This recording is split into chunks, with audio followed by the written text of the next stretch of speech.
Good morning, everybody.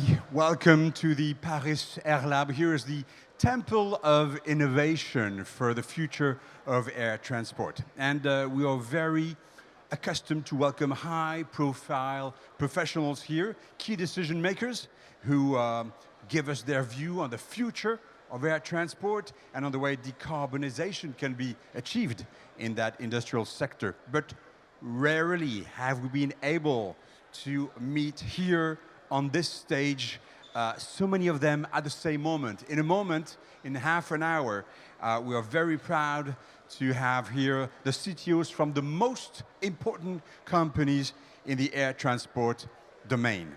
But first, we're going to have our first guest, our first keynote. And to introduce this person, I'm very glad to welcome on stage Hélène Ebner and Valérie Guénon.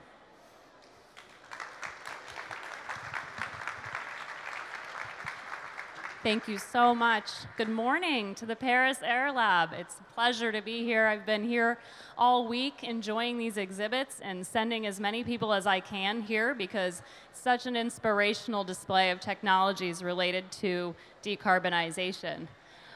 Today, we have brought together the chief technology officers from several really key companies. We are collaborating across our industry, across OEMs and our engine partners. In order to make some change. We've got a lot of challenges to solve, whether it be around people and talent or climate change, that really extend across the industry. How do we change slides? Slide change, please. Thank you. So one of the things we're going to talk about here, we're going to have a little bit of a tech talk, but just to help motivate it, I want to set the stage, and this is really relevant to all the displays in this room. We need to protect and grow the societal value that comes from our industry. Who traveled here by some sort of airplane? I see hands, exactly. Commercial aviation allows us to get together and provides an enormous amount of economic value. Over 87 million jobs, for example, $3.5 trillion of economic activity. And one of the imperatives we have today is really to reduce our climate impact. You can see here some strategies for doing that, and this actually aligns with the exhibits in the Air Lab. And one of the things that's really important about bringing the chief technology officers together is the role of innovation. So today we're going to hear about one key challenge related to reducing our impact to climate change. We're going to talk about some of the innovation that's required, some of the help needed we have working together with academia, and some of the important challenges that are going to be solved over the course of the coming decade in order to help grow our success in reducing impact to climate change. So innovation is key. We're going to have a tech talk, allow you all to ask a couple questions, and then bring on our chief technology officers to talk about science, technology, engineering, and math initiatives, and how we can grow some amazing career paths, hopefully for all of you in this room and many more people on the topic.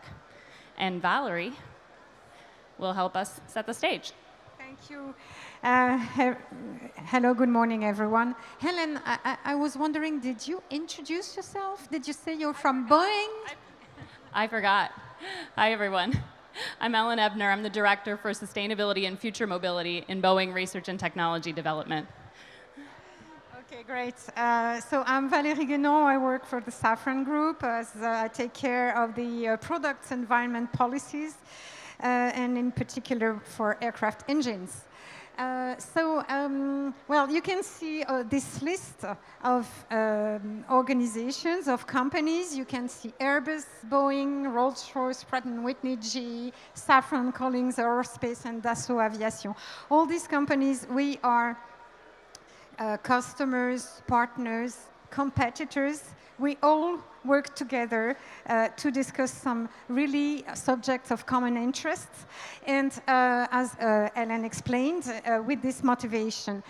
One of those subjects, which is the subject of today's keynote speech, is the climate impact of emissions that are not CO2.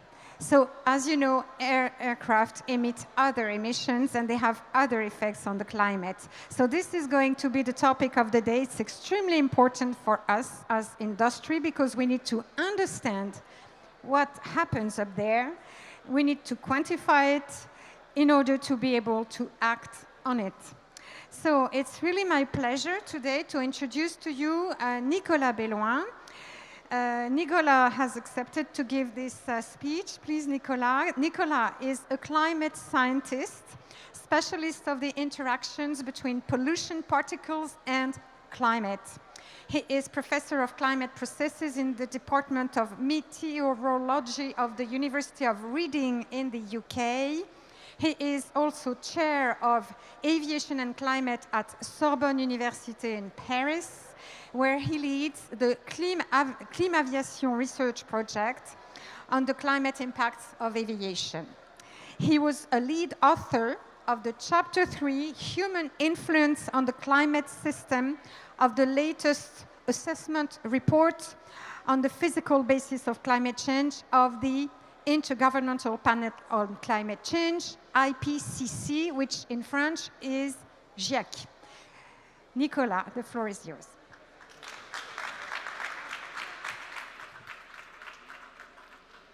Thank you very much, Hélène and Valérie, for the introduction, and good morning, everybody. So I lead a research project called Climaviation, which is funded by the French government and the European Union. And in this project, we study the non-CO2 impacts of aviation. And I want to tell you about those impacts, what they are, and why they are important. So before I talk about non-CO2, I need to talk about CO2, of course, and here the context is climate change.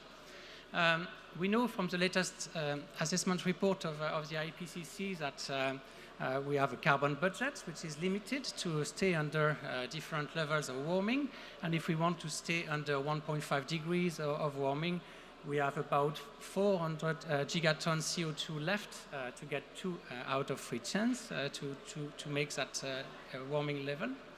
And if we want to stay under 2 degrees, then the budget extends a bit to over 1,000 gigatons of CO2. And to give you the context, we emit about last year we emitted 37 gigatons of CO2 in the atmosphere, which means that we have about 10 years left in terms of budget. So that means that we don't have much time, and indeed the scenarios of the IPCC that remain under 2 degrees reach net zero carbon emissions between 2050 and 2080. So aviation, in all this, aviation emitted just under 1 gigaton of CO2 in the atmosphere in 2018. That represented 2.5% of total CO2 emissions from human activities. And that means that about 2% of the increase in atmospheric CO2 in the atmosphere since pre-industrial times comes from aviation. What is a bit unique about aviation is that its CO2 emissions are growing. Before the COVID disruption, they increased by just under 25% over the 5-year period ending in 2018. So if growth continues at 5% per year over the next 15 years, there is already 20 gigatons of CO2 from aviation. So the industry is well aware of that, of course, and they are working on different levers to decarbonize aviation. So the first lever is to decrease fuel consumption by new aircraft, new engines, and that are more efficient, and also make sure that the fleet is renewed so that those new aircraft and new engines are used. More efficient operation to make sure that the flights are as optimized as possible in terms of fuel consumption. And then there is a second lever, which is decarbonized energy. So switching away from fossil fuel, switching away from kerosene towards sustainable aviation fuels, so biofuels, electrofuels, even liquid hydrogen and electric aircraft. And here I show some example of future scenarios which have been put together by the International Civil Aviation Organization. As you see that depending on the level of ambition in the introduction of those new technologies, by 2050. There are different possibilities of emission reduction, although there will always remain some remaining emissions that will need to be offset. But, and that's the subject of the talk today, is not only about CO2. Aircraft emit many compounds into the atmosphere, and those are the typical emissions of a 1 hour flight. So there's CO2, of course, 8.5 tons of it emitted by that flight. But there's also water vapor, just over 3 tons emitted by the combustion of kerosene. And then there are a series of other gases, nitrogen oxide, sulfur dioxide, carbon monoxide, a few kilos of those. And finally, there are particles, solid and liquid particles, a few 100 grams, that are emitted, especially soot. And all of those things have a climate impact, and it's not because the mass emitted is small that the climate impact is small. So what are those climate impacts? Well, I think most of us know that CO2 exerts a greenhouse effect that warms the planet. But the other compounds also have their impacts. Water vapor and soot particle combine to form liquid droplets that then freeze into ice crystals. And that forms the contrails, the condensation trails that you see sometimes behind the aircraft or in the skies. There are a few today. And then those contrails are very cold, much colder than the surface, and some of them will spread and merge into large fields of ice clouds. And those ice clouds have their own greenhouse effect because they are much colder than the surface, and that warms the climate. But they will also reflect sunlight, which cools the climate. And we know that those two opposite effects partly compensate, but it is a warming that dominates, but we don't know its size.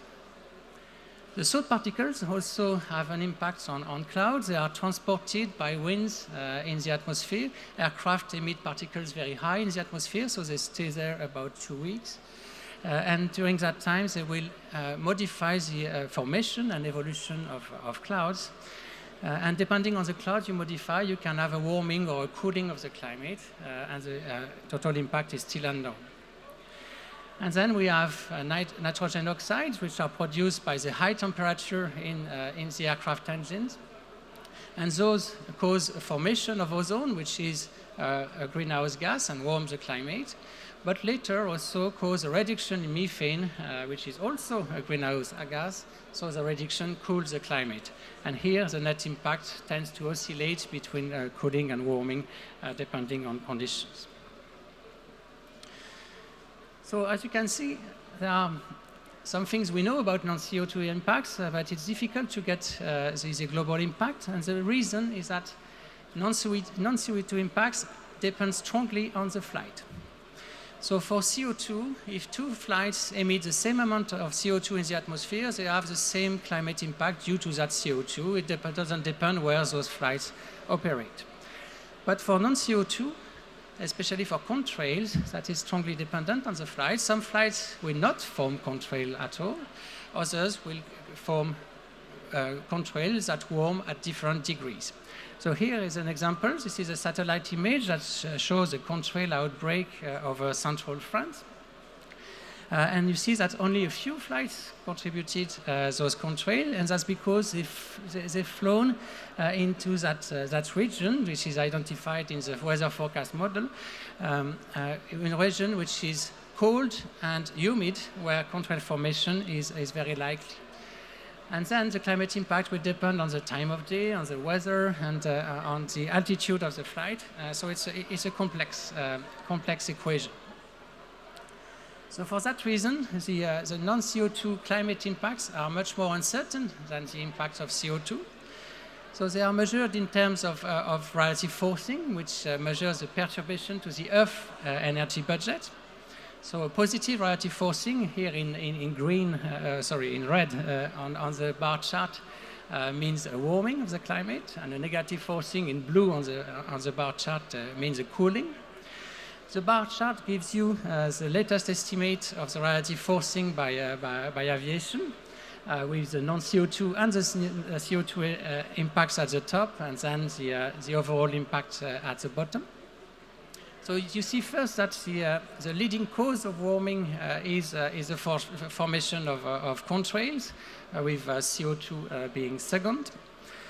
And that means that looking at total aviation impact of aviation, about 2/3 of it might have been caused by non-CO2 impacts in 2018. But you also see the error bars, which are shown by those black lines, are very wide for non-CO2. And indeed, for contrails, the impact could be as small as half the CO2, which is already not negligible, but it could be as large as 3 times the CO2. And that's why there are research projects like Climaviation to try and reduce those uncertainties. So I started the talk talking about carbon budgets, and we can then ask, is it possible to introduce those non-CO2 impacts into the carbon budget? And this is where CO2 equivalence metrics come in. And it's not an easy thing to do because the CO2 and non-CO2 impacts of aviation operate on very different timescales. So non-CO2 impacts, especially contrails, tend to be fairly short-lived. Contrails last about 10 to 15 hours in the atmosphere, whereas CO2 is much longer-lived, with some molecules of CO2 staying in the atmosphere for hundreds of years. So there is not just one way to compare CO2 and non-CO2 impacts. It depends on what you are interested in. If you are interested in the energy gained by the system, in the relative forcing, or if you're interested in the temperature change. Are you interested in short time scales, so 20 years, or are you more interested into a longer term, 100 years? So you see, for example, if you're interested in the energy gain over 20 years, then the non-CO2 impacts are quite a large addition to CO2 in terms of CO2 equivalence. But if you look at temperature change 100 years from now, then the non-CO2 impacts are essentially very small compared to CO2. So I started by saying that the aviation industry needs to decarbonize, needs to reduce its CO2 emissions, and they've got ideas to do that. But how will those ideas interact with non-CO2 impacts? Well, in terms of decreased fuel consumption, in terms of new engines, it's very difficult to build an engine that minimizes CO2 and non-CO2 emissions at the same time. For example, if you want to decrease NOx emissions, you want to operate at relatively low combustion temperatures, but that means that your engine is less efficient, and also you might emit more soot. So here, there's really a strong need for outstanding engineers to work on this compromise and try to create the engine of the future. Then there's more efficient operation to try to make sure that the flight uses as less fuel as possible. But it may be that for some flights it will be interesting to reroute the flight, to change its trajectory so that to avoid the contrail forming regions. But of course that might mean that we will start emitting more CO2. So here there is a trade-off that we need to solve. And for some contrails, the trade-off will be interesting in terms of climate benefit. But we will need to be able to predict which contrails to avoid, and where to fly and where not to fly, and to check whether the avoidance has worked. So here we need skills in terms of atmospheric physics, in terms of weather forecasting, in terms of climate science, in terms of measurements, but also in terms of policy, because there is this trade-off between CO2 and non-CO2 that needs to be solved. Finally, there is decarbonized energy, so moving to fuels that happen to emit less soot than kerosene, so low aromatics sustainable aviation fuel or hydrogen. But we already know that no soot doesn't mean no contrails. Those alternative fuels will form contrails, but those contrails will be different from the contrails formed by kerosene. So we don't really know what they will look like, what their climate impact will be. And here we need chemists, physicists to understand cloud formation, and people who know fuel chemistry and chemistry in the engines. So we need good people, and also we need to use them well. So there are ways to overcome all those challenges. We need to increase the number of research groups, because at the moment there are only few groups that work on the problem. And so we have only a few data points, which is difficult to build consensus and reduce uncertainties. We need to develop interdisciplinary collaboration, as I said, between engineering, physics, chemistry, meteorology, climatology. We need to increase the number and the quality of observations. Aircraft fly high in the atmosphere. We don't really know well what the distribution of water vapor is, for example, for contrail formation. We don't know well the properties of the particles many hours after emissions.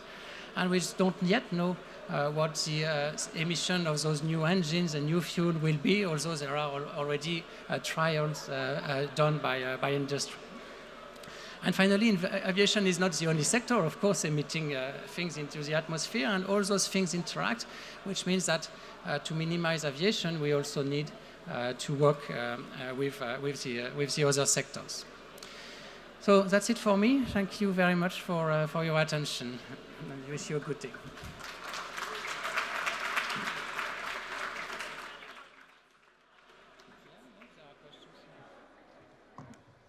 Thank you, Nicolas, for that great talk. We have a few minutes, and so I think we can take a couple questions before we move on to our STEM panel with the CTOs.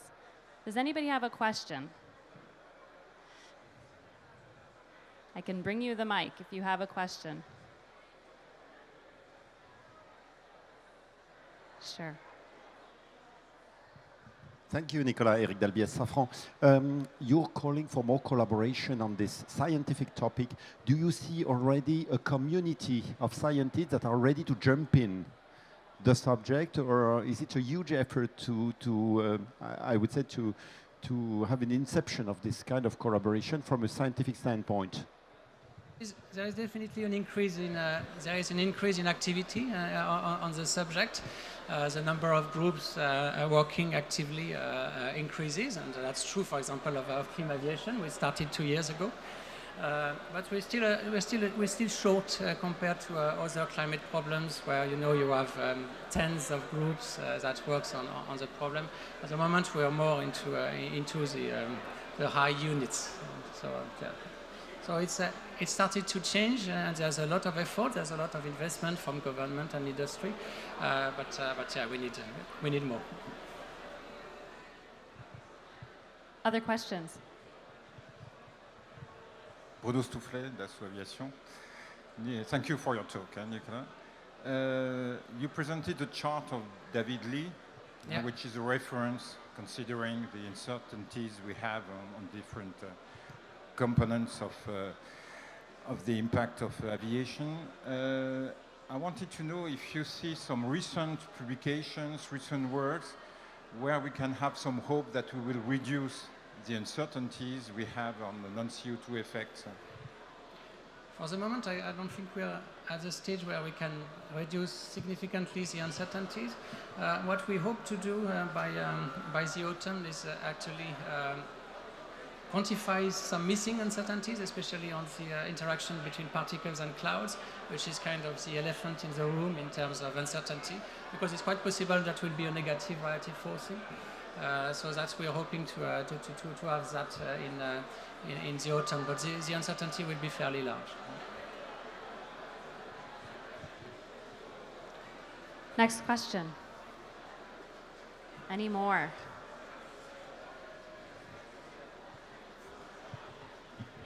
Another one, is there a risk that the non-CO2 effects are so peculiar for aviation, because we are the sole to operate in high altitude, for instance, that this subject be some kind of a niche subject where you may have some problem also to create the case for many scientists to be interested in addressing this?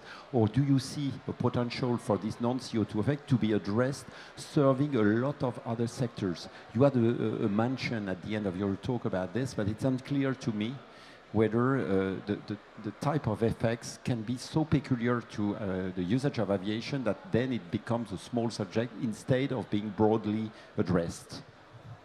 Yes, that's a good question. So aviation is true, is unique in many ways because it emits high in the atmosphere, so the compounds are in general longer lived than emissions at the surface. But aviation is not the only one to grapple with non-CO2 impacts and having to do trade-off between CO2 and non-CO2. The big sector that has to do that is agriculture, that needs to balance CO2 and methane emissions, and they have the same problem, for example, in terms of choosing the right CO2 equivalence matrix, and it's very debated, and there is a strong scientific community working on those subjects, and they could very well translate and work on the aviation in parallel. Any others? Yes. Yes, Arnaud from Isaü Super-Héros. So regarding decarbonization of energy, skills that are required, as you presented, are about atmospheric chemistry, physics, really scientist stuff. My question is, how struggling is it to work with engineering companies as Airbus or Boeing, for example? Because it's a bit different from the engineers that are part of this type of companies. Well, that's probably a question for the CTOs that will follow me. I mean, in my experience, this kind of activities is developing in the companies. The sustainability departments are getting larger. I guess, Ellen, you can confirm. So I would think that there is a new strand of work in parallel to the more traditional engineering kind of careers. Yes, absolutely. I think partnership is required. And I think actually, our companies are working together with the CTO Forum, which is what inspired us to look deeper at this topic because it's important to all of us. And it also inspired us to bring Nicolas in today and have this talk so that we could share with more people some of the good work that's ongoing, but also some of the challenges that I hope inspired you all as much as it inspired me, and hopefully will inspire some career paths and academic choices for you all here today. So I think with that, we're about out. So thank you so much, Nicolas. I really appreciate your time and your effort. All of us, thank you for joining us. On that note, now that we've all seen how these technical challenges are universal across our organizations, it brings to mind that there is a lot of potential for you all to contribute and for you all to have meaningful career paths. Addressing climate change is going to be a major challenge for decades for our industry. And so, your futures can be made by working on this challenge with us. We're really excited about that. And with that, I will hand over to Cindy Walker, who's Boeing's Vice President for Engineering People Strategy, to introduce our Chief Technology Officers panel on science, technology, engineering, and maths initiatives.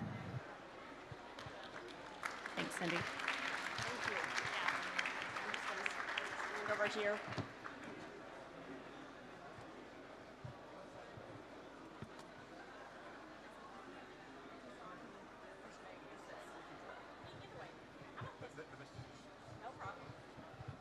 Okay. Hello, everyone. Can you hear me? All right. I'd like to... Excuse me. You need to put the microphone right on your chin. Okay. Whoa. Okay, that was really loud. Okay. All right. Okay, so I'd like to welcome each of our CTOs to the stage now. If you want to come on up. Yep.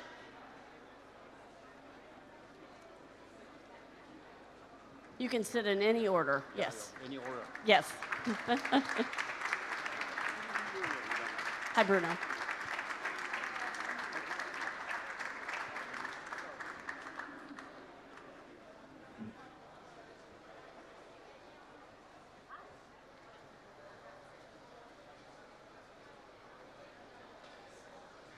Yeah, let's. So we have one who is on their way. Unfortunately, there was a flight delay this morning, which is kind of, since we're here talking about flight, it's kind of interesting. But he will be joining us in a moment. As Ellen mentioned, I'm Cindy Walker. I work for the Boeing Company. I have global engineering and people strategy. And I also have the opportunity to work with this group here, which is our chief technology officers for many of our large companies. We'll introduce all of them shortly. And also we have Dave Edwards here, who is from the Royal Aeronautical Society. So really looking forward to this panel discussion. Glad to be here. Part of my role with the CTOs is a forum that was established, a working group to talk about STEM, science, technology, engineering, and math, and how do we work together as companies to pursue a, okay, would you prefer me to use those? No, okay. To pursue together engaging more students into STEM and obviously very specifically into aerospace. So what we're going to do today is we're going to have each of our panelists answer a question that kind of gives you an introduction to them as well as an opportunity to hear about why they're passionate about aerospace. And then we will open up to the audience for questions, so you all have an opportunity to ask questions. And then following that, I'll just make a little bit more description about what we are doing as this consortium forum together, focused on STEM, to give you a little bit of insights on where we're going. So let me go ahead and get started here. And the first question is going to be for Sabine Klook from Airbus. Okay. If you were a new graduate, would you choose a career in aerospace and why? Thank you for the question. And yeah, maybe I start with how I felt as a young graduate. It's a bit of time ago now, but I had exactly that question. What shall I do? And it was one of the phases in my life which was maybe the most difficult, because I felt, wow, the whole world is on my shoulders and I have to choose now for my life. And only when I kind of got over that and said, okay, let's do the first step, next couple of years, and then I can still do so many things, then it got better. And so then if I think about today, I mean, we are in this exciting phase where everything is changing in aerospace. And how is it driven? We do have a real topic. The climate is changing, and we feel that every day. We could feel it even here around the last couple of days, and we have an urgency. So then you can always choose to be inside the problem to solve it, and this is what I really think is driving so many engineers around our companies and in our company. I mean, you see thousands of examples of how we tackle it, and I think this is really a chance for everybody today to be in it and to sort this question: how do we decarbonize aviation and actually prepare it for the next couple of decades? So you have the chance to be in that, and I think that's exactly where you should be today. Thank you. Excellent. Thank you, Sabine. Let's go over to Bianca from General Electric Aerospace. What are some of the ways that we could be thinking bigger about inspiring the next generation, starting their education today? So I think that we need to consider how we tell our stories. A lot of times the stories that are told about engineering, and particularly aerospace, are not good ones. And there's a lot of wonderful stories to be telling about how we improve the world, how we impact people's lives every day as engineers and scientists. And I think that we need to reach out and figure out how to convey that message in the public realm, not just to those who are already excited and interested in aerospace, but to those who never thought about it, to children in primary school, to parents who never completed their education. Think about how does it become more visible in stories, games, apps, movies and TV series, things that people really connect to on a basic level and then become excited and interested and want to be part of our team that is really impacting the world. And I think that there are lots of opportunities to do that if we focus on it, if we collaborate, and come up with what are the great stories that we have to tell. Wonderful. Thank you. Thank you, Bianca. Okay, over to Michael Winters from Pratt & Whitney. Here's your question. How do you view the progress of technology in the aerospace industry, and how will that change how Pratt & Whitney hires and prepares itself for the future? So today at Pratt & Whitney, we design, develop, manufacture, and support propulsion systems. And the technologies are changing in very vast ways. And when you look at the challenges of tomorrow, what are they? It's powering freedom and sustainable aviation. And in order to rise to those challenges, there are new technologies come into play. For the F-35, powered by the F-135 engine, for example, to be able to fly faster than 1.5 times the speed of sound and then stop and land vertically took inventing whole new classes of applied mathematics, faster computers, and new algorithms that allowed the airplane to be able to function that way and the propulsion system to deliver that performance. And so when you think about the propulsion systems of the future, they become cyber-physical entities. And then we look at sustainable aviation, and we look at the changes, the shifts in technology. And it's not just about combustion and aerodynamics. We're bringing in hybrid electrification of flight. We're bringing in new types of fuels like sustainable aviation fuels and the associated chemistries. We're bringing in hydrogen and handling of cryogenics, new thermodynamic cycles, and understanding the vast impacts that we just heard about, for example, in terms of contrails. All those involve totally new types of skill sets than we've been hiring up until now. Electrical engineers, coding, new mathematics, all kinds of new skill sets. And it really doesn't matter as students which of those you choose. The key is to be passionate about it, to embrace it, and not just stand tall in learning your field, but learning how to think about technology, because the technologies will shift during your lifetimes and your careers, and you will need to be able to understand how to think about those technologies and rise to that challenge. Thank you, Michael. That was awesome. Appreciate it. Okay. Let's go to Rolls-Royce now with Gracia Vittadini.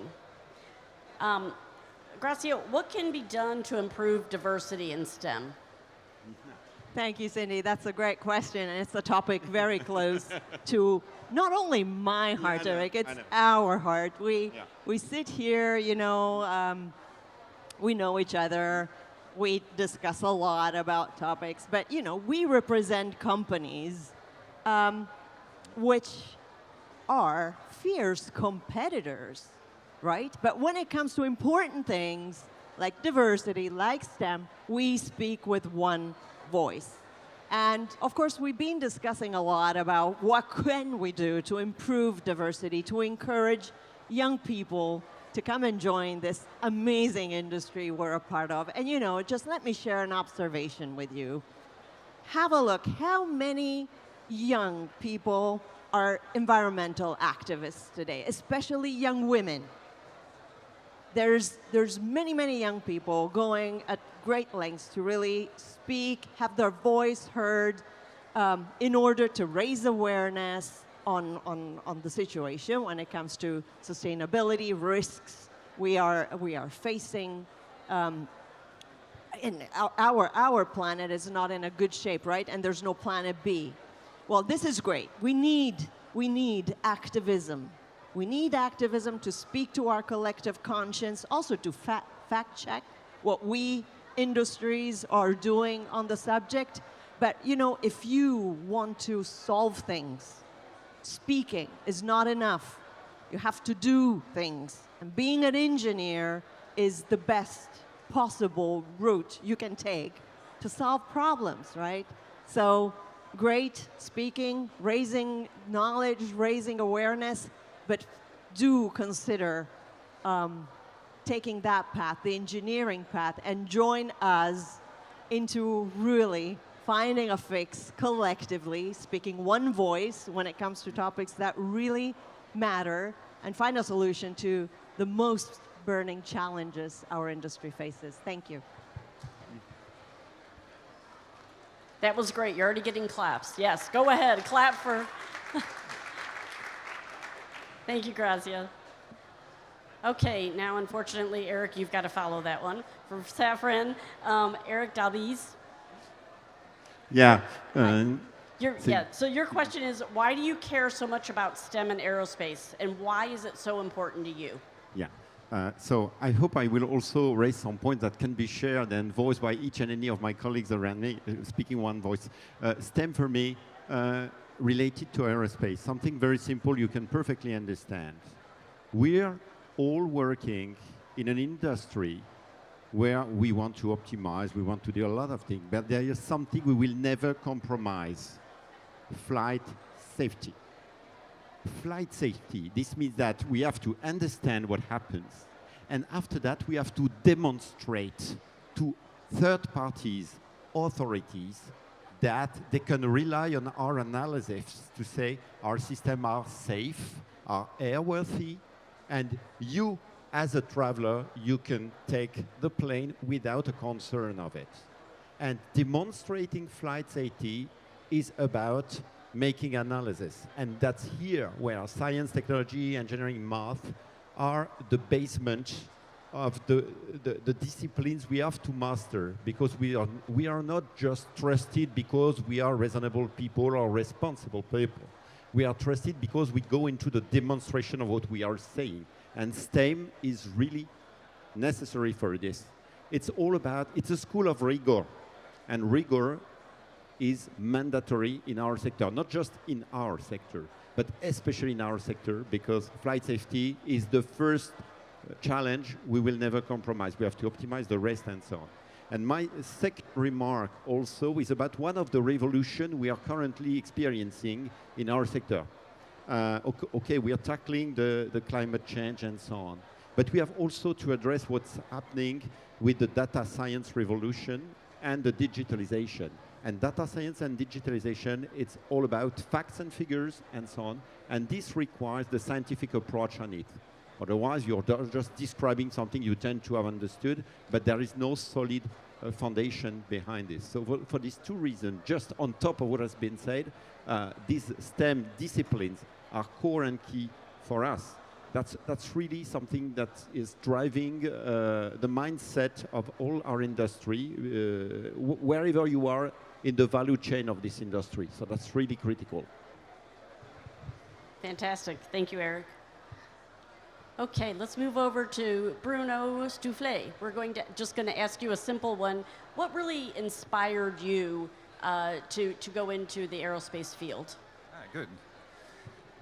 I will talk about my experience. I started in the 80s. Maybe I'm the oldest here. Certainly. In aerospace industry, you meet two kinds of people. People who knew very young in their childhood that they would work in aerospace, mostly like as pilots and then as engineers. People even when they were very young. And you have a second kind of people who are very fond of science, in different fields, and who join aerospace industry. That was my case. I started in applied mathematics. I was very fond of applied mathematics, developing simulations, and I met some people from Dassault Aviation when the Hermes shuttle started, you know, the European shuttle project, and I enjoyed very much to join this company, and I think it's the same in other companies, because when you are a scientist, you have the possibility to interact with other scientists from different fields, because to develop an aircraft, you need the combination of several expertise, not only mathematicians, but people who understand physical models, people we can compute on high performance computing facilities, and so it's what it was very much enjoyable in this work is really to have the capacity to interact between different expertises. And I think you are at a moment, and I will complement what Eric says, where you have challenges which will completely change the aeronautics of the future. The first one is the capacity to analyze data, and then this data analytics will impact all the engineering teams in the different fields, because we will not only rely on physical simulation, but we will have to enrich them with data coming from operational activities. And the second one is the challenge of climate, where we need new expertise, not only in-house, but also working with academia. That was mentioned by Nicolas Belloin just before. Excellent. Thank you, Bruno. And the last of the CTOs before we get to Dave, Todd from the Boeing Company. If you were to go back and give advice to yourself in primary school, what advice would you give to yourself about STEM? Sounds like an exciting question to invent. But let me start out with why I and we are all so passionate about this subject. And just a short story. I was in Germany yesterday. Okay. So we need to eat the microphone. I was in Germany yesterday, flying on a flight back to Paris last night, and my flight got canceled, and there were no flights to Paris. It would have been really easy at that point to say, that's it, have somebody else come up on stage and we can move on. But I didn't do that. So I actually had quite the adventure, but got on a train to go to a different city that had a flight that could get to Paris theoretically on time. Pretty close, 5 minutes, not bad. But why am I so passionate about this subject, about talking to all of you? And it's really because of what aerospace does for the world. Aerospace has changed the history of the world. And what COVID, I think, has taught us, among various things, is there's a very innate human need to connect, to be with others physically, to see each other. It's just not the same. The best technology clearly has not replaced it, because you can see in the resurgence of air travel how important it is to the world to connect. And we can do that in a sustainable way. But it requires talent, it requires innovation, it requires passion and perseverance to make it happen. And so to your question, Cindy, about what would I tell my younger self, I think engineers are naturally curious about how things work. So I would say, take the opportunity to learn how things work. Take things apart. You have to talk to your parents about that, but take things apart. Build things, whether it's a rocket or even an airplane, a model airplane, a paper airplane. If you think about the Wright brothers, they'd have invented a wind tunnel in their house. All this is possible. It is possible to invent the future right there and go on and get the formal education in school.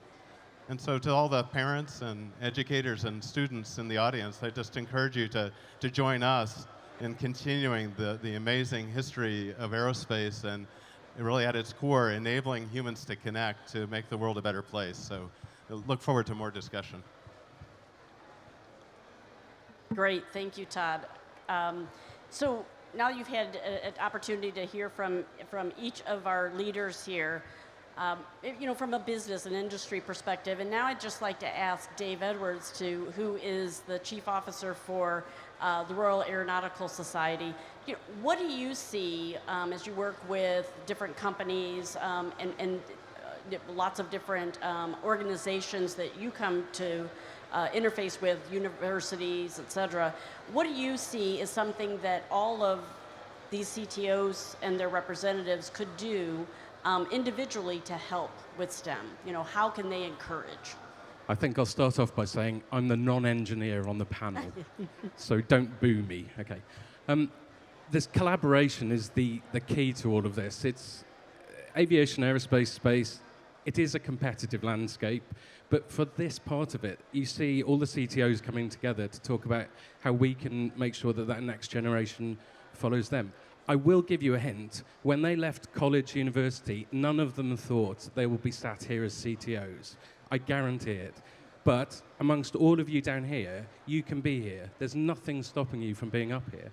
I'm also going to guess that the younger people in the audience are probably STEM-y kind of people. You're probably fairly engaged to come and listen to a STEM panel. So I want to make sure that the kids who you grew up with also get the same message. And that really is what this is about. It's about how do we make sure that the educators that Todd mentioned, how do we make sure that parents understand the opportunities that are available to us all? Because none of us look back on our careers and think, oh, I hated it. I hated getting up in the morning. I've worked in something I love since I was 14.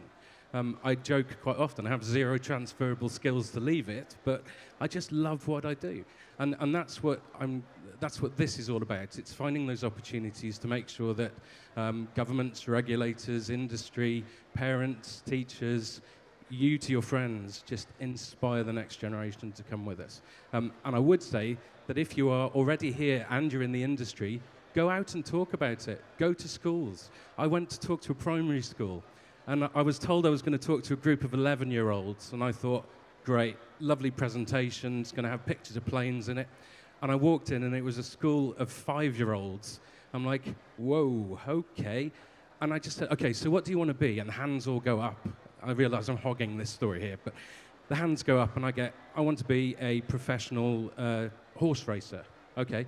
I want to be a professional footballer. Okay. I want to be a professional boxer. And to be honest, that 5-year-old could have punched me, I'm quite sure. But this little kid just wants to be, and I was thinking they all want to be professional some things. And yet, this is the best profession you could get into. You can fix things, you can solve problems. But without that next generation coming to support all of these people when they shuffle off with me to the retirement home, you know, that's the problem that we've got to fix now. So there you go. Thank you, David. Okay, so now we would like to have the opportunity for you all to ask questions. That's really, you know, give you an idea of what their passions are, and you can hear it in their voices and in their stories. But what kinds of questions would you like to ask? So we're going to have a mic runner right here. Okay, you're going to steal mine. Oh, you want to steal? Okay, all right. So you can stand just for a moment, Caitlin. This is the mic runner. She is my daughter, and a recent graduate with a master's in electrical engineering, and is a Boeing engineer as of January this year. So any of you who are interested, she's also be around to talk, but she's my official mic runner. So that's my responsibility to further this, you know, STEM, advanced STEM. There's my example. So as like Dave was talking about. So, all right. Question? Yep, right here. So hello, I am a student, engineering student in Aix-La Rochelle, so in France, and I'm more specialized in digital transformation, which is very interesting, data. And I have a question, because we know nowadays that climate change is probably the biggest challenge that we are facing, and we know that it is important that the aviation field has to develop in this way. So I have a question to ask if you collaborate, and how do you collaborate to accelerate the development of new technologies and also new aircrafts that are that have less emissions, and also how do you manage the industrialization of these new aircrafts? Thank you. Excellent question. Who would like to start? Shall I start, and then I try to keep it short? But you're exactly right. I mean, we call it the fourth revolution in aerospace now. The first one was to fly at all. The second one was on safety, and we've heard about it. And then it was about democratization, opening up. Now it is about getting decarbonized, getting sustainable. And we really see it as the license to operate, because if we are not taking that in hand and changing, we might be out. And despite the fact that we all need mobility, we all need to connect, and we think it will stay at the heart. So your question was, and I think this is really the core point, we want to have impact as youngsters. So, and this is exactly where we are. We are in this revolution, and we are in the pioneering phase again. If you haven't been there for the last couple of days, we are now directly back into it. And we exactly need this link of kind of the experienced aerospace people together and mixing that with digitalization experts, with experts that are really passionate by AI, by the new technologies, and this together will make the difference. And if you ask us how we collaborate, then it's really on the things where we can collaborate without any fear. So, of course, the SAFs are one, sustainable aviation fuels. We all are very much together in this to fight for getting more, because here it's not about technology anymore, it's about an industrial uptake. We also learn together on climate impact, climate models, NOx, what is there else than CO2 and how exactly does it work. And this is really the strength of this community, because we're all technical people. We are not so much political. And so we have to look for the things where we can well work together without competition. But it's exactly in understanding the impact and bringing that forward that we're going forward. So STEM is one thing.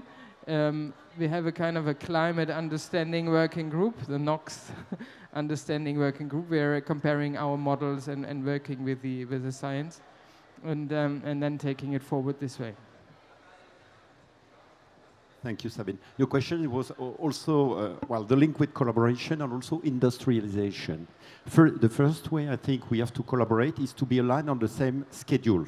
That's the first way we do it. And there is a climate urgency. So that's really quite remarkable in our industry to be in a position to have exactly the same schedule, because we had to meet the climate change urgency.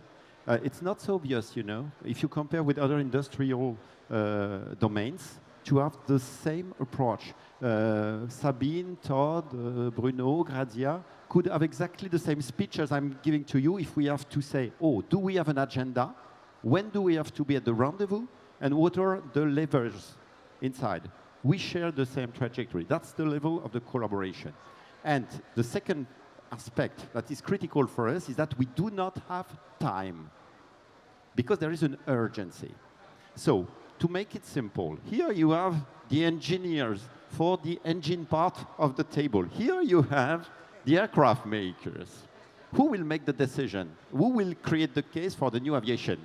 Obviously, the aircraft makers.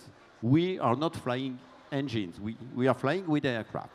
What do they need, these guys and women here? They need no later than mid-next decade, 2035, let's say, to enter into service their next generation of aircraft that will make it possible to tackle the climate challenge. When do they want to take the decision that they enter into the development phase of it? A few years before. Let's say end of this decade, to make it simple, in a nutshell. So this means that we have in front of us just 4 to 5 years, no more, to make it possible for this person to take the decision to pick up the best technologies to make their aircraft program a success for sure, de-risking their program. And now I refer to your question about industrialization. As you understand, we are now not in the position to start this aircraft program. We are all together preparing the technology so that in 4 or 5 years down the road, they can start the development. What do they need? They need to enter this phase with a good confidence that if they pick and choose each and any of the technologies that are made available at that time, this will be a low-risk program for them. This means that what do we need to prepare? The maturity of the technology, for sure. It must work. But we must also have prepared at the same time the industrialization of this technology. So it's not just a question of maturity on a technology readiness level scale, it's also on the manufacturability and even the maintenance readiness level. So that's fair. I wouldn't say it's completely new. It's true that in the past, we were very much focused on technology readiness, and maybe we did not pay so much attention to the fact that at the same time, it must be ready to embark from a manufacturability standpoint, industrialization standpoint, and so on. So due to also this urgency, it's been necessary for us to synchronize both because the time is short for us. So Eric, we actually do like engine manufacturers. So, I mean, we have to do this as a community. And you started your question with digital and digital transformation. And I think inherent in that technology is also sustainability, because the ability to build things in the virtual world means we're wasting a lot less material iterating on designs and iterating in the build. So that's really important. Another aspect of digital transformation is additive manufacturing or 3D printing. If you compare adding material to build something versus subtracting, milling material, there's a huge difference in the sustainability. Much less energy, much less material with those technologies. But we have to bring it all together, and that goes to your question of collaboration. And collaboration's inherent. It takes the community to build the next airplane. And so we collaborate in various ways. One is in standards, so that the standards for the digital interface of data or standards for sustainable aviation fuel, there's just a large number of standards where we all participate together to set those standards in a way that benefits all of us and achieves that more sustainable future. So I think that collaboration is very important. So there are a number of ways where we can collaborate in a pre-competitive way. A great example and exhibit of that is last Thursday on the 15th, the CTOs all signed a common joint statement for policy to advance the adoption of sustainable aviation fuels on a global scale, to embrace it, to give common standards, to give common metrics, and to define a constant demand signal so that the manufacturers will produce and capitalize to produce the sustainable aviation fuels.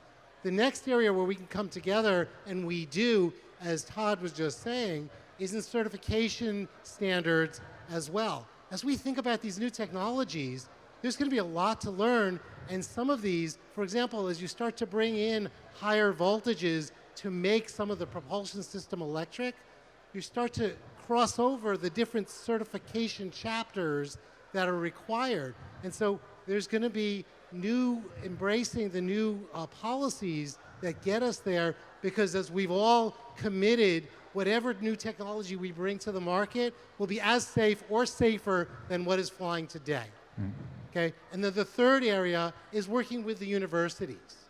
We all, every one of us, collaborates with professors, and we embrace the students, and we help define the public-private partnerships that fund the research that's fueling the next wave of technology. Yes, I want to complement saying that what is remarkable is that even if the agenda, towards decarbonization is driven by Airbus, by Boeing, it embarks all the sectors of aviation. And an airframer as Dassault Aviation, which manufacture business aircraft, has the same agenda and the same target in 2050 of decarbonization. And it's why we can collaborate together. And in some fields we will be pioneer, in others we will be behind, but we have the same agenda, and I think we have to really underline this. Bianca and I would like to wish you a great International Women in Engineering Day. So just go on with your studies, finish your university, and come and join us on stage.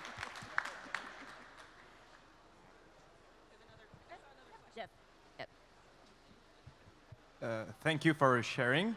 You talked a lot about collaboration. Does it go beyond until pattern sharing or this kind of things? Are companies ready to work that hard together? Is there a world where we are going to see an Airbus employee going to work in Boeing facility, or use an exchange about stuff and maybe industrial means and technologies? It's a great question, and actually there are activities where Airbus and Boeing are collaborating together on joint teams, not just what you see here, but there's also some emerging standards relative to communications with aircrafts, for example, and how to provide more information back and forth to the airplane, and part of that improves sustainability as well and reliability of the product. So there are places. It's certainly, we're great competitors, but we also have places that we work together. Yes, and then, of course, research projects, most of them are really collaborations between many companies and universities and scientific institutions. So this is where we are really sharing the path forward. And I mean, I'm talking here for maybe the European environment a bit more, but then all of them are basically, we're joining each other, not always all together, but it's always about corporations, because not one alone can do that path. That's impossible. We really need to build together, and that's going in the industry, of course, sometimes even beyond, and especially if we're looking to the new technologies now. We have a really strong history of partnering on products. In particular, our CFM partnership is one of the oldest between GE and Safran. So we see generations of engines that are joint created, invented, and supported throughout their life cycle. And we also partner with Pratt and Rolls in order to develop in certain areas where it's beneficial to us. So that's something that if you see it as a opportunity where there's a need for the two companies' expertise to come together, that's often when you find those partnerships. There is one fundamental truth, and that is that the laws of physics and chemistry don't change when you go from one side of the Atlantic to the other. And so as one company learns something, we all learn from each other, we watch each other, and in some cases it's through collaboration, in some cases it's through study and learning and understanding, and it's great. We see the whole industry moving forward, and this is a really, really exciting time. You know, over the last decade and a half, we've seen a migration out of the aerospace from a lot of the recent graduates of engineering to tech, to high tech, to digital. And especially to the kids out there, the world's changing so fast. Our world in propulsion and in airframes is changing so fast that we're embracing all those new technologies. As Todd said, digital is now about everything we do. We use machine learning to synthesize how the engines and how the airplanes play together and work together to optimize the system. This is a really exciting time, and there's so much that all of you can contribute to our industry with the chemistry and the physics, as well as all the digital sciences that come to bear as we look to the future. Just as from a social science point of view, if you get to a child 7 times with the same message, it's more likely to stick. If each of us individually go and say, you know, Boeing says this is the way to engage with kids, Airbus say this is the way to engage with kids, I say this is the way to engage with kids, it's 7 wasted opportunities. If we collaborate on this particular part and say the same message with a different brand, so we can all get their moments in the sun, but ultimately we all say the same thing, we're more likely to hook those kids into that message. So companies can collaborate in areas, obviously they're all trying to compete with each other, but on this one, if we don't have the next generation of STEM coming into our industries, that will be a bigger challenge than climate change has ever been to our sector, because we won't have the people to fix the problem. A word maybe about collaboration versus competition. In our industry, as Bianca, you said, for GE and Safran, we are able to work hand in hand for the CFM venture and journey, serving our customers, and at the same time, we are head-to-head on other business sectors, and this is not a problem. What is a cooperation? A cooperation is the result of an alignment of different interests. These interests may be different between you and us, but on a given topic, with a given object, it ticks the box of Safran on the one hand side, it ticks the box of GE, so let's do it together and in a very efficient manner. On other aspects, it doesn't tick the box for HLNE, and we will compete. And competition has a virtue as well. Competition is creating optionality for the customers. And it's also a way to accelerate the pace of innovation. When you compete, you want to be the first entrant on the market. So you accelerate your own path for innovation because you want to have this premium. So on some topics, you have to elect whether it's better to compete or to collaborate. It's not contradictory. And for pre-competitive aspects, for sure, very often we contemplate the pre-competitive topics more as an option to collaborate by principle rather than to compete. And that's the way we operate in the aerospace. Sometimes it's odd when you discuss with other industrial sectors, they say, how can you be so close on this topic and in fierce competition on another one between both corporates? That's the possibility. That's the reason why we do it that way. Thank you. 2 excellent questions. How about a third?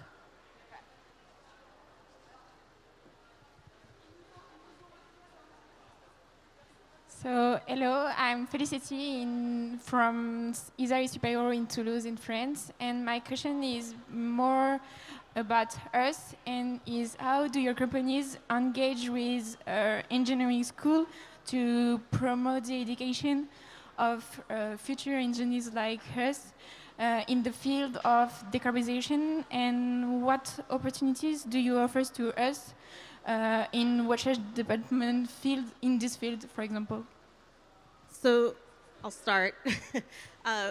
So we have a program at GE called GE Next Engineers, and we really start fundamentally with what are the engineering principles, but we build it around sustainability needs of the world, essentially, in order to really broaden the mind of students who maybe wouldn't have been exposed to engineering, and give them an opportunity to have a curriculum in high school, in their secondary school, to understand what is the design process, how they can work with teams in order to solve problems. And I think that it's really fundamentally important that we start to grow these initiatives. And that's one of the things that we've been talking about with the STEM advocacy, is how we can build upon that and not have it be just a few hundred students. I think we have 800 students in our program right now. I know Boeing has similar kinds of initiatives that they work on, but how can it be accessible broadly? At Rolls-Royce, we rely a lot of internships. And just 3 days ago, I was on this very stage giving an award to Amelia Gilchrist, one of our Rolls-Royce interns, who turned out being one of the top 5 clean aviation environmental ambassadors, chosen among hundreds, because of a very specific program she's led on indexing the sustainability of our manufacturing processes. So environmental sustainability is at the top of Rolls-Royce priorities, and we rely a lot on our interns to give us new ideas and come up with new processes to really help us fulfill our ambitions in this sense. I think one of the things that I think we've all learned is we have to start young. So we really have to start in grade schools and then high schools and universities. And again, I think each of us have programs like this. For Boeing, we have something called the Newton Rooms, where we equip a trailer with a number of different lesson plans that teachers can use with both physical artifacts that they can manipulate models and things of that type, as well as things that they can do in the virtual world, and all part of sparking that interest and seeing what would it be like to be in aerospace. And we do that grade school, high school, and with the universities, specifically relative to sustainability, there's a number of programs in different universities around the world that we sponsor students and research to develop more bandwidth, more talent in that field. And within the company, we have organizations specifically dedicated to sustainability. But what's probably most important is sustainability's got to be central to how we do engineering all across the board. It can't be that there's this team over here that does sustainability. It has to change the way we all do things, and thinking about what kind of waste would be generated in the design that we have, you know, et cetera. So it's really important to have that holistic approach. So we do a number of things as well. We have embraced an engineering ambassadors program. We actually identify engineers that we send out to the universities, and they go there to mentor and develop students and excite them to come into our industry. We have an eSTEM scholarship program that we've been deploying, which is about a $25,000 scholarship. And we also, reaching to the younger, to the high schools, we sponsor a number of design challenges, the Real World Design Challenge to design aircraft and propulsion systems, the Rocketry Challenge, where the international competition was held right here this morning. We proudly sponsor that as well. So to inspire the students, the next generation, starting in the high schools, to get excited about aerospace and then follow that through as they traverse their journey through the university and into the industry. In addition to what has been said, for instance, other groups, Safran, we're doing that, but others do. We organize also innovation contests, specifically dedicated to schools and university, like hackathons and things like this. I don't know if you were in, but this afternoon, we're here at Le Bourget Air Show. Safran will have the award ceremony for the winning team of a recently launched innovation contest as well. So there are many ways to engage, as you say, and that's the beauty of it, because there is no silver bullet to do it. We have a variety of ways and means to address it, and this must be in the right context. Sometimes it must depend also on the cultural context of the population we have to address. Yeah, see. So it's all about this. And as we are talking with one voice, we're doing all of that, of course, as well. I think there was another question just behind you. Hi, Charles Janiak, Boeing Research and Technology. So this is more of a comment than a question, but you can comment on it. I find that when I tell people I work at a tech company, and they say, which one? Which one? Tell me all about it. I say Boeing, and they are disappointed. And that, my point is that there is a misconception or a changes of attitude toward aerospace where people do not consider it as the leading edge, as the tech company which is all digital, which is a problem for a digital transformation. And my question is, what are you doing to change that perception? I have to react spontaneously here. This is exactly the reason why we are all sitting here together. And not only sitting, that's as well part of, I mean, the purpose of our group. We are exactly at the heart of it. And we have really a great example of showing all what is in. It's just awesome. I think building on Sabine's point, it's really, I think, doing more to make to grow the awareness of the innovation that's taking place in aerospace. I mean, we can, many examples. We just launched the world's largest rocket recently.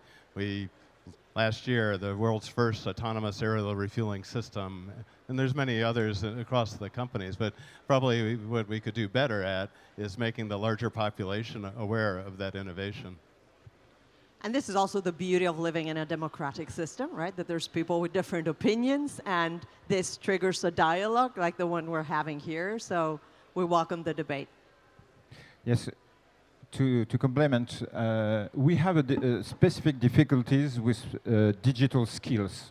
People who have these digital skills, because they say in startups, I will have very short cycles in development. I will be in my in the context where I have experts around me in digital technologies, and so we have first to shorten our cycles by doing new types of products, services, and to show that we also have short cycles in developing new functions for our aircraft, for our customers, for our pilots, first. And second is to show that they will benefit in our industry of what I said in my first intervention, is that you will interact with people who have different skills, different expertise, and it will enrich your work and your experience. There's certainly a generational thing. I think we have to accept that, you know, we can't fix immediately the problem today. But so yesterday, en route here, I went to the Big Bang Fair in the UK. It's 20,000 kids from high schools, and they get immersed in a room, well, the NEC, so a huge exhibition hall. And if you go into that, all of these organizations are represented there. And so aerospace is very much punching back at exactly that. You know, you're there with all of the other tech companies, but you see kids folding paper aeroplanes and think it's as simple as that. The first day is just as simple as getting them to fold a paper aeroplane. But then just the journey that they were going on yesterday in my short visit, just immense. So yeah, it's, you know, I think we've learned the lessons. I think we're doing stuff already at primary school. But, you know, we can't always create a revolution that quickly, unfortunately. And just, not a joke, tonight after the show, you will leave the Paris Air Show. Maybe you have a car or you will take a taxi. So you will turn on your car. You will probably light on your GPS in the car. This is inherited from the aerospace industry. You will probably, if you have a modern car, you will have a head-up display to help you have your speed and so on just in front of your eyes. This is inherited from the aerospace industry decades ago. Your car has probably an anti-lock braking system for the safety issues. This is inherited from technologies that were implemented first on aircraft. So the link, you know, I think hopefully you have understood that what we are tackling now is something that is core and key for the societal challenges of our world. We are not working on something aside what matters.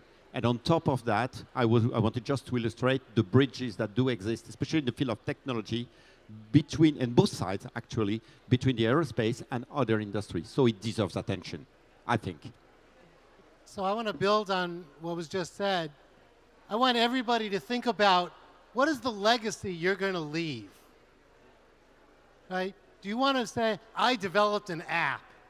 Or do you want to say, the world in 2019, commercial aviation burned 100 billion gallons of fuel, and I introduced new technologies that reduce that number to keep people flying, the improvements in quality of life that we heard about from Todd, and be able to sustain that, and at the same time, do that in an environmentally sound and conscious way. What legacy do each of you want to leave? Well said. Just really quickly, I feel like to that point, the fact that when we work on technology in aerospace, that technology stays out there for 20, 30, 40 years still being used. It's not superseded that quickly because it is so challenging. I think that's something that points to how proud we should be of our industry. Thank you. Sabine, did you want to say, add? Yeah, I mean, Bruno said it so well. He is an advanced metaphysicist, right? So we are actually, by bringing the things together and the different technologies, so now the digital technologies and the advanced software technologies, showing how the application cases and building the bridges here into the application, this is so powerful. And I've seen people emerging there. It's just wonderful. And that's what we need to create. And then we have to talk about it so that it's more visible and as well more conscious in our minds. Thank you. One last question before we do a wrap up. And you've been patiently waiting. Thank you. Thank you. I have a question about technology. I study... Closer. Okay, thank you. I'm Thibaut Chalère. I study at ISAE Supmeca in Paris. I have a question about technologies. And in your opinion, what is the area of innovation that has the most potential to reduce climate change? For example, innovation in materials or innovation in energy. And what do you think about the better type of innovation?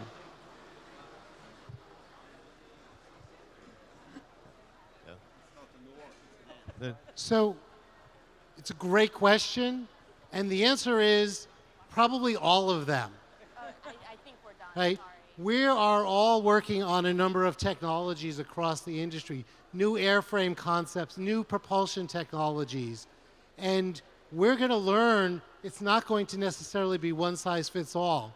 But there are some really good things that we could take away on the path towards our net zero by 2050 that our industry has committed to.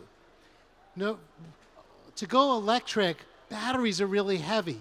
But today, if you introduce batteries and just go mild hybrid electric, you introduce new efficiencies in today's propulsion systems that can be embraced. And we're all working on that across the industry.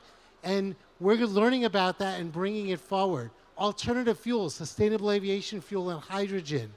We're learning how to bring them to market, and we're finding that even some of the technologies that become enabling for hydrogen bring value at an earlier time, even right now, in terms of demonstrations we're doing here in Europe, collaboratively under the Clean Aviation Program, that will bring and enhance dramatically the efficiency of engines today.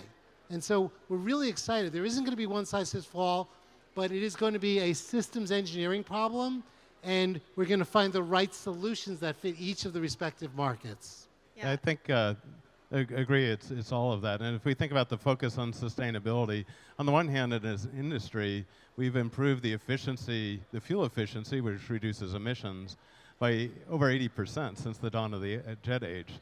And that trend continues, but there's a lot of ways we can accelerate that with improvements in the design of the aircraft as well as the engine system. And I think the digital revolution, the digital engineering, is allowing us not only to make the design more efficient, more sustainable, but the design process becomes more efficient and sustainable. And lastly, with the recent advances in computing power that have enabled the AI revolution that's taking place, that ability to optimize at a much larger scale, I think, is unlocking even additional opportunities to make things more sustainable. Michael used a key word, which was systems. It's a systems problem. All of these pieces integrate together and impact each other. So any one change that you make is going to affect that whole system, and you have to optimize it as a whole, not individually in any one area. Let me just make an example very quickly from the engine manufacturer perspective. Something not everybody appreciates is that the gas turbines, no matter what it is that you combust, is it kerosene, is it sustainable aviation fuel, perhaps one day even hydrogen, they operate at temperatures above the melting point of the materials they're made of, which is amazing, right? So what excites me really is working on new alloys, so new materials which allow, to increase the temperatures. If you increase the temperature, you're more efficient. You burn less, and you emit less. So new alloys, nickel alloys, super alloys, and also new manufacturing technologies which allow you to design your component so that air can flow through it and cool down the structure and, prevent basically the gas turbine component from melting. And I think after that you're quite convinced that scientists and engineers are part of the solution, not part of the problem. No, please. No. Come first. You want to end, okay. But trying to take it back to a question, what is the most promising technology out there? What shall we look at? And maybe taking it back to the question of the fourth revolution of aerospace, so decarbonization, then really we try to see it from the overall aircraft system perspective. So every component brings something and needs to bring something because the question is so big. So first and foremost, of course, we have propulsion, we have the energy question. So that brings us in all these questions of what will be the next level of engines, the next propulsion system, and the next propulsive element as well. Then you have the wings, a second component bringing kind of most aerodynamics. How can we go further? What else? Everything is about the mass, the weight of the aircraft flying at the end. So it's all about new materials, better materials, lightweight design, and the way we can manufacture it. And here you come all the way, of course, into every single system and how you optimize the whole. And you need the digital, because we have much more different ways of calculating, going far further in the models that we are creating, and in the improvement and the optimization of the models, is actually allowing us very different configurations in the future. And this is what we see. So basically, yes, it's all of them. So maybe as a conclusion, to try to get an answer to your question, I encourage you to visit deeply the Paris Air Lab, because you have mostly all the levers which are displayed here. Operations, sustainable aviation fuels, a new configuration, etc. So I encourage you to deeply visit, and if you have some answer, tell me. It will be of interest. Fantastic. Thank you all. What a great ending, Bruno. Thank you. And I know I'm conscious of our time here. I think we could all spend the rest of the day here if it was a little cooler. But thank you all for your participation, your engagement. Thank the CTOs. Thank you. I would like to just add 2 quick comments just to give you an idea of what is next. So as you can tell here, we have our CTOs, this forum. We are partnered with Royal Aeronautical Society, AIAA, Society of Women Engineers, and we, as a working group specifically on moving forward STEM, starting in Europe. We're a team that started in March. We've already been working with representatives from every one of these companies and organizations, and already have some plans on what we're going to do. We're going to launch those plans this fall, and we're going to work to go out into the community to talk to teachers, talk to students, talk to parents, gather feedback on how we can best engage from an in-person and a virtual perspective for STEM as a forum, as a company. And this will help combine it with the organizations that we have here and their existing work, but really to complement that and continue on with how we can bring STEM to future engineers. Todd, you want to add? Yeah, thanks. I just want to thank all my teammates here. Hopefully you can see we're all very passionate about this subject. And the reason is aerospace has truly changed the world in a very positive way. If you think about the innovation both in space and in aviation and the improvements in efficiency, aviation has contributed trillions of dollars to the world's economy. Aviation employs, aerospace employs hundreds of millions of people around the globe. And having said that, the vast majority of people in the world have never stepped on an airplane. So there's a huge opportunity to further fulfill that human need to connect. And we clearly need to do that in a sustainable way. And we can do that, but the key to doing that is we have to have that constant infusion of talent. And so we're very passionate about the importance of STEM and STEM education and creating the opportunity for you to make the mark on the world by being part of aerospace. So I encourage you to join us in what has already been history making and has great opportunity in the future. So thank you to all of the team here, and thank you to you.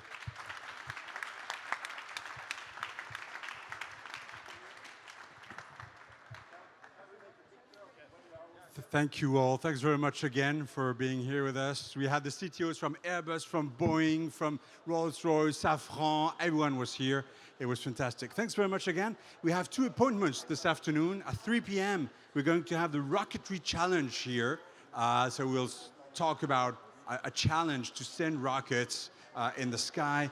And at 4:30 this afternoon, we are going to have startups. 7 startups will be here and will talk to us about electric propulsion, hydrogen-powered aircrafts, sustainable aviation fuels, you name it. All the innovation is here at the Paris Air Lab. So thanks again to you all, and we'll be back at 3 p.m. for the Rocketry Challenge. Have a nice lunch.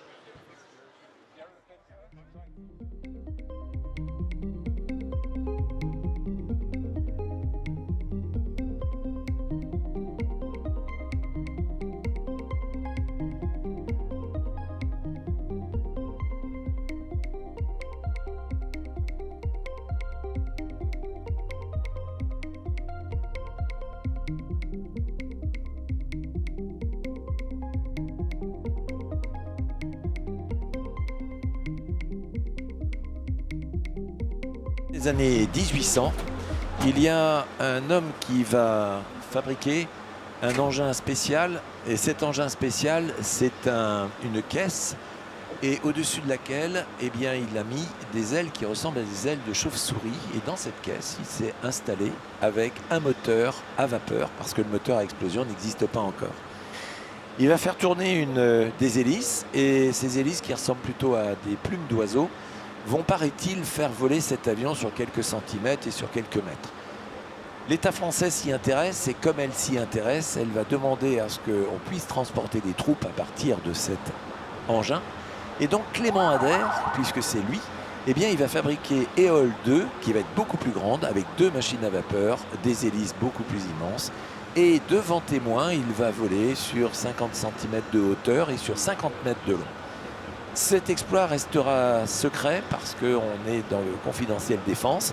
Pendant ce temps, aux États-Unis, les frères Wright vont faire voler un planeur, et à ce planeur, ils vont y adjoindre un moteur, un premier moteur qui est poussif, bien sûr, puisque ce sont des moteurs qui sont peu performants, mais avec des grandes chaînes de vélo, puisqu'ils sont fabricants de vélos, eh bien, ils vont faire tourner des hélices, et avec cela, ils vont réussir l'exploit de faire 1 km en parcourant à partir du point de décollage par leurs propres moyens, y revenir. C'est donc le premier vol au monde. Et pendant la guerre 14-18, les êtres humains qui sont à bord de ces avions et qui vont aller chercher des informations, puisque c'était le but de cette aviation, c'est aller loin, ramener des informations. Et c'est même comme cela que Louis Breguet, dans un avion à 7 h du matin, va ramener l'information que Von Kluck est en train de tourner la Belgique pour prendre les forces françaises à revers. C'est comme cela même qu'on construira la voie sacrée, qu'on utilisera les taxis parisiens et qu'on déplacera les armées pour aller face à l'ennemi. Cette aviation, les pilotes sont souvent des chevaliers qui sont passés de la cavalerie à l'aviation, et ils donnent tout un tas de noms à leur aéroplane, et il y a un homme qui va leur demander de changer de nom, c'est-à-dire d'utiliser le mot avion, parce que Clément Ader est un amoureux des acronymes, Avis, Axio, Avis pour oiseau, Axio pour l'action. Eh bien, il avait créé appareil volant à l'identique d'un oiseau naturel. Et quand on prend le premier mot la première lettre de chaque mot, eh bien, ça fait le mot avion. Mesdames et messieurs, aujourd'hui, l'avion a évolué depuis 1914, et elle a tellement évolué que depuis que le monde est monde, on s'est rendu compte que les idées qui étaient les plus incroyablement futuristes, bien sûr un jour entrées dans notre quotidien, à tel point qu'aujourd'hui elles nous paraissent non seulement naturelles, normales, mais même indispensables. Ce sera sans doute le cas de Volocopter, cette entreprise qui est créée en 2010, une entreprise qui va faire des levées de fonds 4 ans plus tard, c'est donc en 2014. 2015 également, d'autres investisseurs répondent présents, et ainsi Volocopter va réunir plus de 500 employés, et ces 500 employés travaillent sur 3 grands projets. D'abord le taxi volant, ensuite le drone de travail aérien lourd, le drone de longue distance pour transport de passagers, et dans quelques instants, vous allez voir un appareil futuriste. Ce modèle fait 500 kg, il est avec un arceau circulaire de 8 mètres de diamètre, sur lequel sont disposés 18 moteurs contre-rotatifs alimentés par 9 batteries. Lorsque ce volocoptère sera certifié, le modèle abouti, lui, doublera de poids puisqu'il fera 1 tonne. Il évoluera aussi silencieusement que celui-ci, c'est-à-dire à 75 dB au décollage, ce qui est quasiment rien, 65 décibels en vol.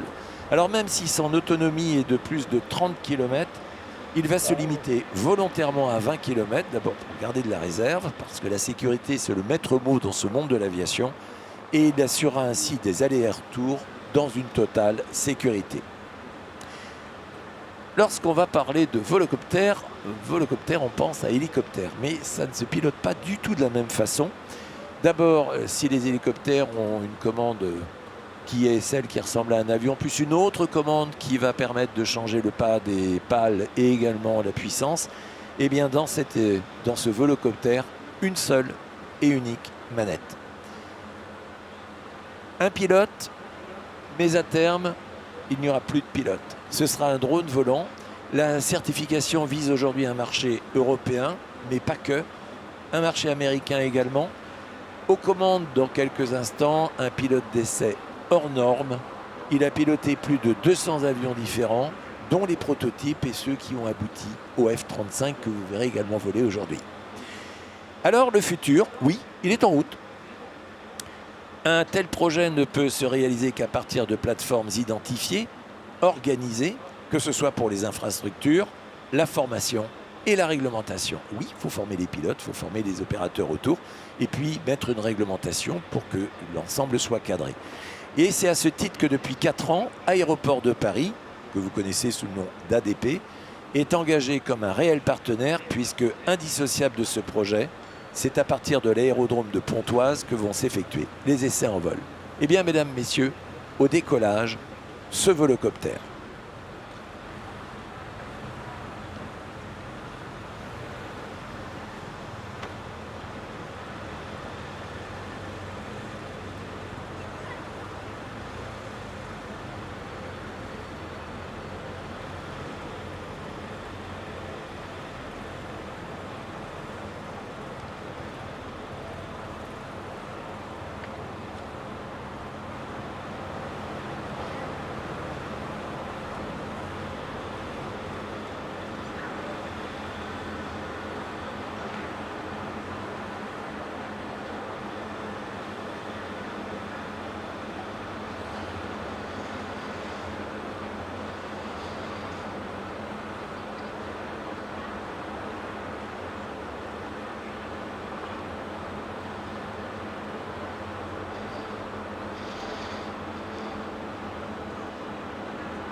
Depuis 4 ans, Aéroport de Paris, sur l'aérodrome de Pontoise, va effectuer des essais en vol en 2024. C'est donc l'année prochaine. Aéroport de Paris va proposer 3 liaisons à partir de 5 sites. Et ça va répondre à 3 nécessités. D'abord, l'environnement urbain qui est dense, un tourisme aussi, un voyage de tourisme, un déplacement pour tourisme.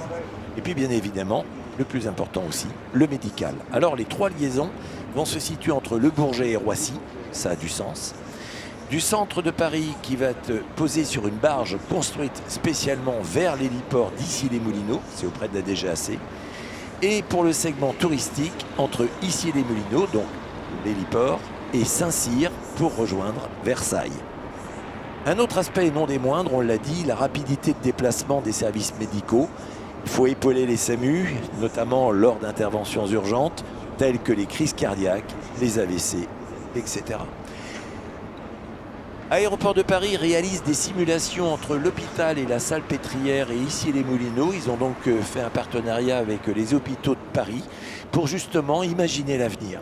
Aéroport de Paris, c'est aussi un accélérateur de système à plusieurs dimensions pour prévoir en Île-de-France une opérabilité dans tous les aspects d'un écosystème très riche.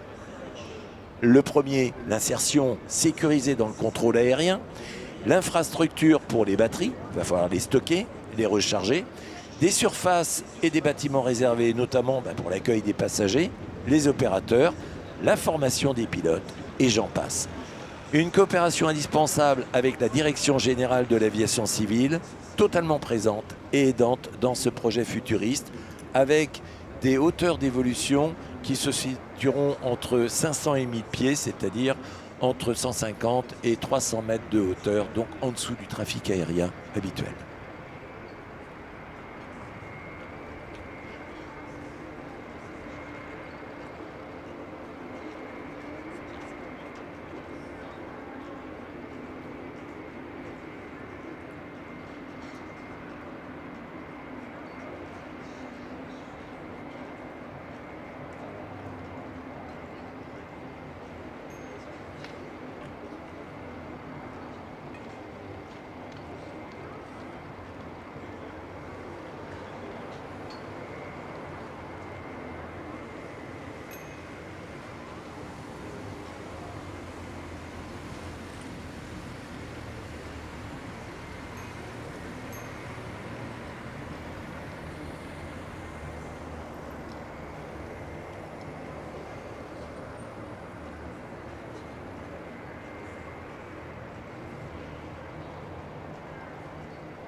Après les solutions de mobilité de demain, les solutions de mobilité électrique pour se déplacer d'un point à un autre, l'aviation de loisirs, que dis-je, l'aviation de spectacle, la voltige aérienne.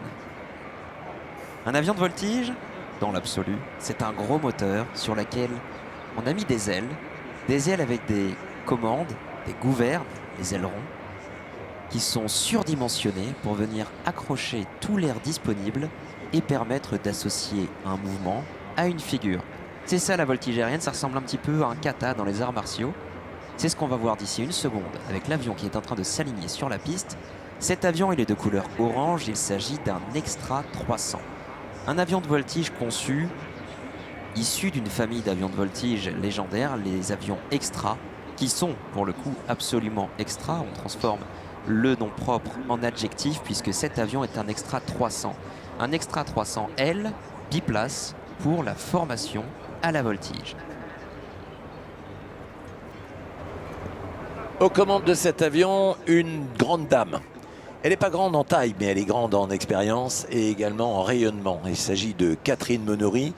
Et maintenant que je viens de dire le mot, Je suis sûr que tout le monde vous dit « Ah oui, cette dame qui a été présidente de l'Aéroclub de France, elle a été ambassadrice du musée de l'air et de l'espace, puisqu'elle était également la directrice du musée de l'air et de l'espace avant que Madame Augustin prenne maintenant la fonction. Et c'est donc en voisine qu'elle offre cette démonstration dynamique.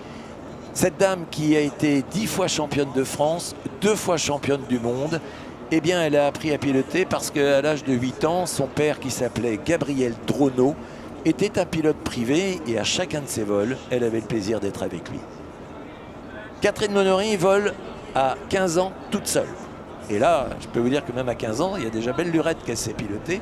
Et donc, c'est donc tout naturellement qu'elle devient la plus jeune pilote de France, brevetée, et cela à l'âge de 17 ans. Là, aujourd'hui, elle m'a dit « Pierre, il faut que tu présentes cet avion comme étant un tracteur par rapport à ce que j'ai l'habitude de piloter. » Pourquoi? Parce que Catherine pilote des avions d'exception aux puissances démentielles pour des voltiges extra importantes. Et comme on discutait, je lui ai dit autrement dit, tu es en train de me demander de passer de la Formule 1 à la Formule 3, c'est-à-dire que moi, aux commandes de la Formule 3, déjà, je ne tiens pas la route.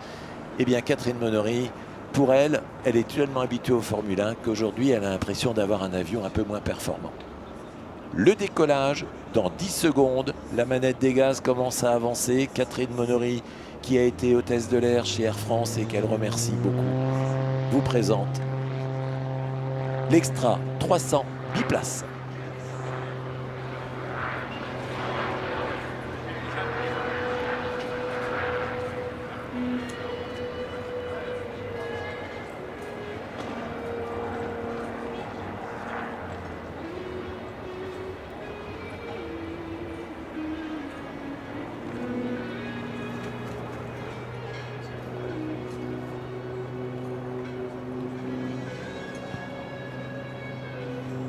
Catherine Monory, une licence de philosophie en poche, elle renoue avec l'aviation en devenant chef de cabine chez Air France, une compagnie aérienne qui n'a jamais cessé d'épauler son personnel, ce personnel qui fait l'effort de vouloir porter haute les couleurs de la France. C'est grâce à cette entreprise qu'elle pourra adapter son emploi du temps, elle s'entraînera à la voltige aérienne. Une carrière de voltigeuse plus tard, elle est désignée par décision ministérielle pour prendre la direction du Panthéon de l'aéronautique française. Et c'est donc le 10 août 2010 qu'elle devient la deuxième civile, mais aussi la toute première femme désignée directrice du musée de l'air et de l'espace, où elle va accomplir 2 mandats de 3 ans, avant de devenir ensuite la première femme présidente de l'Aéroclub de France, ainsi que l'ambassadrice du musée du Bourget. Cette femme, très dynamique dans la vie comme dans la voltige, elle redynamise aussi bien le musée que l'Aéroclub de France, tous les deux les plus anciennes institutions qui préservent la mémoire des ailes françaises. Si aujourd'hui Catherine Monory continue de s'entraîner à la voltige aérienne, c'est pour maintenir ce plaisir de cette discipline qu'elle a dominée pendant de très nombreuses années. Tous les ans, elle fait un stage, voire 2-3 stages, c'est avec Nicolas Ivanov, parce qu'elle veut maintenir son niveau d'excellence. Cette dame, Catherine Monory, a publié La sagesse de l'aviatrice. La sagesse de l'aviatrice, c'est ce petit livre qui aime à rappeler cette phrase de Saint-Exupéry: l'avion, c'est un moyen, un outil pour réunir les hommes. Je suis sûr qu'elle pense de même de cette extraordinaire institution qui est aujourd'hui l'Aéroclub de France, à laquelle elle est à la tête, puisqu'elle en est la présidente. Et elle est en passe de réussir un pari, en faire la première représentation mondiale de l'air et de l'espace. Si vous avez l'occasion d'aller sur le stand de l'Aéroclub de France, vous verrez des peintures qui ont été faites. Charles Monory, c'est son fils, il a un alias, ça s'appelle Lapin. Et Lapin, il fait du street art, il fait des murales et il a décoré notamment donc cette tente de l'Aéroclub de France. Et puis ne restons pas en reste. Souhaitons un grand bonjour à Jacques. Jacques qui sur les meetings aériens a l'habitude de la commenter.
Atterrissage tout en douceur après une démonstration époustouflante de voltige aérienne. Et puis maintenant, eh bien, une autre démonstration dans quelques instants et qui va nous ramener justement au futur, n'est-ce pas François? Continuons nos allers-retours entre le présent et le futur. Et maintenant, nous vous proposons de nous projeter dans le futur une fois de plus à l'horizon 2050. L'aviation a atteint son objectif de neutralité carbone. L'avion qui va se présenter devant vous d'ici seulement quelques secondes s'appelle le Velis Electro. Il est le premier avion électrique certifié au monde. Revenons rapidement sur la saga qui a permis au Velis de prendre son envol. En 2014, Jean-Luc Charon, président de la Fédération française aéronautique, découvre qu'un avion biplace thermique va être modifié avec un moteur électrique. Autrement dit, un avion propre et silencieux. Cet avion, c'est le biplace du constructeur slovène Pipistrel, baptisé Alpha Electro.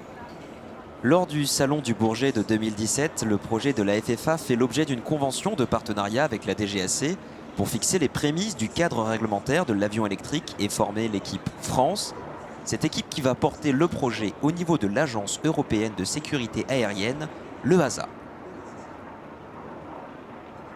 En 2018, l'agence européenne délivre l'autorisation de vol, ce qui va constituer une réelle avancée pour ce projet commun, FFA, Fédération française aéronautique, et DGAC, Direction générale de l'aviation civile.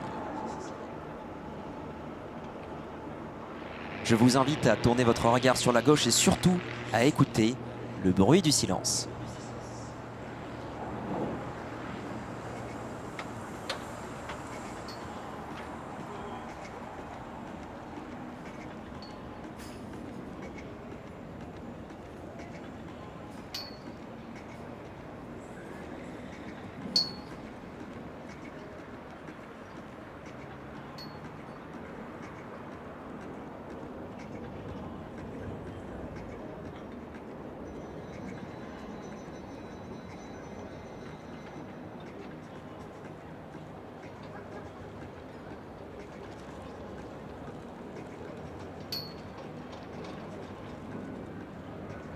En 2018, l'autorisation de vol et dès l'année suivante, fin janvier 2019, la FFA reçoit le tout premier exemplaire de cet avion électrique et l'intègre à son Fab Lab de Toussus-le-Noble pour débuter une évaluation complète de l'avion électrique en conditions réelles d'exploitation. Ce projet d'exploitation effective d'un avion école électrique retient l'attention de partenaires comme le groupe ADP et Air France KLM Industrie. En parallèle de la formation des instructeurs, il sera présenté au grand public et également aux acteurs majeurs de l'aéronautique. Et c'était ici, il y a 4 ans, au Salon du Bourget 2019. En juin 2020, l'Alpha Electro est certifié par l'EASA sous le nom Velis Electro. C'est le modèle présenté devant vous. La FFA exploite à ce jour la plus grosse flotte d'avions électriques en Europe. 6 avions cofinancés par la FFA, la DGAC, le groupe ADP et la région Île-de-France. Ils sont déployés en aéroclub mais également évalués par des écoles professionnelles comme l'ENAC. Et justement, le pilote qui nous présente cet avion aujourd'hui, il s'appelle Guillaume François, il est lui-même pilote instructeur à l'ENAC, c'est-à-dire qu'il forme les futurs pilotes de ligne, il totalise plus de 3000 heures de vol. Et pour lui, présenter cet avion aujourd'hui au Bourget, de ces mots, c'est un régal.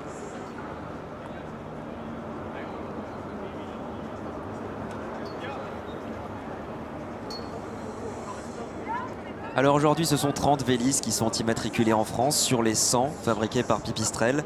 Le Velis Electro peut atteindre 180 km/h, c'est-à-dire voler à 180 km/h, jusqu'à une altitude de 3900 mètres, soit 12 800 pieds pour les puristes.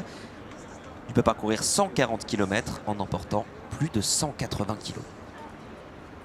Il a donc pour mission l'école de début et l'entraînement en tour de piste. La charge des batteries prend 50 minutes et en 50 minutes de charge, on récupère la même chose en autonomie, c'est-à-dire 50 minutes. Alors oui, c'est la démonstration que l'avion électrique existe bien. Vous l'avez devant vous.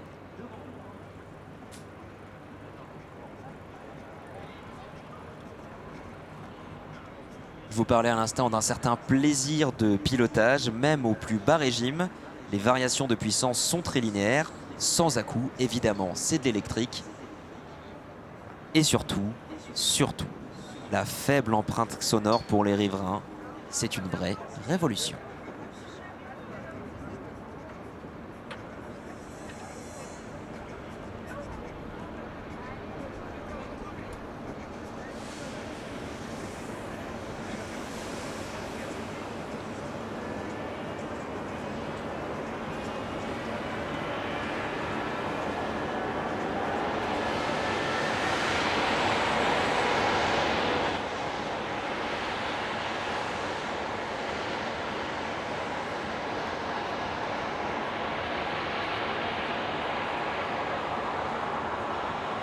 Mesdames et messieurs, sur votre gauche, l'aviation du futur se conjugue ici.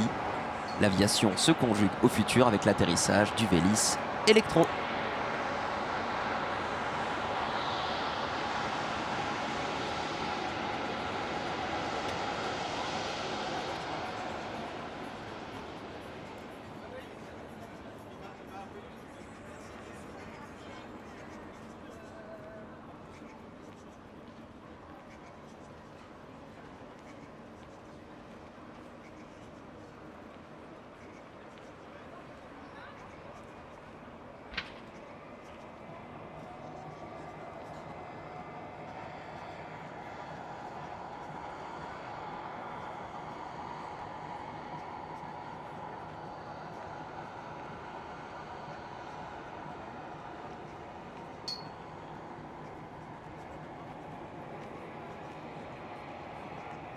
Dans cet avion électrique, une manette qui ressemble à un curseur de sonorisation. On met la manette vers l'avant et l'hélice se met à tourner. On réduit, l'hélice peut s'arrêter. On garde la batterie pleine et on peut repartir ainsi au roulage et donc économiser également. Il y a maintenant un hélicoptère et cet hélicoptère, il est aux mains de 2 pilotes. Ces pilotes sont aux commandes de cet hélicoptère de combat qui s'appelle le Tigre, que l'on a dénommé HAD pour appui et destruction. Il est présenté en version armée par un équipage du Gamstat. Alors, le Gamstat, c'est une unité particulière. Elle est composée de pilotes d'essai de l'aviation légère de l'armée de terre. Et cette unité est chargée de tester tous les matériels qui sont mis à disposition des équipages. Alors on pense tout de suite à l'avion lui-même. Non, non, il n'y a pas que cela. Parce que quand on est pilote, on a des combinaisons de vol, on a des chaussures, on a des tablettes informatiques, on a de l'armement, de l'électronique de bord. Bref, j'en passe. Eh bien, ce n'est pas pour tester ce matériel s'il est fiable, c'est pour tester s'il est compatible avec les opérations qui sont réalisées par les personnels qui vont être sur les théâtres d'opération. À l'avant, 2 officiers, ils sont devenus pilotes d'essai et en place pilote, on a le commandant David. C'est celui qui est le plus bas, qui est en avant et qui va piloter cet avion, qui va l'emmener sur les trajectoires. Et puis derrière lui, en hauteur, le capitaine Kevin, il est en place, il est chef de bord et c'est lui qui commande la mission. À l'arrière, il a, comme à l'avant, un manche pour piloter cet hélicoptère et puis un autre pour pouvoir faire monter ou descendre ou augmenter ou réduire la puissance du moteur. Et puis il a 2 autres manches et avec lesquelles il va pouvoir travailler pour amener les missiles ou les roquettes ou le canon au bon endroit. Le Tigre HAD, c'est un hélicoptère multirôle équipé d'un canon de 30 mm à grand débattement. Quand vous regardez le nez, on voit cette pointe à l'avant. Et il emporte une grande variété d'armements qui sont disposés de chaque côté sur des pods, c'est-à-dire des excroissances. Ça va de la roquette Aculus, missile Air Mistral ou Air-Sol, Hellfire, mais également des réservoirs supplémentaires parce qu'on a besoin de convoyer ou tout simplement parce que la mission va être plus longue. L'équipage est équipé d'un casque bien particulier qu'on appelle le Top Hole. Et il permet d'utiliser tous les armements du Tigre avec une précision redoutable puisqu'à 1,5 km on atteint une pièce de 10 centimes d'euros. Les informations sont alignées sur la visière directement avec la cible.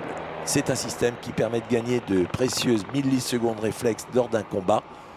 Et on va le voir parce que ce multirôle, c'est un Tigre hélicoptère conçu également pour le combat aérien comme les avions de chasse. Mesdames, messieurs, plutôt qu'un long discours, une belle présentation.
Le plus difficile pour un pilote d'hélicoptère, partir en marche arrière.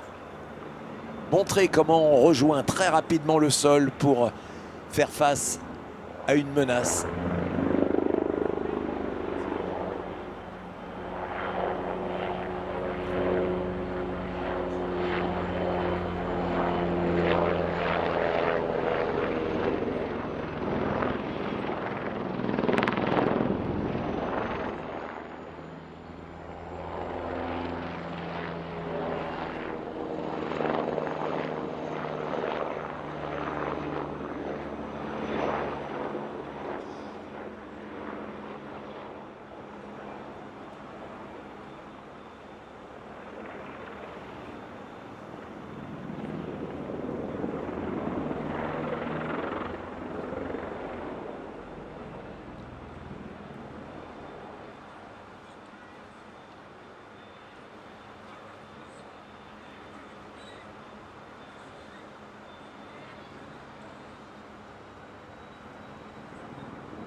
Cet hélicoptère qui est un excellent compromis entre puissance de feu, agilité, performance, protection de l'équipage avec si besoin une pose rapide d'un blindage additionnel sur les côtés et sur le dessous. Il est le fer de lance de l'aérocombat français. Le Tigre aujourd'hui est déployé sans discontinuer et cela depuis 2009 sur tous les théâtres d'opération. Les deux pilotes qui chacun ont réalisé 4 campagnes peuvent confirmer l'adage qui dit pas une seule opération sans la présence du Tigre. Et regardez ce Tigre, il est à des hauteurs très élevées comme me disent les pilotes parce que leur habitude c'est d'être à quelques mètres du sol, 2-3 mètres du sol, à pleine vitesse, de nuit, avec cette vision infrarouge due à une caméra qui se situe derrière le chef de bord, c'est-à-dire juste en dessous le rotor. Et ça pivote sec.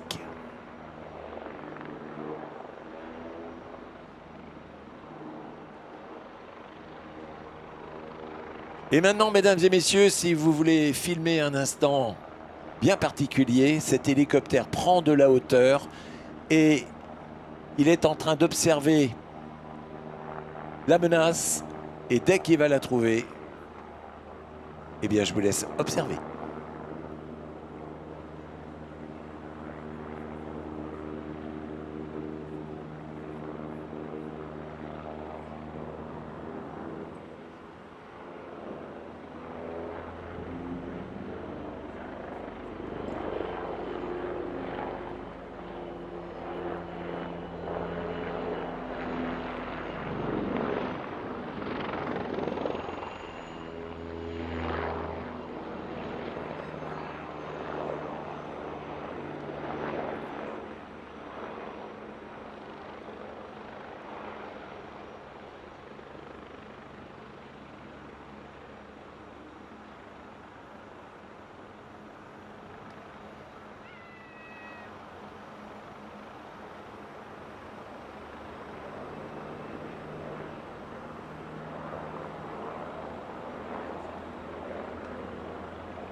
Mesdames, Messieurs, l'aviation légère de l'armée de terre, représentée par le GAMSTAT, ils sont basés à Valence. Ils vous saluent. Et si vous avez l'occasion, vous pouvez lever les bras. Ils vous observent.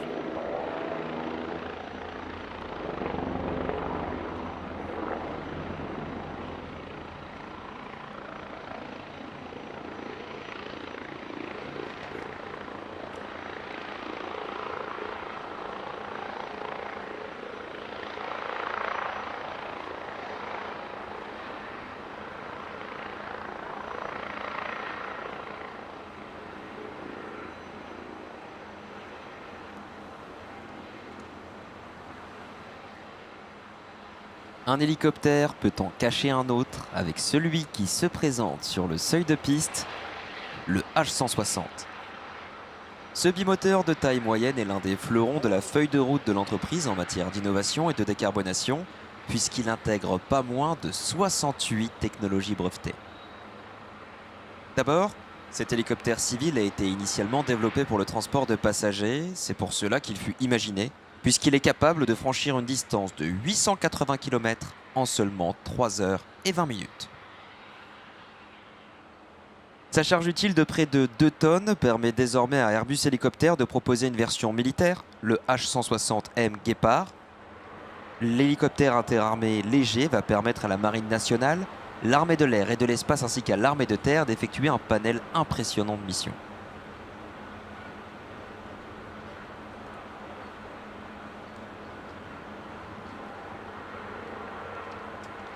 Il est d'ores et déjà en stationnaire via une fonction qui permet à l'hélicoptère de décoller de manière presque autonome.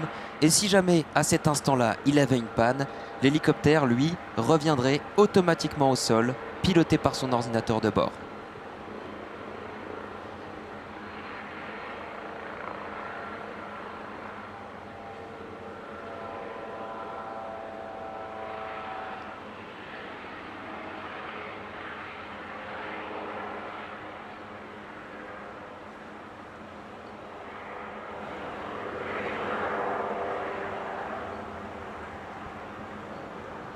Chaque innovation d'Airbus Hélicoptère inclut par souci de protection de l'environnement la recherche obsessionnelle de réduction des coûts énergétiques et sonores. Le H160 est une réussite puisqu'il est devenu le plus sobre de 15% par rapport à ses prédécesseurs de même tonnage. Les performances obtenues entre consommation et vitesse sont liées à l'excellent rendement de ces deux moteurs Safran Arano, mais également à l'optimisation aérodynamique de l'appareil. Le fenestron incliné d'un angle de 13 degrés, marque de Fabrice d'Airbus, contribue à améliorer la charge utile de l'hélicoptère, tandis que les pales Blue Edge contribuent, elles, à réduire le niveau sonore de 50% par rapport à d'autres hélicoptères de la même catégorie. Évidemment, cela permet aux passagers de bénéficier d'une expérience de vol inégalée, confortable.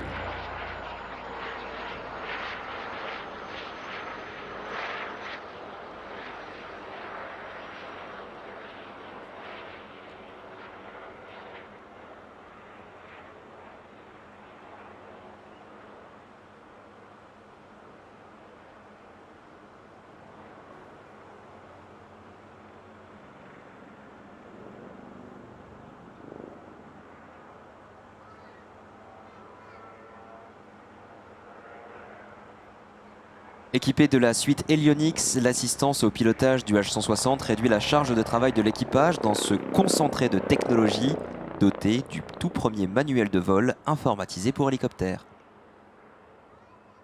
L'ensemble des utilisateurs de ces hélicoptères civils ou militaires seront les bénéficiaires d'un système de maintenance optimisé qui réduit les coûts et surtout optimise la disponibilité opérationnelle.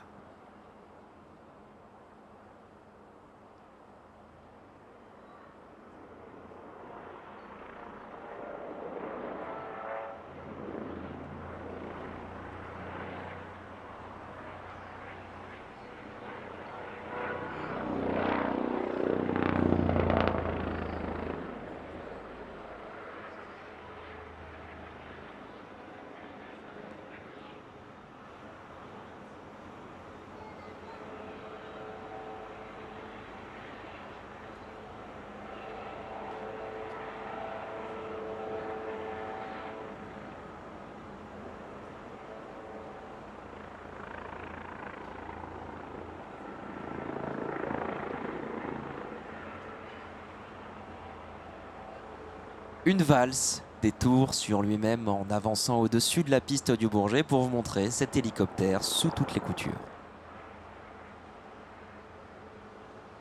Et justement, pour présenter cette machine aujourd'hui, un pilote, Olivier Jans. C'est un ancien de l'armée de l'air, il est de la promo 1990 de l'école de l'air et c'est seulement 10 ans plus tard qu'il a rejoint l'EPNER, l'école des pilotes d'essai. En tant que militaire, il a fait de la recherche et du sauvetage, un petit peu ce qu'il fait là en translatant sur la piste. Il surveillait les eaux et récupérait des rescapés. Et c'est donc en 2008 qu'il a rejoint Airbus. Il totalise aujourd'hui 8000 heures de vol et il a surtout participé au développement de plein d'hélicoptères dont le Cabri, l'Écureuil, le H-130T2 et surtout le H-160.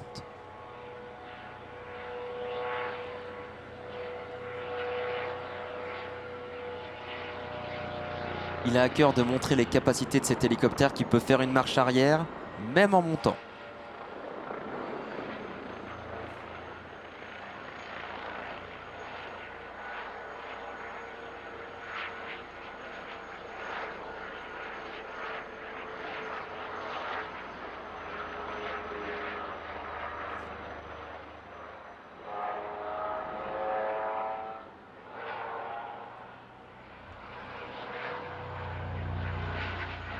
Il a effectué les premiers vols de l'hélicoptère dès l'année 2016-2017. Il effectuait des vols de contrôle dans le sud de la France, puisqu'Airbus Hélicoptère est situé à Marignane sur l'aéroport de Marseille-Provence.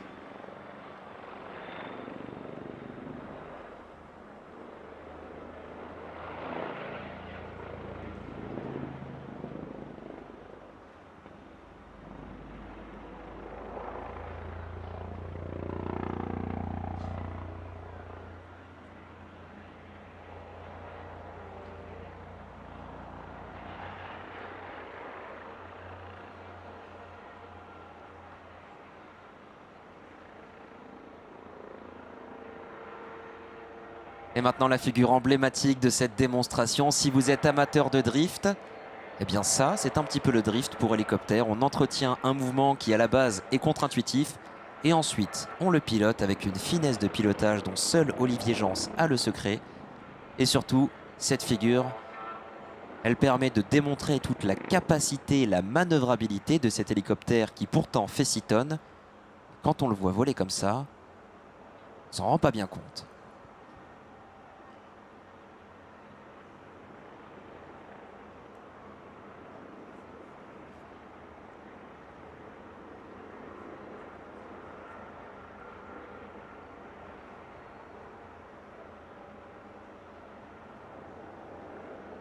Une salutation d'avant en arrière pour vous saluer, vous, public du Bourget, avant de venir se poser.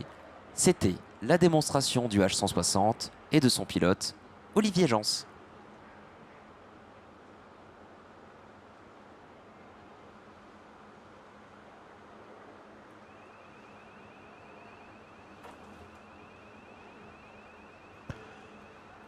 Et comme le disait si savamment François, un hélicoptère peut en chasser un autre. Effectivement, il peut même en cacher un autre. L'autre, ça va être le NH-90.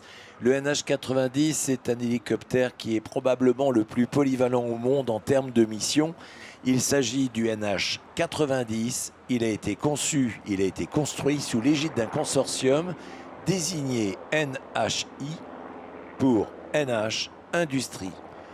NH Industrie qui réunit les compétences de Airbus Hélicoptère, Fokker et Leonardo. Il s'agit donc, mesdames et messieurs, d'un hélicoptère véritablement européen qui vous est présenté. Ce NH-90, désormais, est connu par le nom de Caïman. C'est un hélicoptère, il est biturbine de manœuvre et d'assaut. Il a pour principale mission le transport tactique de personnel ou le transport tactique de matériel. 2,5 tonnes transportées.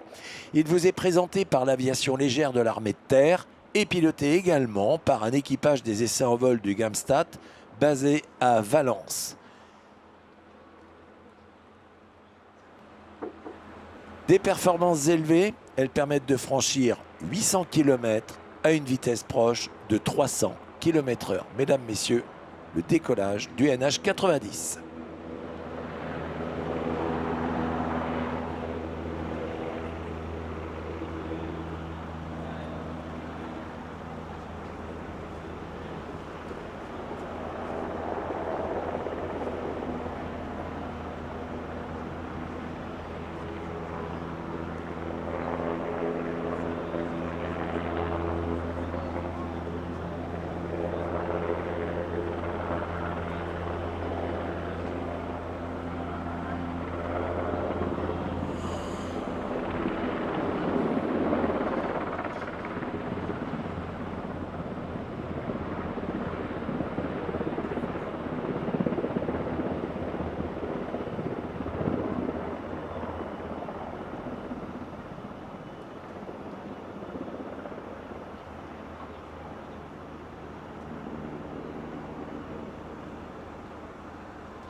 Cet hélicoptère est motorisé avec 2 turbines, ce sont des RTM 322 pour les spécialistes, 2600 chevaux chacun, et ils entraînent le rotor principal qui a un diamètre important, 16 mètres.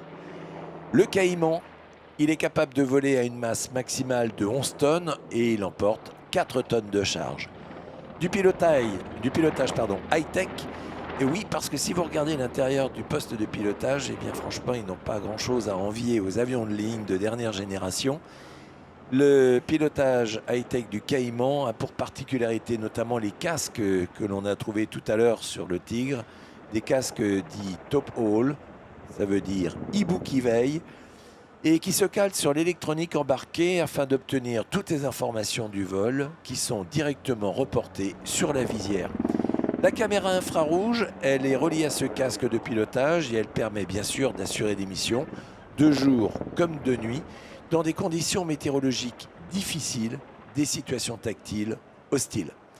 Premier appareil doté en série de commandes de vols électriques, eh bien, pas besoin de vous le dire, il possède une agilité de manœuvre avec un niveau de sécurité et de survivabilité très élevé. Le Caïman, il équipe les armées pour 2 versions. D'abord, la première version, c'est pour l'aviation légère de l'armée de terre. C'est le TTH pour Tactical Transport Helicopter.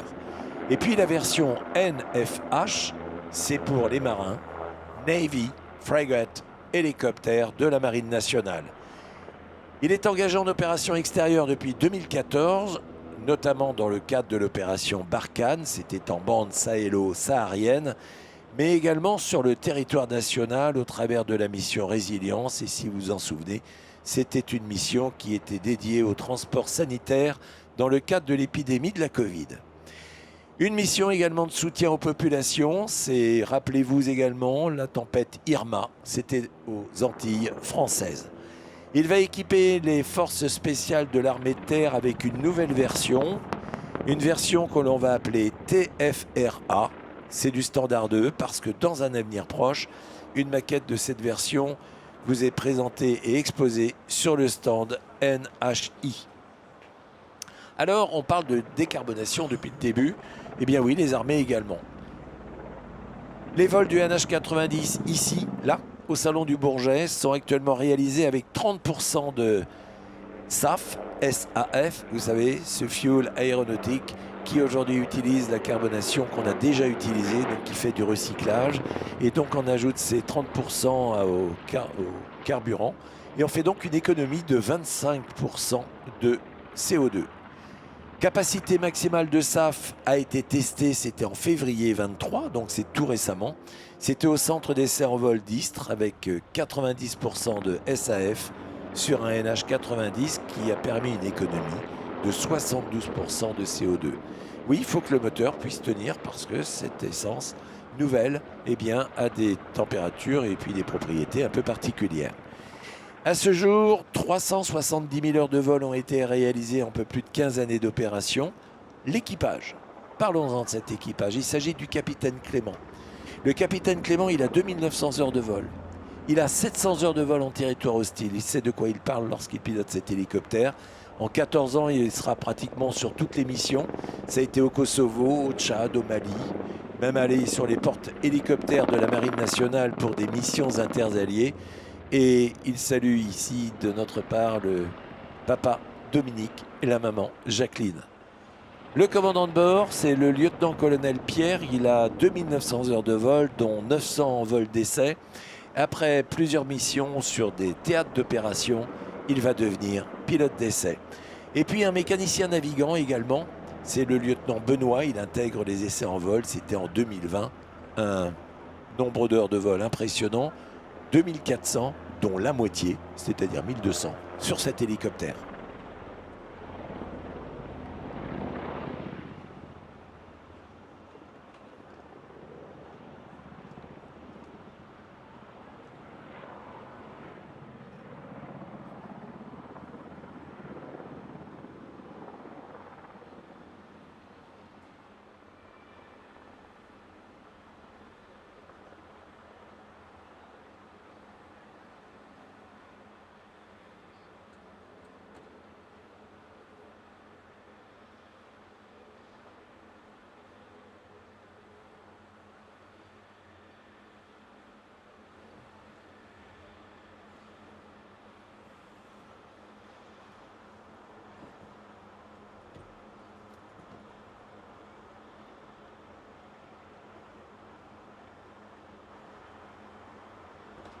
Et après l'hélicoptère de transport d'aujourd'hui, l'avion d'attaque d'hier.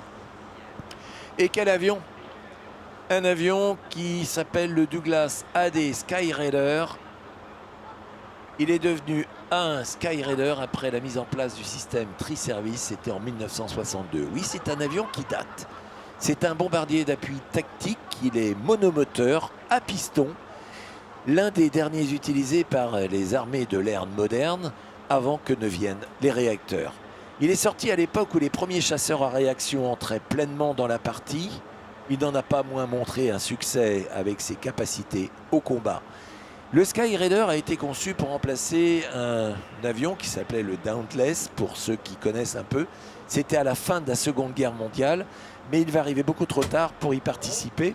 Et ce projet a été imaginé en 1944, mais c'est en 1945 que l'appareil vit le jour. Il faut bien, après les dessins, après les essais en vol, le mettre en production.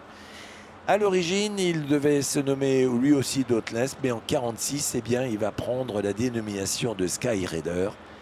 L'appellation AD vient du fait que c'est le premier avion d'attaque de chez Douglas. Et puis, on arrive à cette version. Après plusieurs versions, il y en aura 7 au total. La version 4, c'est la version la plus construite et c'est l'avion qui vous est présenté. Cet avion est une version d'attaque de nuit avec un équipage composé d'un pilote et de 2 opérateurs radars qui sont situés en dessous dans une soute. Et pour cette variante, le compartiment radar va remplacer les aérofreins, l'accès se faisant par une porte vitrée de chaque côté du fuselage, avec une écope qui va être située sur le dos de l'appareil. Autrement dit, on a un avion à puissance démentielle, à partir desquels on pourra mettre absolument tout ce que l'on veut dedans. C'est un avion qui fait 7 tonnes de décollage, il est capable d'emporter 7 tonnes d'armement.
On peut qualifier le Skyraider de véritable camion à bombe.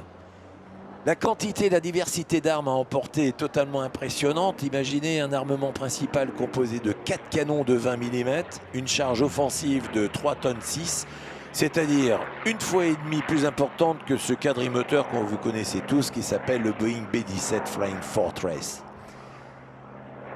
On pourra même aller pratiquement jusqu'à 6 tonnes et demie au Vietnam, et ce qui lui conférerait une large panoplie d'armes. À noter qu'une rafale de 3 secondes avec l'ensemble de ces canons, c'est 150 obus qui sont envoyés. 15 points d'attache sous les ailes permettent d'emporter des réservoirs qui vont être largables, des paquets de 25 bombes, des bombes de 2000 livres, de 1 tonne. On va avoir des tubes lance-roquettes, on va avoir des fumigènes. Si vous lisez un petit peu, il y a un livre qui retrace l'utilisation de cet avion, parce que ce chasseur-bombardier qui était aussi embarqué sur les porte-avions, eh bien son rôle c'était d'attaquer les porte-avions japonais. Il a pris du service pendant la guerre de Corée en tant que chasseur de train. Et le 26 juillet 1954, alors qu'ils étaient en mission de secours, c'était suite à l'attaque d'un DC-4 de la Cathay Pacifique par l'aviation chinoise, 2 AD, accompagnés d'un corsaire, ont réussi à faire le strike. En 1956, l'armée de l'air française veut remplacer ces P-47, ces Thunderbolt qui avaient été offerts par les Américains dans le cadre du plan Marshall. Et on est en Algérie. Il y en aura 113 qui vont être commandés et des transformations seront faites par Sud Aviation pour ensuite affecter à Madagascar, à Djibouti. Un certain nombre également seront donnés à des pays amis.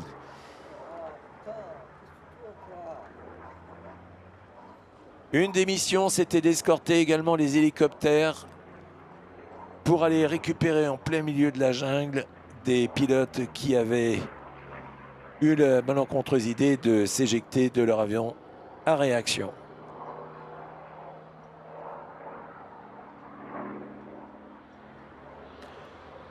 Aux commandes de cet avion, Bernard Vurpillot. Il a été pilote hélicoptère dans l'armée de terre et puis il a été pilote également au port du Havre pour emmener les pilotes sur des bateaux.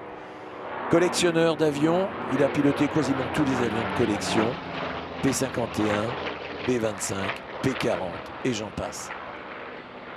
Un avion qui n'avait pas été fait pour la voltige aérienne et regardez comment il manie ce superbe avion dont les ailes se rétractent parce que sur les porte-avions, on manque toujours de place.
Et après des passages à près de 600 km/h, cet avion de 11 tonnes à pleine charge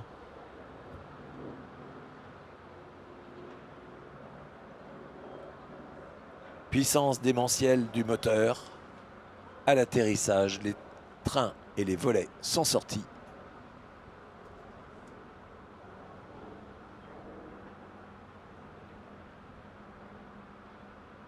Et la musique des années 50 a accompagné cet avion.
On continue notre voyage à travers l'histoire et cette fois-ci on est 15 ans plus tard, toujours dans la thématique des avions, d'attaque au sol et de reconnaissance. Cette fois-ci, ça se passe du côté de chez le constructeur North American. Après avoir accumulé des succès, dont un certain T6 ou un certain P51 qu'on aura le plaisir de retrouver un petit peu plus tard, North American a travaillé sur un projet qui s'appelait LARA. Light Armed Reconnaissance Airplane, un avion léger de reconnaissance et d'attaque au sol. C'est comme ça que l'OV-10 Bronco a décollé.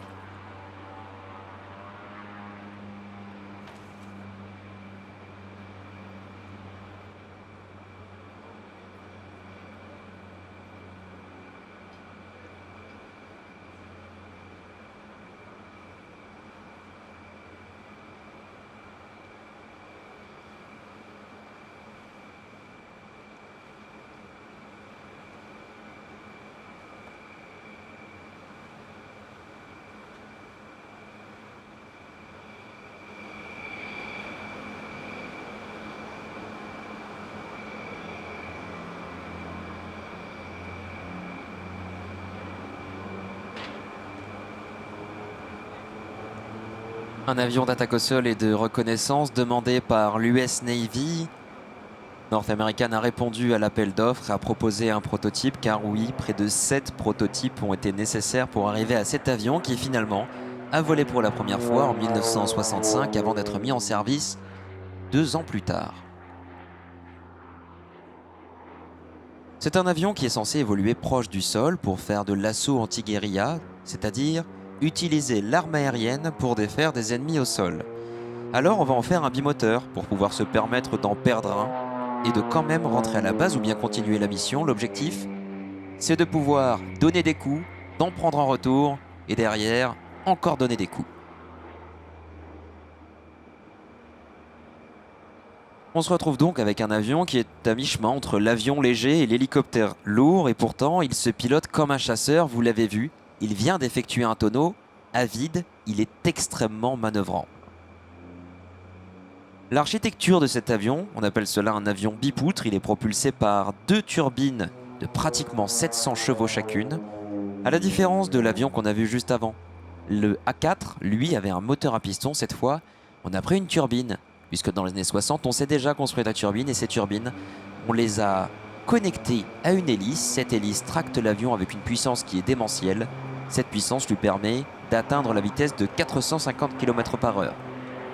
Alors je vous le concède, avec cet avion, on ne va pas vite. On ne va pas vite, mais on va loin. On va à presque 2000 km, 2 fois la France, d'une seule traite. Pourquoi une si longue autonomie? Eh bien, si des troupes sont au sol, il faut pouvoir rester en l'air longtemps pour les appuyer au moment opportun. Il faut pouvoir se mettre en attente et au moment où la situation au sol l'exige, venir délivrer ses camarades qui eux se trouvent au sol et sont au plus proche de l'ennemi. Pour certains, cet avion est un petit peu l'ancêtre du A-10, un véritable char volant.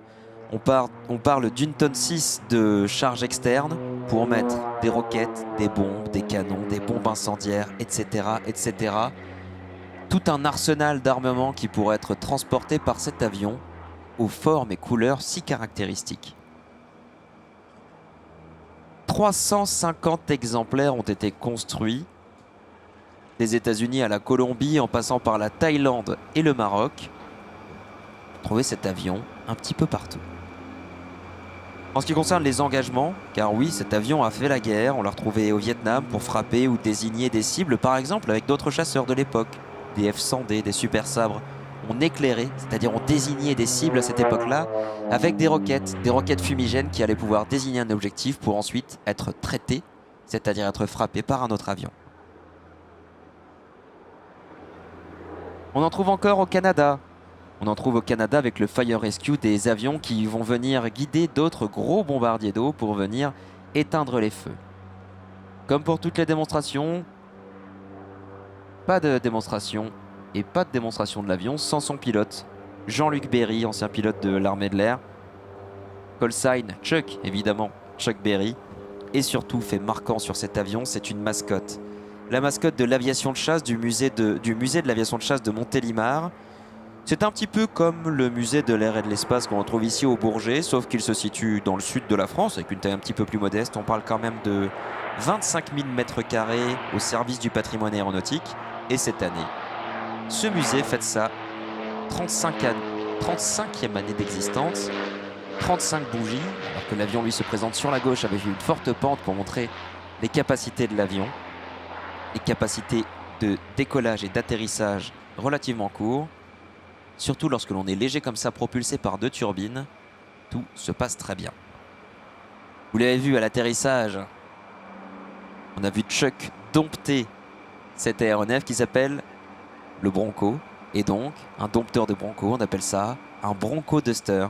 C'était ce qui était sur les patchs des pilotes de Bronco lorsqu'il a été conçu. On a beaucoup de chance d'avoir aujourd'hui donc cette mascotte du musée de Montélimar et par essence, la mascotte de la ville de Montélimar elle-même. Petite anecdote, si vous voulez vous faire livrer du nougat, eh ben ça peut se passer en Bronco.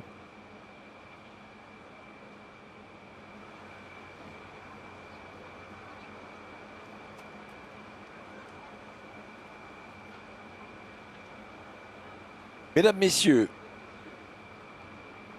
nous vous invitons à prendre votre téléphone caméra et à observer le décollage et à filmer le décollage de cet avion de ligne. C'est un avion qu'Airbus a le plaisir de vous présenter. Il s'agit de l'Airbus A321 XLR, le dernier né de la famille des Airbus A320 Neo. Cet avion, mesdames et messieurs, décollage immédiat.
Et oui, Airbus a le plaisir de vous présenter son dernier né de la famille des Airbus, le XLR pour Extra Long Range, qui va désigner, comme vous l'avez compris, un avion à très grand rayon d'action. Au sein du catalogue Airbus, cet avion de ligne va proposer aux compagnies aériennes une souplesse d'exploitation à ce jour inédite, puisque habituellement la gamme des avions monocouloirs, c'est-à-dire des sièges de chaque côté et un seul couloir, est utilisée pour les vols court courrier, et vous le savez puisque vous-même vous voyagez.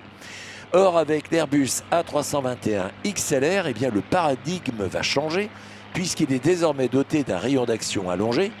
On va à 8700 km pour 11 heures de vol sans escale, avec un avion prévu également faire du court courrier. Cet avion donc possède un atout unique pour les compagnies aériennes, puisqu'il est aussi efficace et utilisable lorsqu'on fait un Paris-Milan que lorsqu'on fait un Milan-New York. Par voie de conséquence, 244 passagers transportés qui vont retrouver des vols court courrier, voire même intérieurs, avec un confort identique à celui des longs courriers. Sièges spacieux, confortables, des écrans de divertissement de 18 pouces, des atouts de choix pour maximiser la sérénité du voyage, quelle qu'en soit la durée. L'exploitation aérienne commerciale, c'est un secteur d'activité où la saisonnalité peut impliquer des variations de remplissage et de distance à parcourir. L'Airbus A321 XLR, du coup, devient tout à la fois court, moyen et long courrier. Alors cette souplesse d'exploitation, elle est devenue possible parce qu'on est capacité de mettre 1, 2, 3 réservoirs supplémentaires, mais aussi un train d'atterrissage renforcé. Côté motorisation, une modularité qui est à l'honneur, puisque cet avion sera proposé avec une motorisation Pratt & Whitney, mais si vous le souhaitez, vous pouvez également avoir du CFM LEAP. Ces deux motorisations possibles font de l'A321 XLR un avion économique, capable lui aussi de voler avec du carburant SAF pour Sustainable Aviation Fuel. La sauvegarde de notre environnement est au cœur des considérations d'Airbus. Airbus qui s'engage pour l'ensemble de ses projets à réduire au maximum les émissions de gaz à effet de serre. À ce jour, 560 avions ont été commandés par 26 clients et ce n'est que le début. Cet avion, sur une valse de Strauss, aux commandes, Hugues van der Stichel. Hugues van der Stichel, il est polytechnicien, pilote de chasse, il devient pilote d'essai, il est également directeur des études dans des écoles d'ingénieurs. Il est accompagné de Yann Beaufils. Yann Beaufils qui a été pilote dans l'aéronautique navale et qui lui aussi a été pilote d'essai sur un nombre incalculable d'avions. Par exemple, l'Airbus A320, A350, l'A380 qui se trouve ici sur le tarmac et sous lequel vous pouvez aller. Et puis, il y a des ingénieurs d'essai qui sont totalement indispensables. Il s'agit de Jean-Philippe Cotet, qui lui a été l'homme moteur A400M. C'est lui qui a développé et qui a suivi le développement de ces moteurs. Et puis, Patrick Duché. Patrick Duché, c'est le responsable des essais en vol, rien que cela. C'est un homme également qui a fait des nombreuses premières. Bien évidemment, Rémi Valois, il n'est pas en reste, il fait partie de ces ingénieurs qui, sans eux, n'auraient pas capacité à développer et à permettre à nous, passagers, de voler en toute sécurité.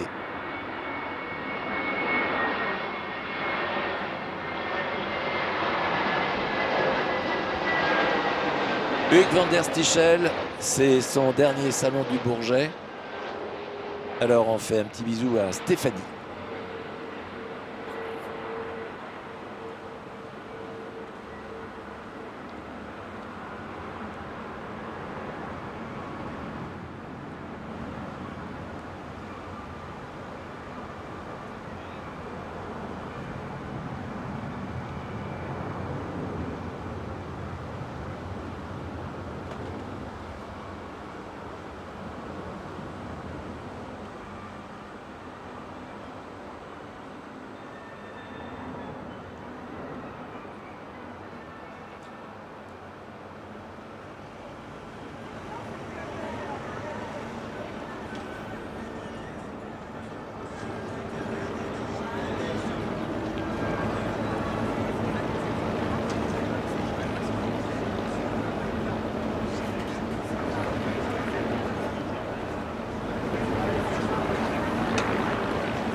un avion qui remonte la piste, un avion aux formes et surtout au bruit tout à fait particulier. Il s'agit d'un P-51 Mustang dans sa version TF-51.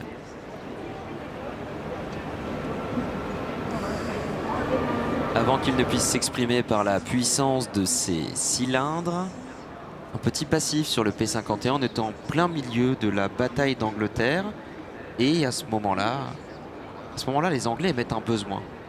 Un besoin pour un nouveau chasseur qui viendrait suppléer les leurs pour augmenter leur niveau de défense. Un niveau de défense, oui, mais également ils se rendent compte que lorsqu'il y a des raids qui sont réalisés sur différents pays, notamment l'Allemagne, pour pouvoir aller régler les comptes de ce pays qui vient écraser régulièrement toutes les nuits Londres avec des tapis de bombes, eh bien la réponse elle est faite avec 1 millier d'avions par nuit qui vont partir. Et dans ce millier d'avions, il y a 10 hommes qui ont entre 18 et 25 ans. Ils sont des navigants dans ces forteresses volantes, et quand il y en a 1000 à partir, il y en a 900 à revenir. Autrement dit, dans une nuit, il y a 1000 personnels navigants qui sont incapables de remonter à bord des avions, soit parce qu'ils ont été abattus, ou soit parce qu'ils se sont parachutés en territoire ennemi. Et donc, on va vouloir trouver des avions qui permettent d'accompagner ces bombardiers, et en accompagnement de ces bombardiers, aujourd'hui, il n'y avait aucun avion capable de faire cela. Ça va donc être une demande des Anglais pour avoir un chasseur à long rayon d'action, et le Mustang a été déjà imaginé parce que la légende veut qu'en 4 mois on ait créé cet avion. Or en fait cet avion était déjà dans les tablettes. Au décollage, le P-51 Mustang.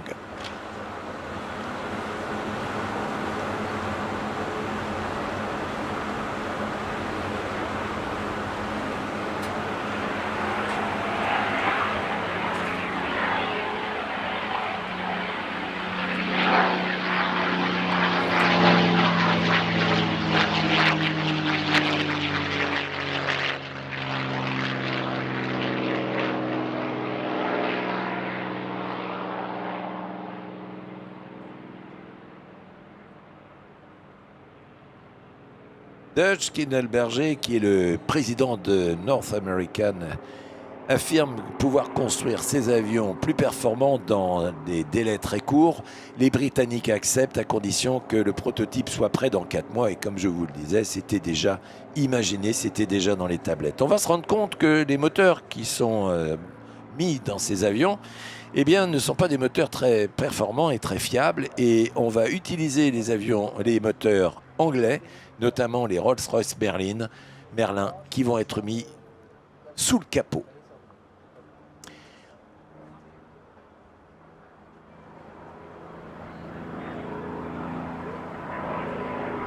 Un avion très aérodynamique avec des ailes également qui ne vont plus avoir de nervures autant que les autres, et on mettra à l'intérieur des réservoirs qui seront encore plus grands, et puis on accrochera sous les ailes d'autres réservoirs pour avoir des distances de franchissables assez importantes. On va allonger jusqu'à presque 6-7 heures de vol l'autonomie de cet avion.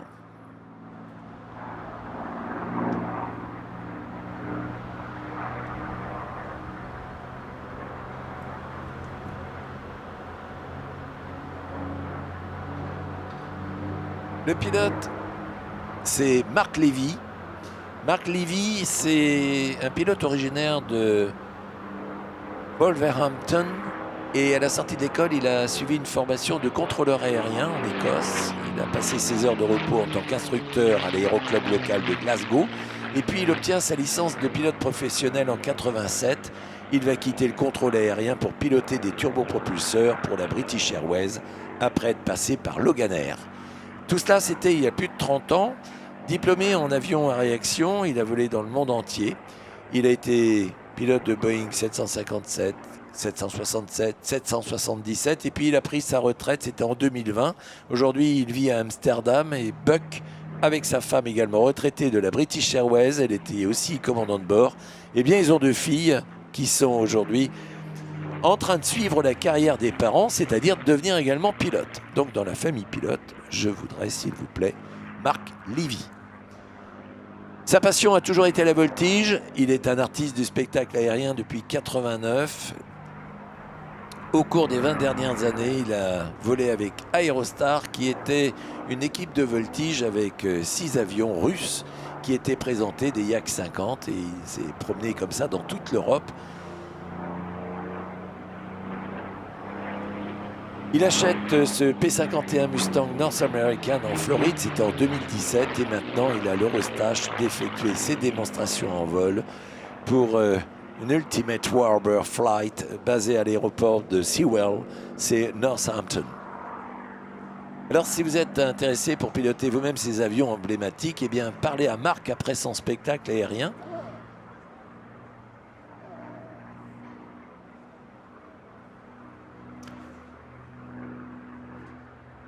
Il sera auprès de cet avion mythique.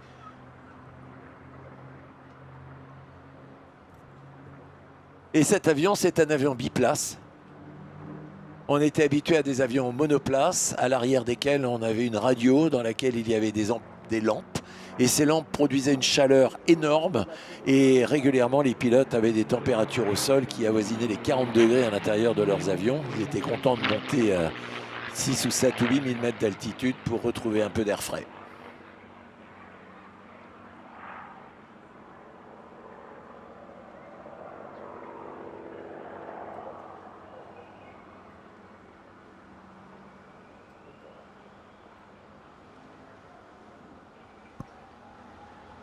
Cet avion que vous voyez évoluer, Tom Cruise a le même aux États-Unis et il s'amuse lui aussi avec ce type d'avion qui est un avion de collection splendide.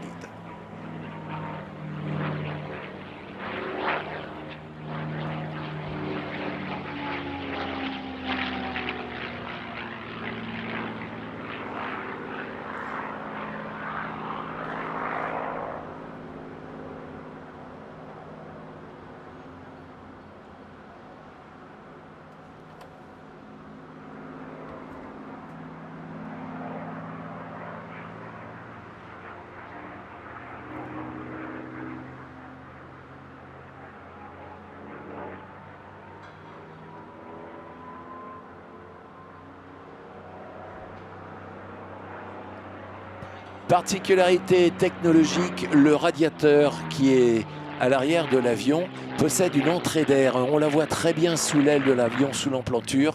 Et cette entrée d'air fait que ça devient un propulseur. On a littéralement un effet Venturi à l'intérieur et donc on gagne également en vitesse grâce à cette innovation.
Cet avion d'atterrissage a été construit pour être pratico-pratique, c'est-à-dire que le capot qui est immense en quelques secondes s'enlève et on a accès à l'ensemble. On met un radiateur d'huile complètement situé à l'arrière auprès de cette roulette qui est elle-même rétractable, on gagne ainsi en finesse.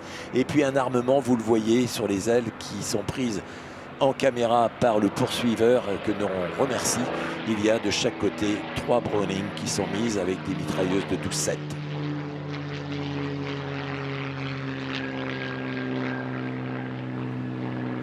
Et puis comme on est américain et qu'on ne sait pas encore les effets nocifs de la cigarette, eh bien on a un cendrier à bord. Et oui, le constructeur avait décidé d'en mettre un.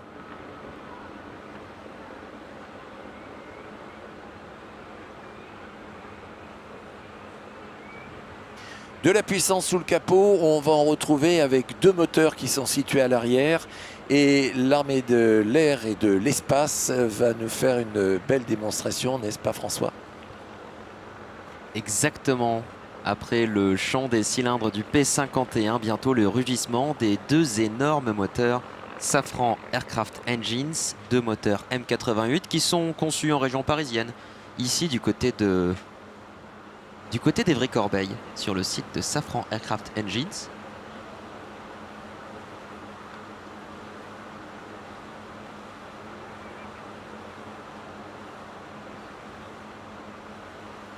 Non pas énorme, mais d'une grande puissance en dépit de la taille de l'avion. Vous allez le voir, ça se passe sur votre droite. L'avion vient d'allumer son phare d'atterrissage et d'ici quelques secondes, le décollage du Rafale Solo Display 2023, le capitaine Bertrand Butin, dit Bubu, qui nous présente son Rafale, un Rafale F3R, un Rafale à polyvalence élargie et surtout un avion aux performances absolument incroyables. Mesdames et messieurs, au décollage, le Rafale Solo Display 2023.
Bonjour à tous, je suis le capitaine Bertrand Butin à bord de ce Rafale de l'armée de l'air de l'espace. C'est un véritable plaisir pour moi de vous présenter ce joyau de la technologie française dans ce magnifique ciel du Bourget.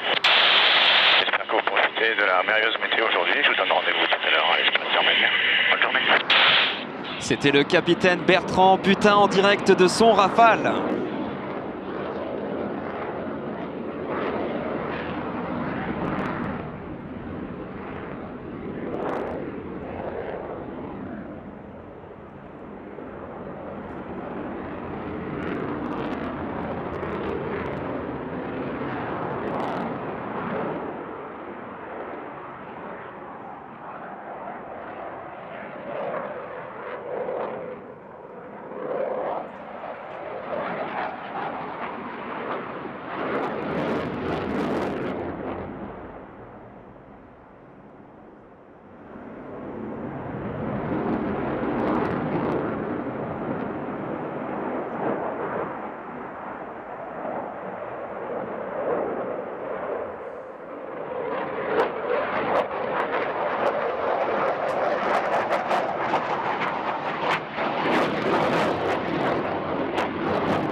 Attends, 2 secondes.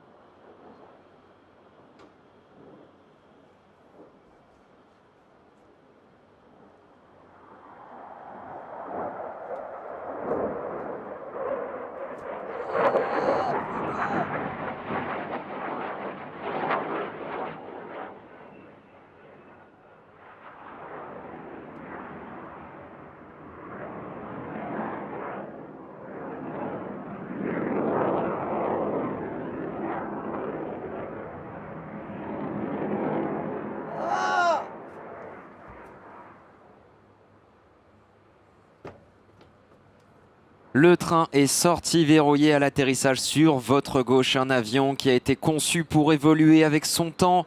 Bientôt le standard F4, la première brique du système de combat aérien du futur. Aujourd'hui, cet avion nous vient de la 4e escadre de chasse de la base aérienne de Saint-Dizier. La base où sont formés tous les pilotes de Rafale au sein de l'escadron de transformation Rafale, l'escadron 3-4 Aquitaine. À l'atterrissage, le Rafale Solo Display.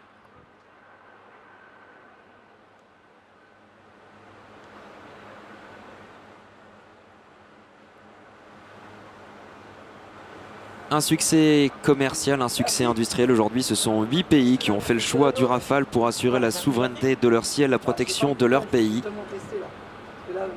Le Rafale est un avion omni-rôle. Dans l'armée de l'air et de l'espace, il a remplacé beaucoup de types d'aéronefs différents. Il est aujourd'hui le fer de lance de notre défense aérienne.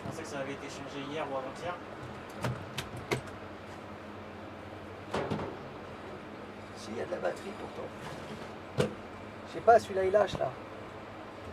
J'ai plus de Superbe signal, démonstration, merci beaucoup à l'armée de l'air et de l'espace et également à Dassault Aviation qui nous présente un autre avion là maintenant, un avion tout en élégance, un avion qui sert à ce que les hommes puissent faire du business rapidement et donc pouvoir se déplacer, faire plusieurs pays dans la même journée, rencontrer plusieurs industriels, pouvoir permettre de créer des emplois.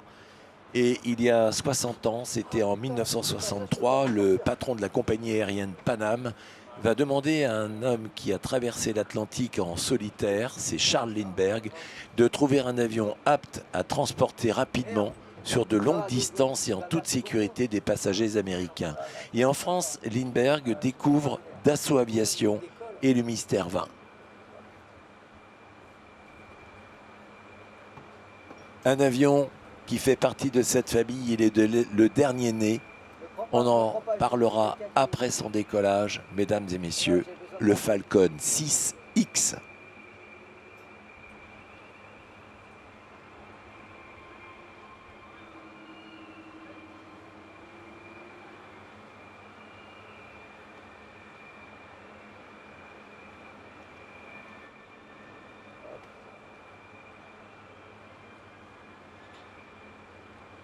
Bon bah, j'ai un écran qui déconne, hein, ça ne marche pas du tout. C'est pas la batterie.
Et lors de sa tournée mondiale pour essayer de trouver l'oiseau rare, eh bien Lindbergh va découvrir Dassault Aviation et voici ce qu'il dit de cet avion, le Mystère 20.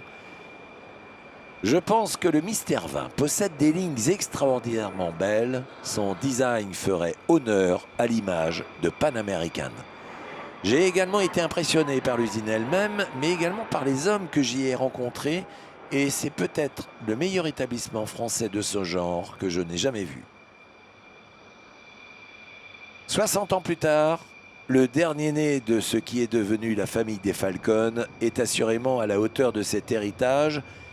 Lancé en 2018, le 6X a fait son premier vol, c'était en 2021, au mois de mars. Le Falcon 6X se distingue par une cabine qui est la plus grande de sa catégorie avec presque 2 mètres de hauteur. Ça offre ainsi aux voyageurs une expérience nouvelle pour une efficacité de travail ou de repos exceptionnelle. Le 6X peut embarquer jusqu'à 16 passagers à une vitesse d'environ 850 km/h. 10 000 km d'un seul coup d'aile permet de relier Los Angeles à Genève, juste pour exemple. 12 tonnes de poussée, 2 réacteurs Pratt & Whitney Canada Pure Power, ce sont les PW 812D. Le 6X peut décoller à la masse maximale impressionnante de 35 tonnes. Et comme tous les Falcon, eh bien, il bénéficie de l'expertise de Dassault Aviation en matière d'aéronautique militaire qui a été démontrée encore il y a quelques instants avec le Rafale, cet avion célèbre de combat.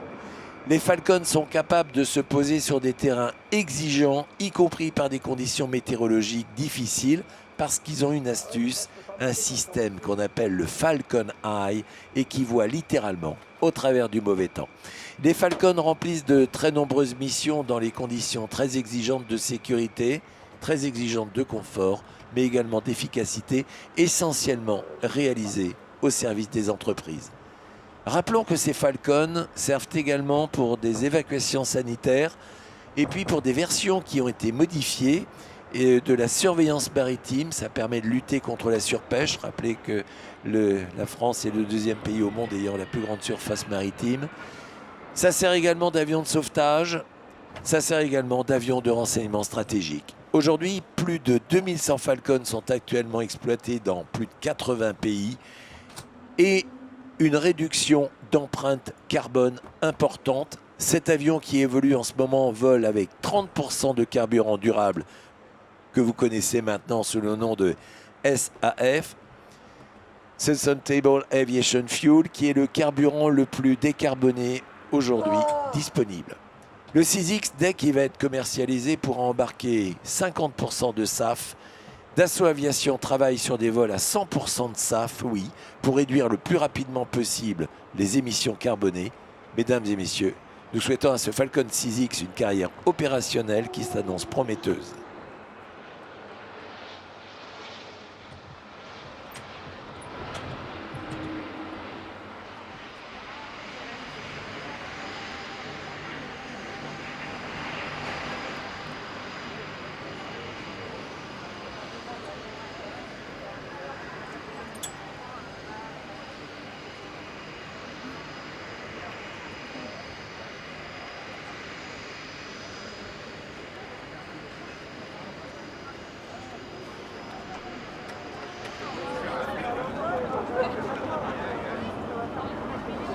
Alors que ce Falcon va dégager la piste, les plus attentifs d'entre vous auront peut-être entendu un bruit un petit peu aigu caractéristique d'un avion que tous les passionnés d'aviation connaissent et que vous, j'espère, allez connaître d'ici quelques instants. Si vous ne le connaissiez pas encore, on va vous le présenter.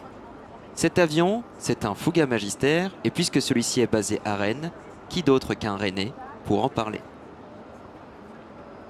Oui, un Fouga Magister, c'est l'avion qui parle à une foultitude de pilotes, notamment de l'armée de l'air, mais aussi de la marine, pour la version marine avec le Zéphyr, pour avoir été leur avion de formation au métier de pilote de chasse. Que ce soit en combat aérien avec cet avion qui était armé de 2 mitrailleuses de 7 mm 5, mais également de bombardiers parce qu'il y avait 2 bombes de 50 kg, et puis également équipé pour l'attaque au sol avec des lance-roquettes, eh bien cet avion reste un avion mythique.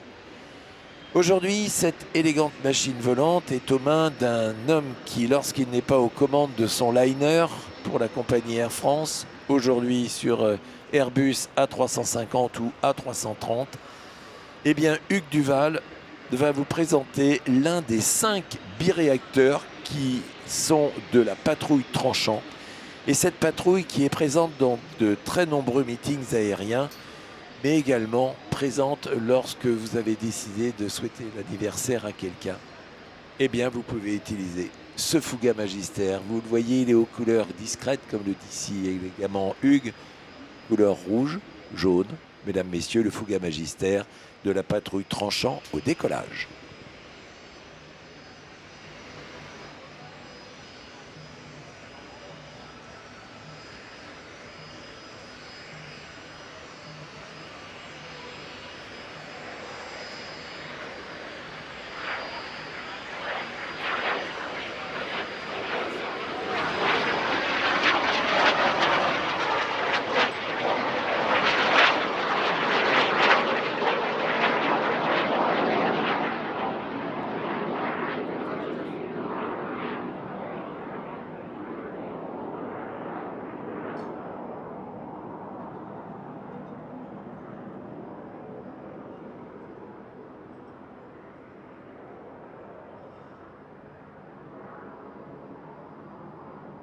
Si vous allez sur les réseaux sociaux, vous pourrez voir un concert de U2 avant qu'ils ne se séparent. Eh bien, il y a des Fouga Magister, ils sont 5 et ils sont aux couleurs du pays qui leur a demandé d'être présents.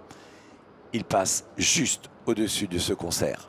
Les Fouga Magister CM170 ont été des avions très fins, véloces, parce qu'ils ont été construits par notamment un constructeur de planeurs.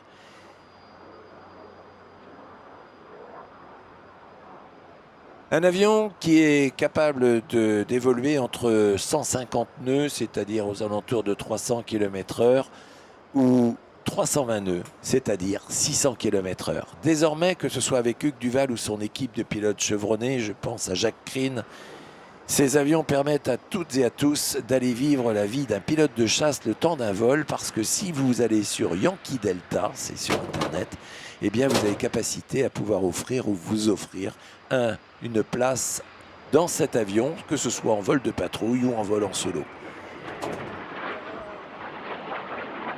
Un pilotage souple, des évolutions harmonieuses. Hugues Duval transforme l'énergie en courbes élégantes. Il sait caresser les filets d'air de son superbe Fouga Magister. Et pendant cette évolution, on ne peut oublier cette entreprise qui s'appelle Pothèse et qui a été aussi à l'origine de cet avion. Une famille également, elle s'appelle Lecomte, qui eux aussi ont été à l'origine de cet avion, et on salue justement Vincent, Kim et Pablo, ici présents.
Ce Foucault Magister a été l'avion de la patrouille de France et les fumigènes que vous voyez à l'arrière et qui vous permettent de suivre les courbes et des arabesques élégantes, eh bien c'est de la paraffine et si toutefois elle venait à se poser sur votre visage, elle ne pourrait qu'embellir votre peau.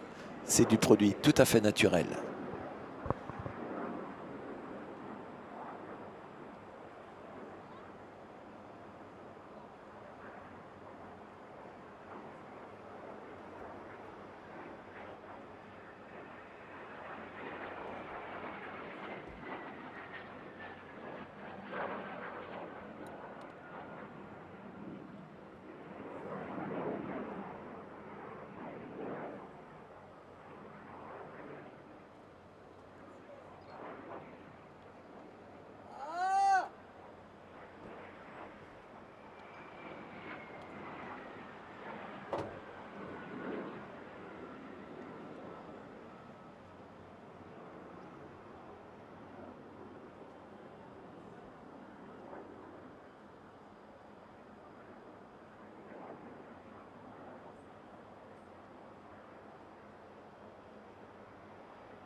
Clairement, parce que dès que je lève la caméra vers le haut, ça fait connaître.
Ah, je me s'accroupit là.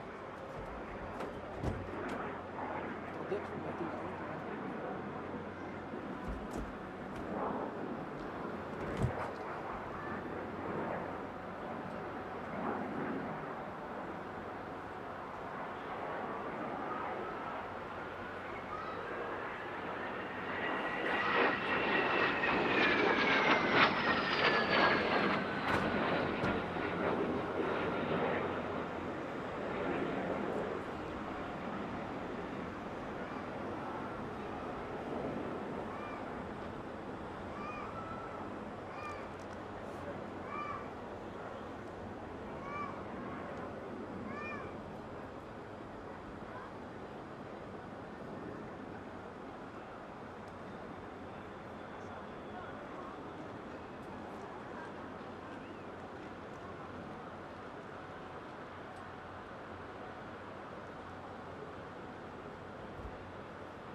Madame la Première ministre, mon général, mesdames et messieurs, bonjour. En cette année d'anniversaire, la patrouille de France, actuellement à l'alignement sur la piste, avait à cœur de vous parler de son histoire. Cette équipe est avant tout un emblème national dont les origines remontent jusqu'à la patrouille d'Étampes en 1931, où l'idée de faire voler les avions les uns à côté des autres a conquis le public. Et c'est en 1953, lors d'un meeting d'aviation à Alger-Maison-Blanche, que la patrouille de 4 République F-84 de la 3e escadre de Reims, emmenée par le commandant de la Chenal, soulève l'enthousiasme d'un public immense lui valant d'être surnommée la patrouille de France, par Jacques Nottinger, célèbre journaliste aéronautique. Cette patrouille de France, souvent dénommée PAF pour Patrouille acrobatique de France, est, rappelons-le, une unité de l'armée de l'air et de l'espace dont la mission est de mettre en avant l'excellence des aviateurs et plus généralement l'ensemble des militaires qui au quotidien participent à la défense de la France et de ses concitoyens. Composée de près de 80 personnes représentant l'ensemble des savoir-faire de l'armée de l'air et de l'espace, pilotes, mécaniciens, agents d'opération, photographes, officiers communication ou personnels administratifs, cette unité porte depuis maintenant 70 ans les couleurs de la France et de son aéronautique à travers le monde. 70 ans de remise en question et d'adaptation pour repousser les limites et représenter l'armée de l'air et de l'espace et la France au plus haut niveau. Mais cette excellence, tous les aviatrices et aviateurs la partagent, comme nos mécaniciens, nos anges gardiens. Sans eux, rien ne serait possible. Ils font partie du trio indissociable, un alpha-jet, un mécanicien et un pilote.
Sur votre gauche, la patrouille est maintenant alignée au seuil de piste et procède aux dernières vérifications avant le décollage.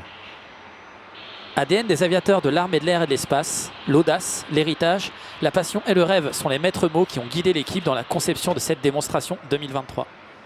Emmené cette année par le commandant Aurélien Declercq, passionné de voile, pilote de Rafale, totalisant plus de 2100 heures de vol, c'est lui que vous allez entendre guider ses équipiers pendant les 15 prochaines minutes.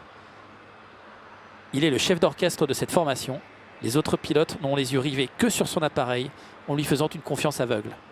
Ils n'ont besoin que de sa voix pour agir, sans savoir dans quel sens se trouve leur propre avion.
Tout le monde, phare d'atterrissage, top, pardonnez, top.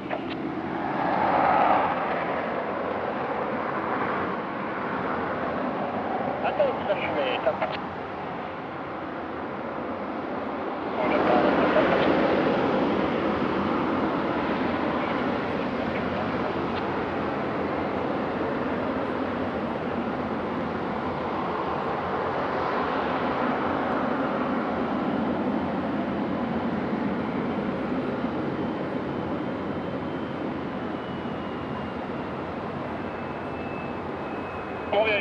ATP sur marche et 95.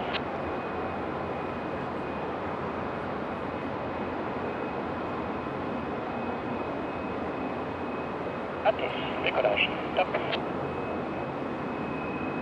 Mesdames et messieurs, sur votre gauche, la patrouille de France au décollage.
Ça arrive à 5 heures derrière moi.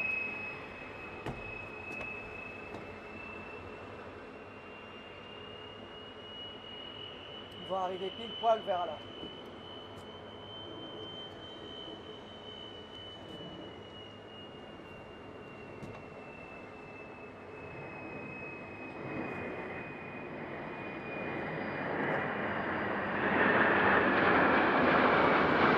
Mesdames et messieurs, sur votre gauche, la patrouille de France 2023 vous salue.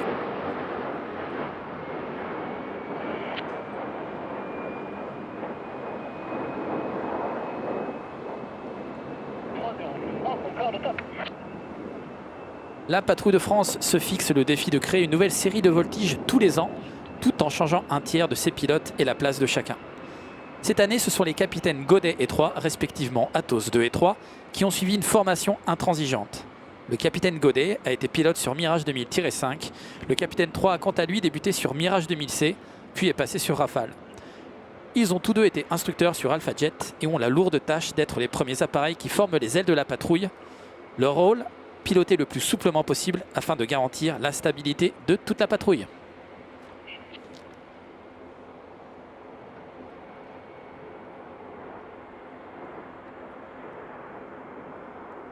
L'horizontale et cadence.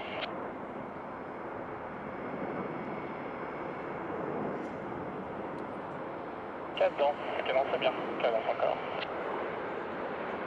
Voilà, top, je rentre très bien. On y va.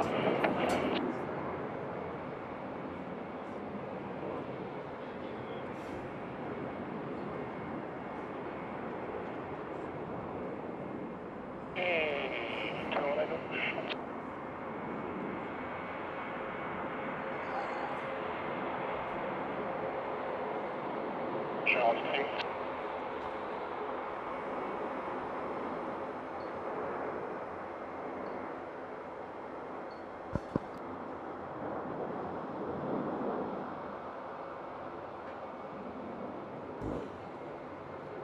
Vous l'apercevez à la pointe arrière de ce losange, Athos 4, dit le charognard, et le commandant Julien Decorte. Il est la pièce maîtresse de la colonne, l'axe de la patrouille sur lesquels les ailes reculent ou avancent pour vous présenter différentes formations. C'est un pilote de Mirage 2000D qui a, en plus d'une riche carrière opérationnelle, pris la tête de la patrouille des Couteaux Delta pour la saison 2021. Il vole dans le sillage du leader, s'inspirant de chacune de ses trajectoires, en vol comme au sol, et prendra sa place à la tête de la patrouille de France la saison prochaine.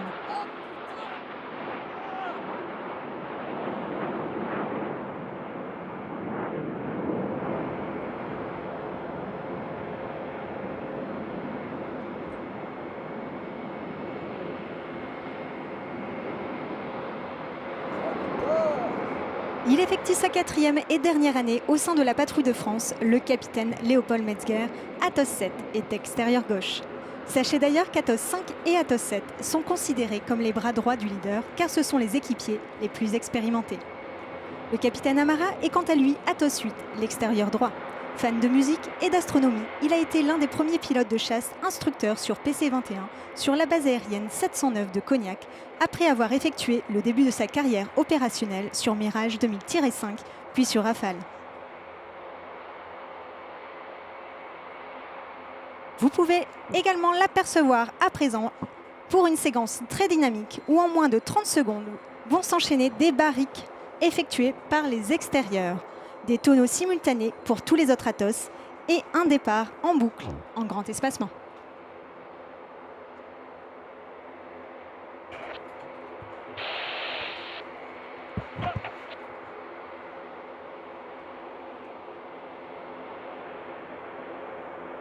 Les équipiers ont rassemblé l'avion dit leader pour être prêt en formation très serrée. La moindre erreur d'exécution peut gâcher ce tableau et c'est ce que la patrouille de France veut vous montrer. Cher public, un engagement sans faille et sans filet.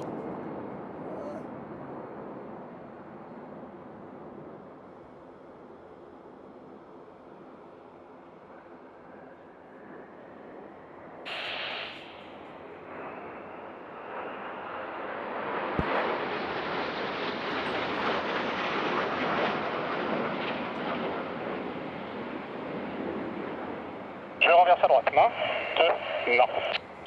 Après ce magnifique passage en grande flèche, les avions vont désormais se présenter sur votre droite dans leur formation de prédilection, la formation diamant, pour une séquence tout en courbe dans la 3e dimension.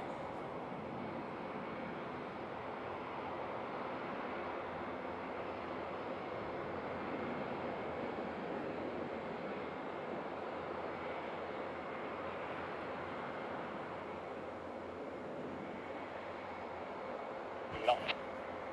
C'est un Billy. 3334 et un DTG. On y va.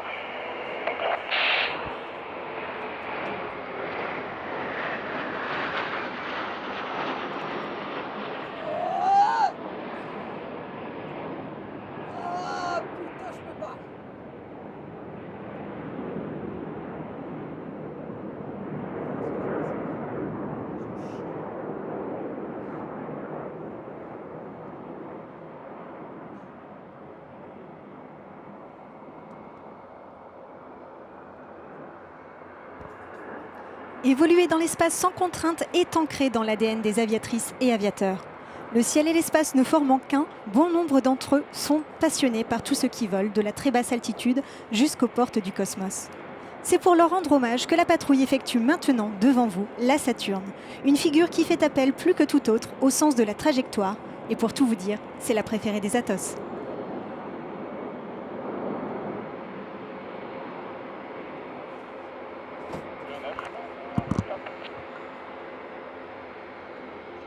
Hors du trim.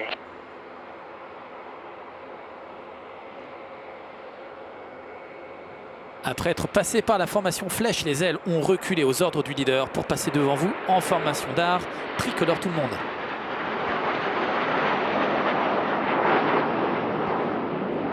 L'année 2023 représente une année exceptionnelle qui permet de mesurer le chemin parcouru par les 70 patrouilles successives. Elle nous offre une occasion exceptionnelle de nous tourner vers notre passé pour mieux regarder vers l'avenir. 70 ans et des centaines d'hommes et de femmes qui ont inlassablement construit ce ballet technique et artistique. Dans cette unité, les hommes et les femmes passent, mais l'esprit de la patrouille demeure. C'est le reflet d'une armée de l'air et de l'espace qui tire sa force dans sa capacité à sans cesse trouver le fragile équilibre entre héritage et modernité. Pour célébrer cet anniversaire, la Patrouille de France vous propose une formation inédite destinée à tracer dans le ciel quelque chose d'unique. Elle se présente maintenant en face de vous en formation héritage pour témoigner de toute sa reconnaissance envers tous les anciens membres de la Grande Dame. Sachez, chers anciens, que chacun de nos pas, dans vos traces, a pour but ultime de se montrer digne de l'héritage que vous nous avez légué. Longue vie à la Patrouille de France!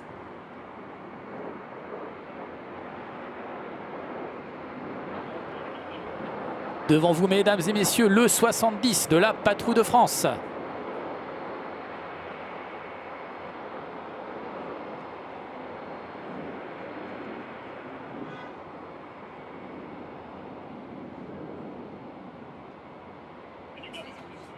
Ouais, vas-y.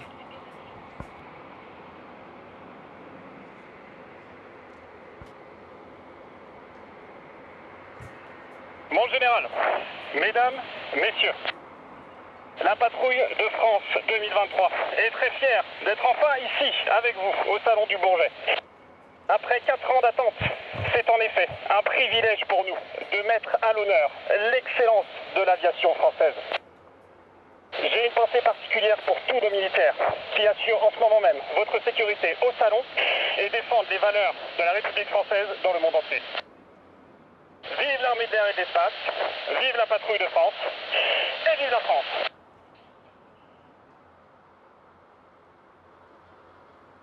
Et oui, Madame la Première ministre, Mesdames et Messieurs, c'était le commandant Declercq, le leader de la patrouille de France 2023, qui souhaitait s'adresser à vous avant de revenir en face de vous pour l'éclatement final.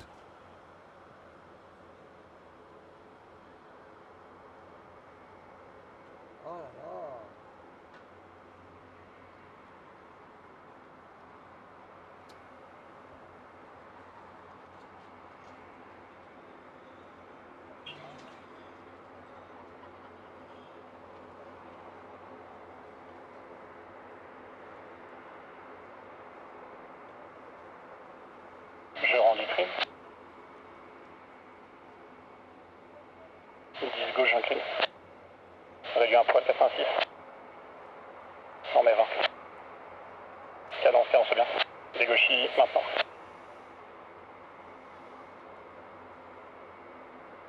J'ai 3-0, 3 unités.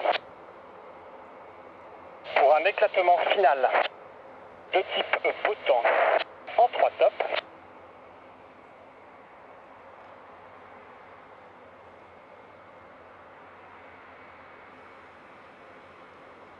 Éclatement, top, top, et top.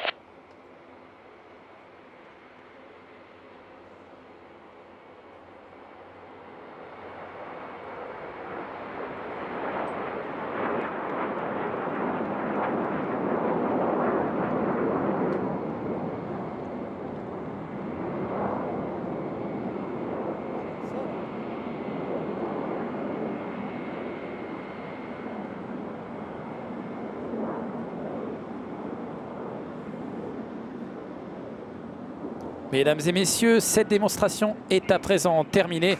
L'armée de l'air et de l'espace et la patrouille de France 2023 vous remercient de votre attention. Elle vous donne également rendez-vous à 17h Hall 0 au stand de l'armée de l'air et de l'espace pour une séance de dédicace où les pilotes et mécaniciens seront présents et pourront échanger avec vous.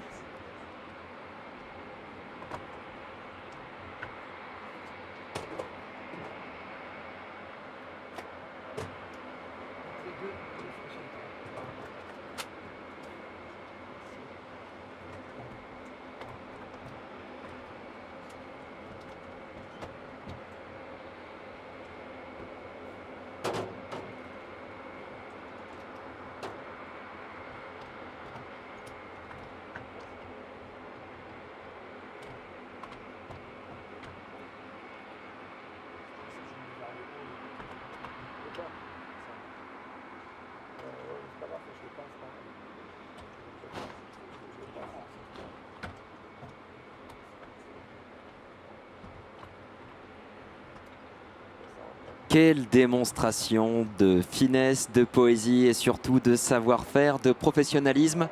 Un grand merci à la patrouille de France, un grand merci à son directeur adjoint, son officier communication pour cette démonstration, ce commentaire. Ils vous retrouvent un petit peu plus tard au niveau du stand de l'armée de l'air et de l'espace. Ils vous ont tout expliqué.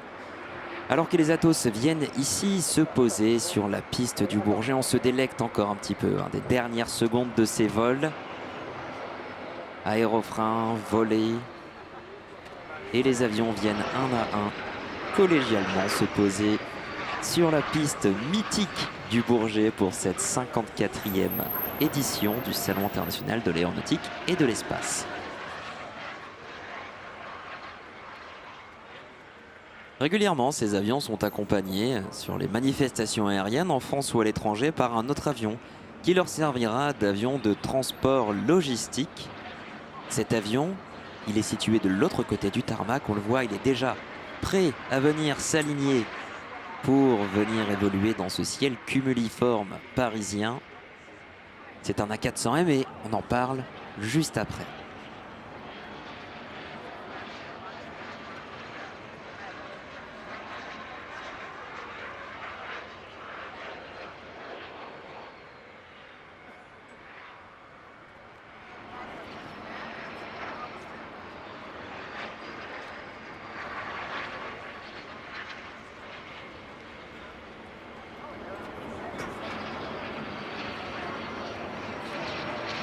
On vous le rappelle, en plus de toutes ces magnifiques démonstrations aériennes, cet après-midi au total une trentaine d'aéronefs dans le ciel parisien. Il y a de nombreuses expositions statiques, de nombreux stands, qu'il s'agisse de stands d'industriels, de stands associatifs, de stands sur les différents équipements qui peuvent composer notre défense nationale ou même des stands de simulation aérienne. Tout ça, ça se trouve dans les hangars. Alors on vous invite à venir en profiter un maximum entre deux démonstrations aériennes. Évidemment, on vous le rappelle, cet après-midi, il fait particulièrement chaud. Alors on n'hésite pas à aller s'hydrater et à rester en bonne forme. Alors qu'il arrive sur votre gauche, je m'apprête à laisser la parole à l'aspirant Anna, officier communication pour l'armée de l'air et de l'espace, et plus spécifiquement pour un vecteur d'exception. Ce vecteur, c'est l'A400M Atlas. Mesdames, Messieurs, dans quelques instants, vous allez assister à une présentation tactique avancée de l'Airbus A400M Atlas. Il s'agit d'une démonstration au cours de laquelle l'équipage enchaîne des manœuvres qui sont réalisées en opération. Cette démonstration a pour objectif de vous faire admirer les performances extraordinaires de l'A400M, et cela, bien évidemment, en toute sécurité, dans l'environnement particulier d'une manifestation aérienne.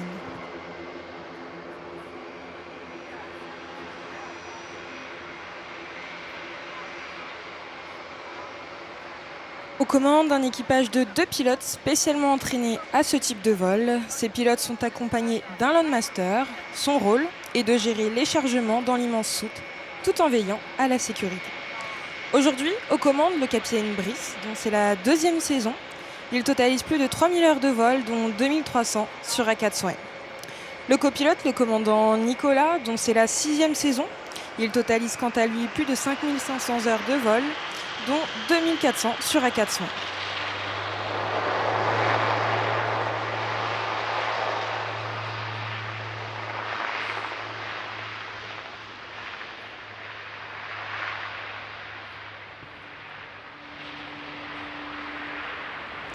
L'A400M, c'est un avion tactique à grand rayon d'action qui poursuit sa montée en puissance pour devenir l'avion de transport et d'assaut incontournable des armées françaises. Il est d'ores et déjà capable d'intervenir en première ligne en milieu dégradé, au cœur d'un dispositif complexe et connecté, comme lors des opérations Apagan en Afghanistan. C'était en août 2021 et Sagittaire au Soudan fin avril dernier. Mobilisés en quelques heures, les équipages de la 60e escadre de transport ont permis l'évacuation de près de 600 ressortissants français et étrangers du Soudan vers Djibouti et le Tchad en 7 rotations d'A400M. La puissance de 44 000 chevaux développée par 4 moteurs permet à la classe de monter et de dégager rapidement la zone de décollage.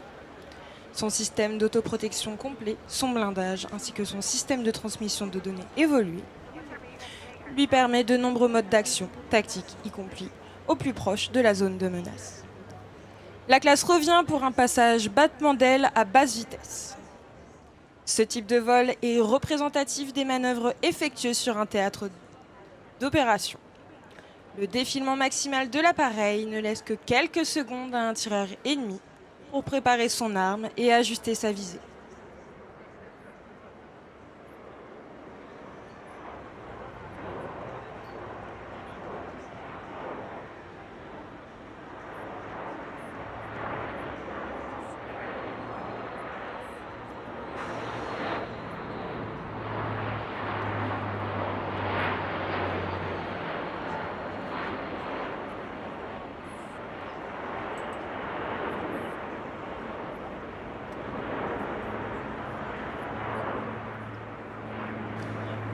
Capable de mener des aérolargages de matériel de parachutistes et cela à des distances à plusieurs milliers de kilomètres, il est également en mesure de réaliser des posées d'assaut sur tout type de terrain, y compris à l'issue d'une phase de pénétration en vol à basse altitude, par tous les temps, de jour comme de nuit.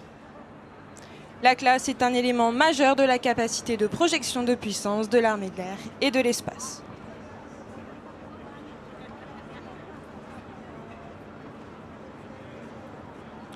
En comparaison avec ses prédécesseurs comme le C-160 Transal ou le C-130 Hercule, la 400M a la capacité de conserver un taux de montée important à l'issue d'une phase lente telle que le décollage. Cela lui permet ainsi de s'éloigner du sol tout en conservant une manœuvrabilité d'autant plus impressionnante que la classe mesure 45 mètres de long et 43 mètres d'envergure pour une masse maximale de 141 tonnes.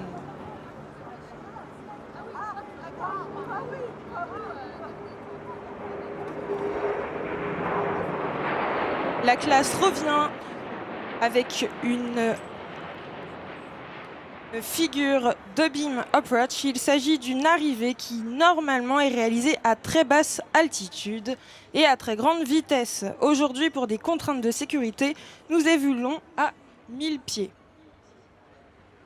La trajectoire évite ainsi l'utilisation des actes finales habituels qui sont les lieux privilégiés des embuscades. Ainsi, de jour et en fonction de la situation tactique, l'effet de surprise est total pour l'ennemi.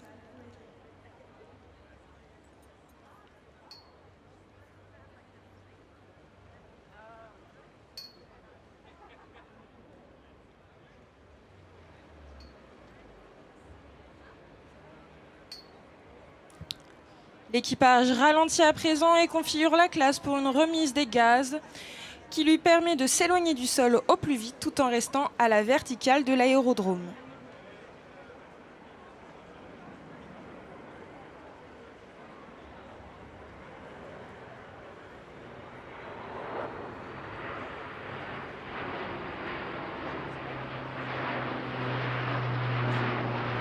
Vous avez pu constater que même à vitesse réduite, la classe demeure particulièrement manœuvrante. Cette agilité est rendue possible grâce aux commandes de vol électriques, l'avion restant parfaitement protégé dans son domaine de vol.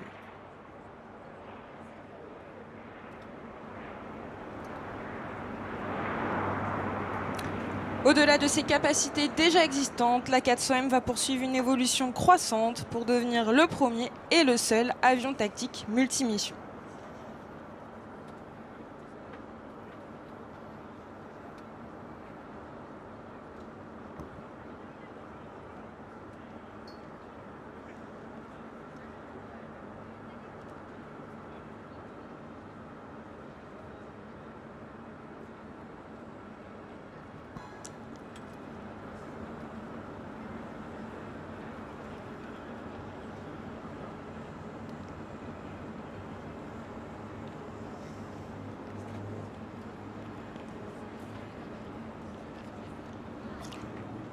La 400M va revenir à présent à grande vitesse et l'équipage, après un fort cabré, va mener l'appareil à sa limite de vol, avec une inclinaison de 120 degrés.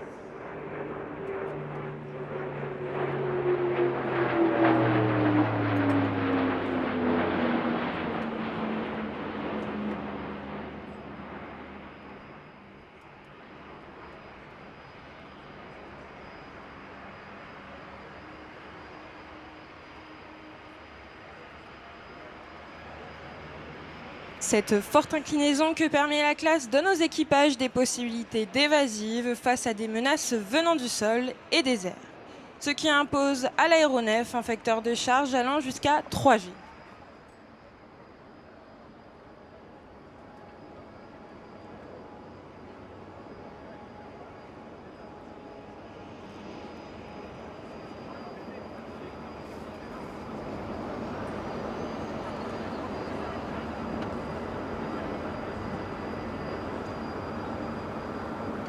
Chamal, Barken, Résilience, Sapagan ou Sagittaire, qu'elles soient réalisées à l'étranger ou bien sur le territoire national, aucune de ces opérations ne pourrait se dérouler sans l'appui des escadres de transport de l'armée de l'air et de l'espace. Pour effectuer une opération, il faut être en mesure de projeter des hommes et du matériel, mais également de durer sur un théâtre d'opération.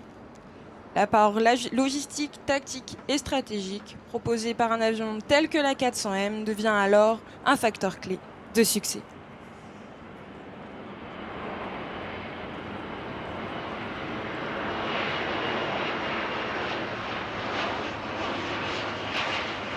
Mesdames, Messieurs, toute l'équipe de la 400M Tactical Display est très fière de vous avoir présenté un échantillon des missions que les équipages de transport de l'armée de l'air et de l'espace réalisent au quotidien. N'hésitez pas à nous suivre sur la 400M Tactical Display sur ses pages Instagram et Facebook.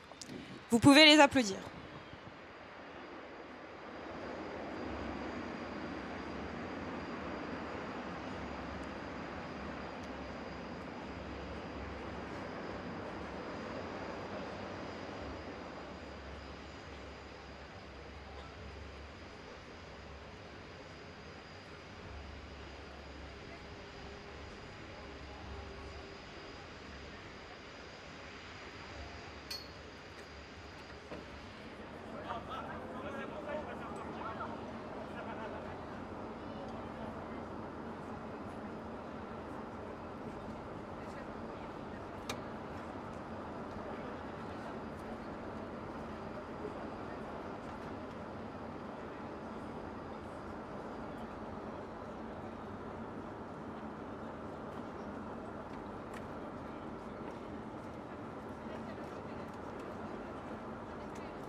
Après la culture de projection avec cet avion exceptionnel, la 400M Atlas, d'ici quelques secondes, un chasseur qui nous arrive de l'autre côté du Pacifique ou de l'Atlantique, selon dans quel sens on choisit de s'orienter.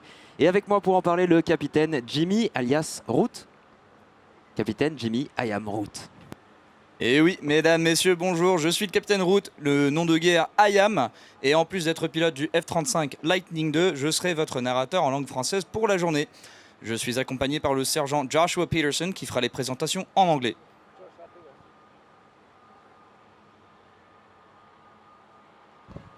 Le leader de l'équipe de démonstration et la pilote du jour est le commandant Kristen Beowulf. Issu d'une famille militaire, le commandant Wolf a grandi un peu partout aux États-Unis. C'est une aviatrice de chasse aguerrie qui possède plus de 1400 heures de vol sur jet. Le F-35 que vous êtes sur le point de voir est un avion polyvalent, capable de franchir le mur du son et de tirer jusqu'à 9G, qui mêle à la fois furtivité et avionique avancée pour aboutir à un chasseur à la pointe de la technologie. Le F-35 donne ainsi à l'US Air Force et ses alliés la capacité de dominer le ciel, n'importe où, n'importe quand.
F-35 a un avantage supérieur au combat grâce à sa furtivité qui empêche l'adversaire de le voir avant qu'il ne soit trop tard. Pour ce faire, il faut garder en interne tout l'armement pour assurer un extérieur lisse. Avec une charge utile de plus de 3 tonnes, le F-35 est un chasseur polyvalent extrêmement capable. Et si vous vous demandiez où bien pouvaient se cacher tous ces bombes et missiles, voici votre réponse.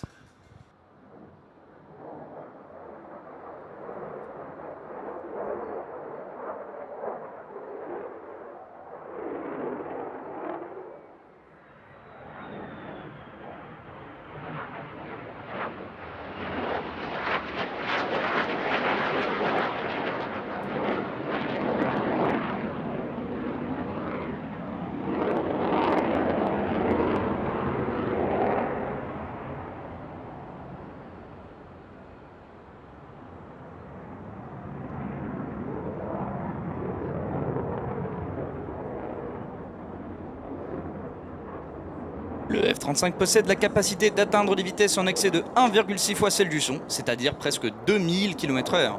Aujourd'hui, nous n'exposerons qu'une fraction de la puissance de son moteur pour rester subsonique. Regardez maintenant le commandant Wolf accélérer juste en dessous du Mach. Elle parcourt ainsi 3 stades de football à la seconde. Et si ce n'était pas assez impressionnant, elle tirera ensuite sur le manche et catapultera son Lightning II dans le ciel. Mesdames et messieurs, préparez-vous au tonnerre de la liberté avec le High Speed Pass.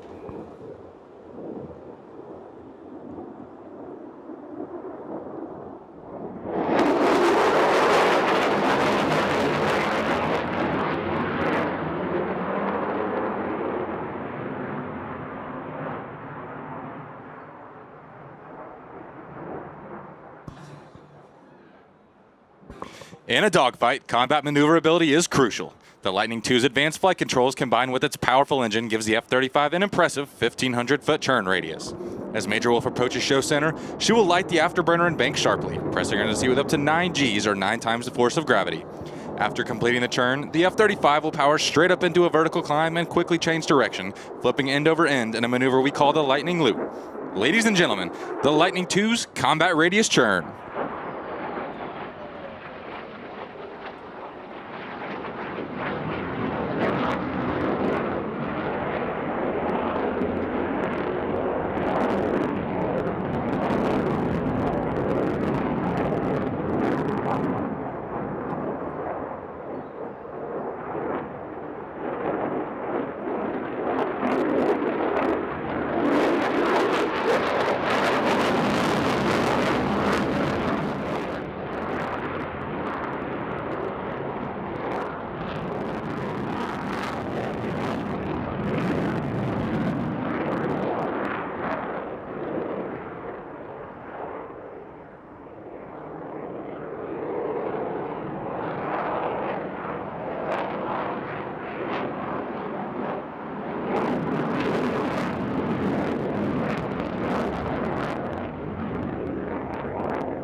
Major Wolf will now demonstrate the Lightning II's crisp agility and handling. Notice that as she makes her approach, she is in the inverted position.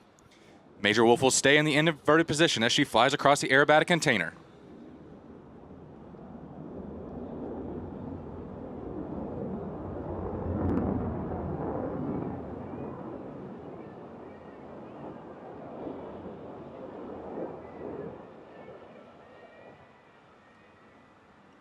Ladies and gentlemen, the inverted pass.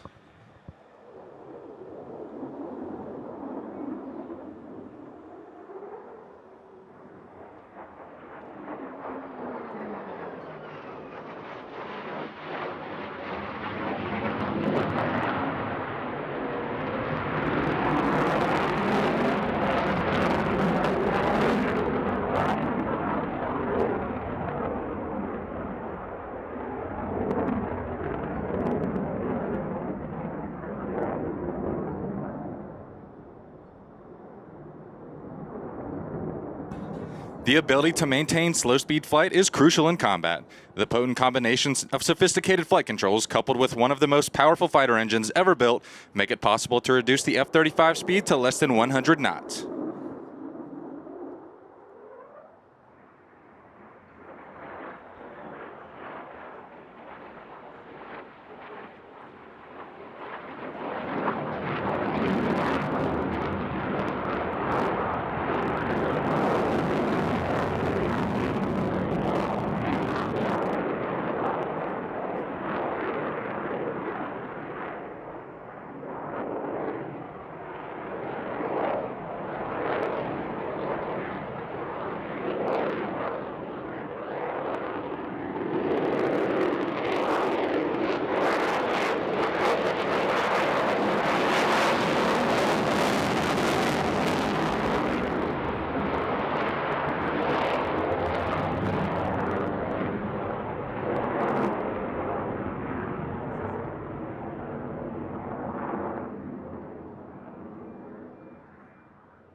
Coming in from your left, Major Wolf will demonstrate the F-35's slow speed capability. And then just as she approaches show center, you will once again feel the raw power of the engine as she lights the afterburner and accelerates the aircraft into a near vertical climb.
Ne détournez pas les yeux. Alors que le commandant Wolf atteint l'apogée de sa montée, elle passera sur le dos pour entamer le Split S. En revenant sur le centre du volume, elle accélérera rapidement et effectuera une série de tonneaux pour démontrer la manœuvrabilité impressionnante du Lightning II. De la droite vers la gauche, voici le commandant Wolf effectuant ses tonneaux complémentaires.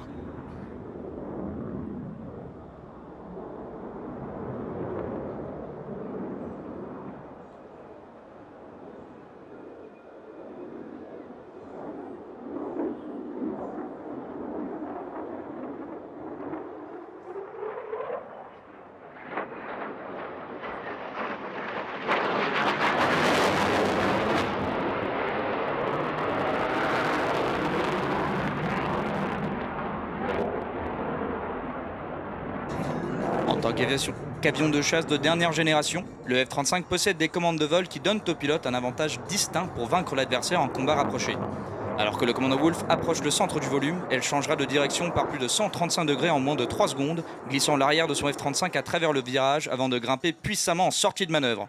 En approche depuis la gauche, mesdames et messieurs, le Tactical Pitch.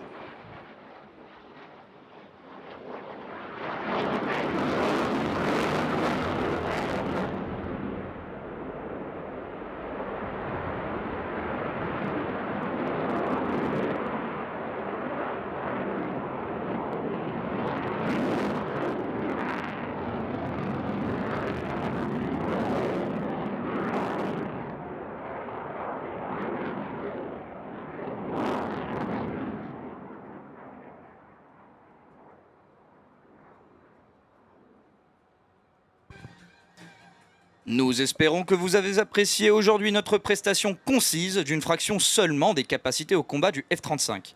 Si elle vous a plu, assurez-vous de nous mettre un pouce et de nous suivre sur Facebook et Instagram, @F35DemoTeam, et taguez-nous sur tous vos posts de réseaux sociaux avec le hashtag F35DemoTeam. See ya!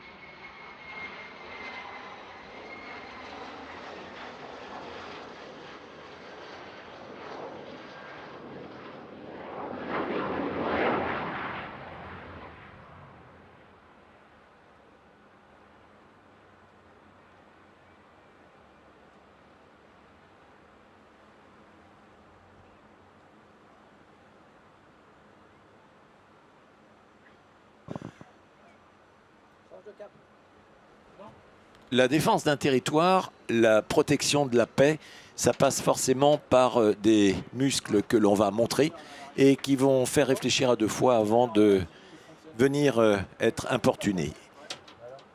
On est à la veille de 1939-1940, cette guerre de France qui ensuite va se transformer en guerre mondiale. Et à la fin des années 30, la France, devant le réarmement de l'Allemagne nazie, va manquer d'avions de chasse modernes et elle va se tourner vers les USA pour acheter un avion qui sera un chasseur, un robuste, c'est le P-36. Et à l'export, cet avion change de nom, il s'appelle le H-75 et cela c'est pour l'armée de l'air et de l'espace. On achète sur étagère. Un avion, il est fabriqué, il est fonctionnel. On va donc commander ces avions et on va voir que les problèmes d'industrialisation vont ralentir les livraisons parce que les Américains ont peur par les livraisons étrangères d'avoir à manquer eux aussi d'avions. Le prix également est très élevé par rapport aux autres avions de sa catégorie. Je pense au Dewoitine 520 qui était un avion magnifique, mais pas le choix à cause des tensions en Europe. Et en un an, 335 de ces avions vont être livrés. Ce H-75 va être l'un des premiers monoplans modernes, mais comparé aux autres Warbirds, c'est-à-dire aux avions aux oiseaux de guerre, eh bien c'est déjà une ancienne génération. Il a un moteur en étoile de 1000 chevaux, il a 14 cylindres, c'est du Pratt & Whitney. Tout cela, c'est un moteur en étoile, d'où cette couronne autour de ce moteur pour un moteur circulaire, si je puis dire. Il n'est pas idéal pour la guerre, mais au moins, on a un avion. On va voler à 490 km/h de vitesse maximum, 4 mitrailleuses, 6 pour les dernières versions. 700 kg d'emport disponible, c'est pas suffisamment, mais les réservoirs ne sont même pas protégés. Et pourtant, on verra que cet avion va gagner de nombreuses batailles. Au décollage, le H-75.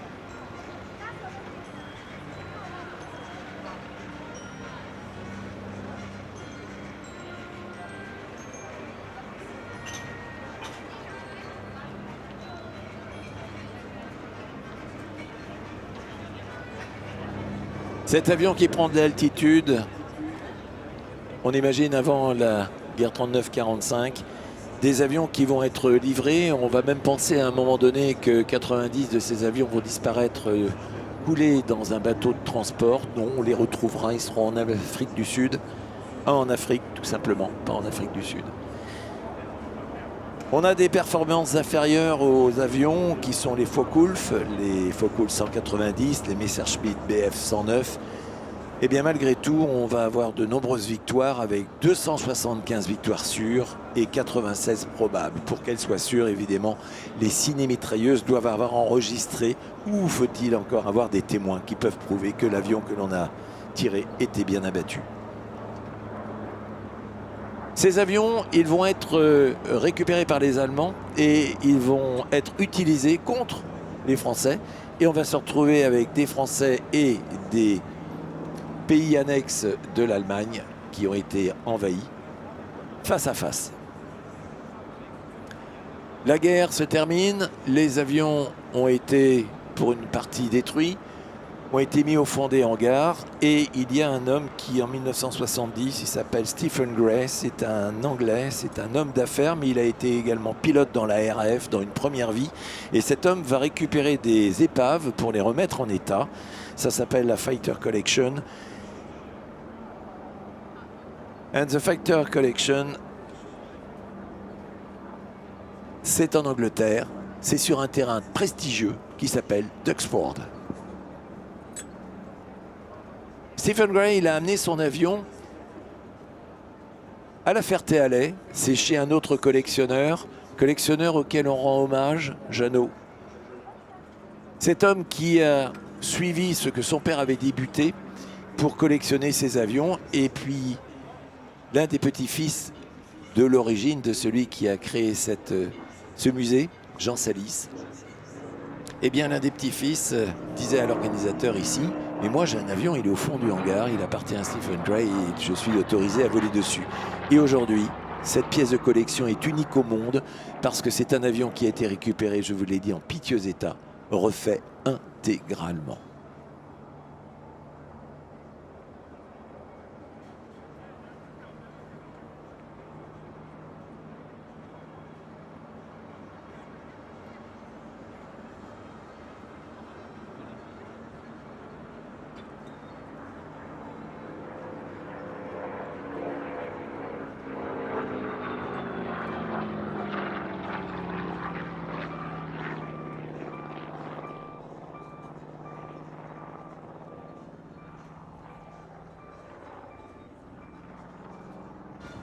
Particularité de cet avion qui arrivait des États-Unis remonté en France parce qu'il arrivait en pièces détachées, eh bien, on a inversé la manette des gaz. Quand vous appuyez sur l'accélérateur de votre voiture, vous faites avancer votre voiture parce que vous donnez un nombre de tours au moteur.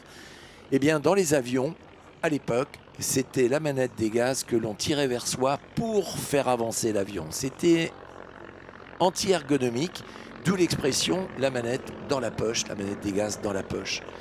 Les Français ont la particularité de mettre les manettes des gaz en avant, là vers où l'avion doit aller, et ça a été cette modification du mode anglo-saxon.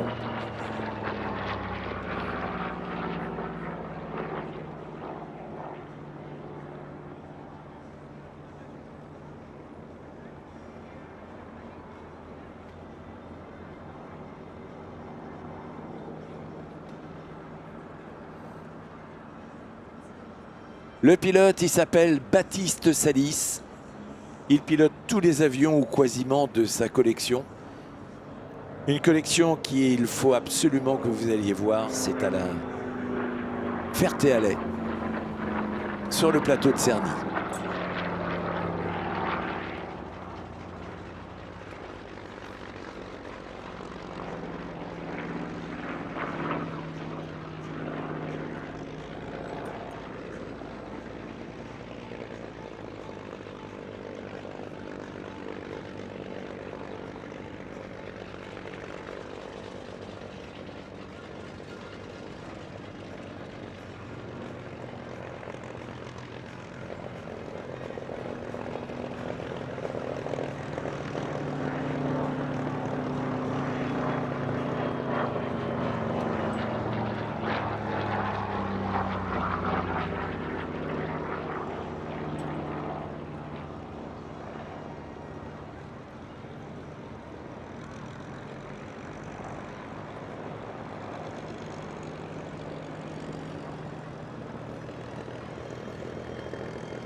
Sur l'écran de la poursuite des caméramans, on aperçoit devant 2 mitrailleuses. Elles passent au travers des hélices. On reprend la même chose qu'en 1914.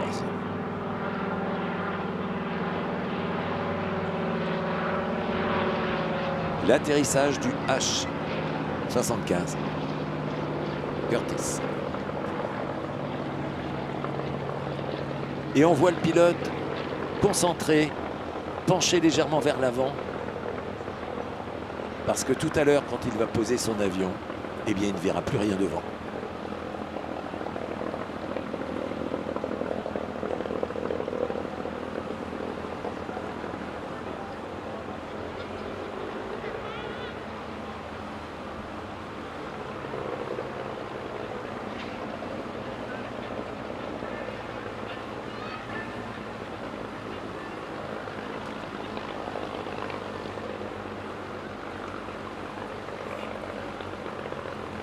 Never in the field of human conflict was so much hope by so many, so few.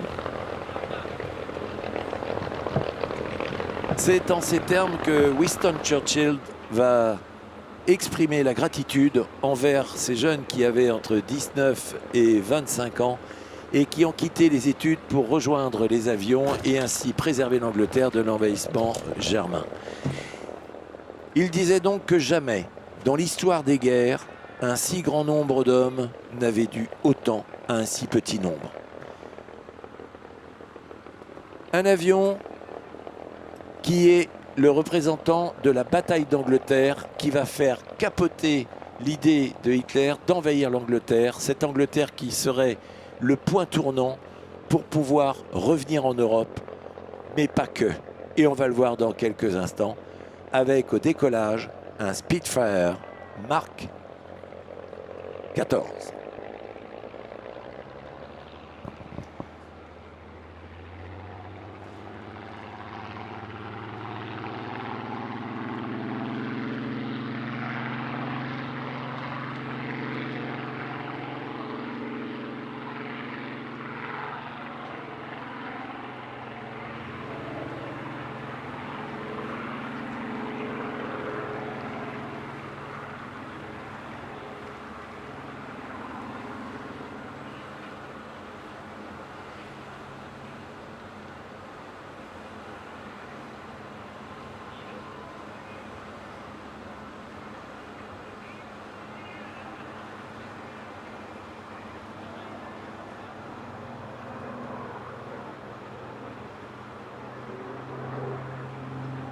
Absolument.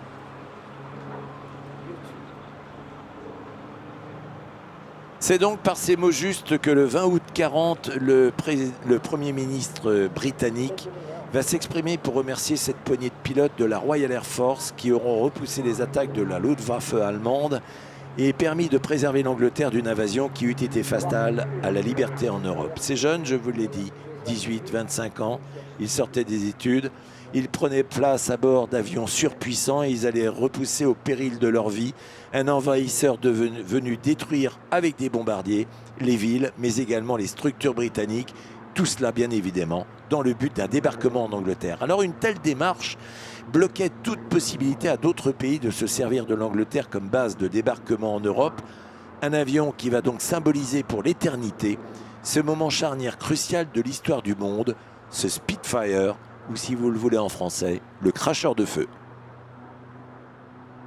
Si l'Angleterre avait été conquise, d'abord ça aurait été non seulement l'impossibilité d'un quelconque débarquement, mais également l'impossibilité d'accéder au seul stock mondial d'un produit qu'on appelle l'eau lourde et qui servait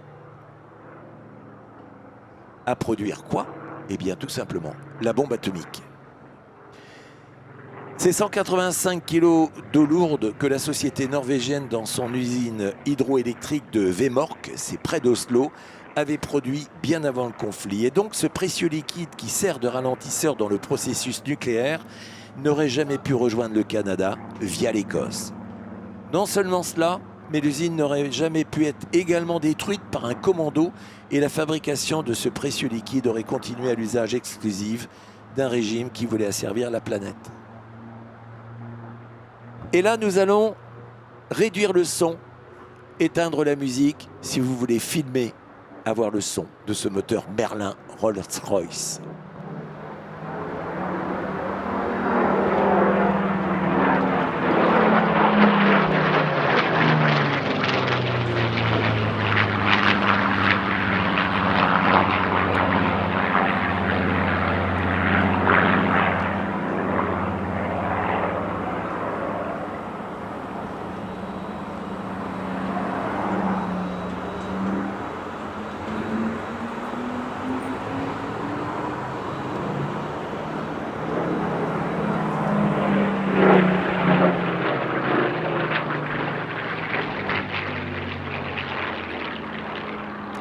Un engagement tout britannique, ces jeunes dans ces avions, mais pas que.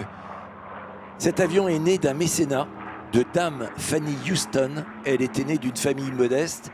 Elle est devenue la femme la plus riche du royaume parce qu'elle a hérité d'un armateur qui était millionnaire. Et elle le dit, elle l'écrit même dans son livre. Mon sang bouillait d'indignation car je savais que tout vrai Britannique aurait préféré vendre sa dernière chemise plutôt que d'admettre que l'Angleterre ne soit pas en mesure de se défendre contre les envahisseurs. Philanthrope, elle ne connaissait pas de limite pour financer les mineurs de charbon, le mouvement pour le droit des femmes. Et elle a rédigé en 1931 un chèque à l'attention de Supermarine qui était le constructeur de cet avion. Le pilote est également son propriétaire, il s'appelle Brice Ohaillon, un garçon qui a appris à piloter il y a à peu près 10 ans à peine et qui aujourd'hui pilote l'un des avions les plus mythiques de la planète à la débauche de chevaux et d'une manière merveilleuse. Bravo Brice, félicitations.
J'ai un doute, la bonne balance.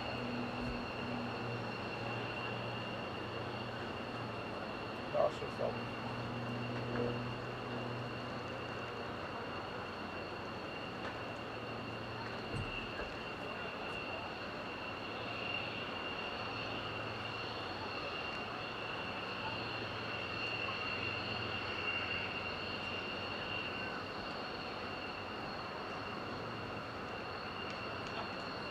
Des versions de ces Spitfire, il y en a eu plein. La dernière, c'était le Mark 24. Ce sont des avions qui ont eu une histoire légendaire. On les a retrouvés dans tous les pays du monde parce qu'ils ont été opérationnels sur tous les territoires. Là où il y avait des théâtres d'opération. Et puis ces Spitfire ont été également équipés d'une crosse pour faire des appontages sur les porte-avions. Ils ont été pressurisés pour monter à plus de 10 000 mètres d'altitude. Les poumons de ces pilotes n'ont pas résisté parce qu'ils respiraient en permanence de l'oxygène à 100% pendant toute la durée des vols. La verrière est ouverte parce que, avec ces avions, si on a besoin de le quitter rapidement, la verrière ne nous retient pas prisonniers.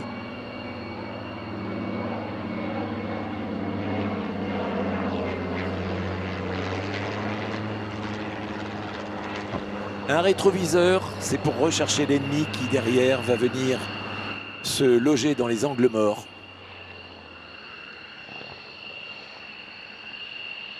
Et si vous avez une lecture à avoir, lisez Le Grand Cirque, vous comprendrez mieux cet avion, dans lequel Pierre Klosterman voyageait avec son livre écrit au jour le jour et qui lui servait de dossier.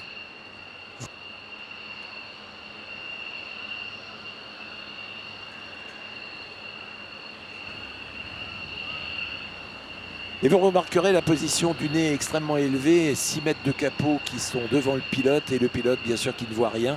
Et le jeu consistait à faire des virages au sol pour voir si devant il n'y avait pas qu'un obstacle. Il arrivait parfois que l'hélice heurtait l'avion du copain qui était devant au roulage, et la sanction était le soir dans la chambrée de prendre ce pilote, de lui enlever les chaussures et les chaussettes, de mettre du cirage aux pieds et de mettre la forme des pieds donc au plafond. D'où l'expression piloter ou conduire comme un pied. Ben voilà, ça vient de là. Un autre avion qui, dans quelques instants, va vous faire une démonstration exceptionnelle comme tous ces avions aujourd'hui ici présents.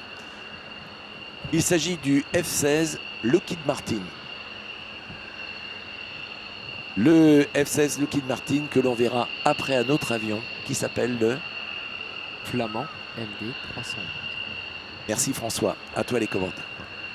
Quand on parle des avions de la lignée Marcel Dassault, on pense automatiquement à des chasseurs comme le Rafale qu'on a pu voir tout à l'heure, ou bien des avions de transport ultra modernes, ultra performants. C'était le cas du Falcon 6X. On peut également penser à des avions des années 30, des avions de la société Marcel Bloch, mais on pense très peu souvent à un petit avion qui a été l'avion d'instruction des équipages de transport pendant des années. Cet avion, c'est le MD 311. Le MD 311 flamand qui va s'aligner sur la piste d'ici quelques minutes a été un petit peu le témoin de ce renouveau de l'aviation française au sortir de la Seconde Guerre mondiale. Il a eu la lourde tâche d'être d'un côté le fleuron de notre industrie et de l'autre côté surtout l'outil de formation et de servitude des équipages de transport pour ce qui s'appelait encore à l'époque l'armée de l'air.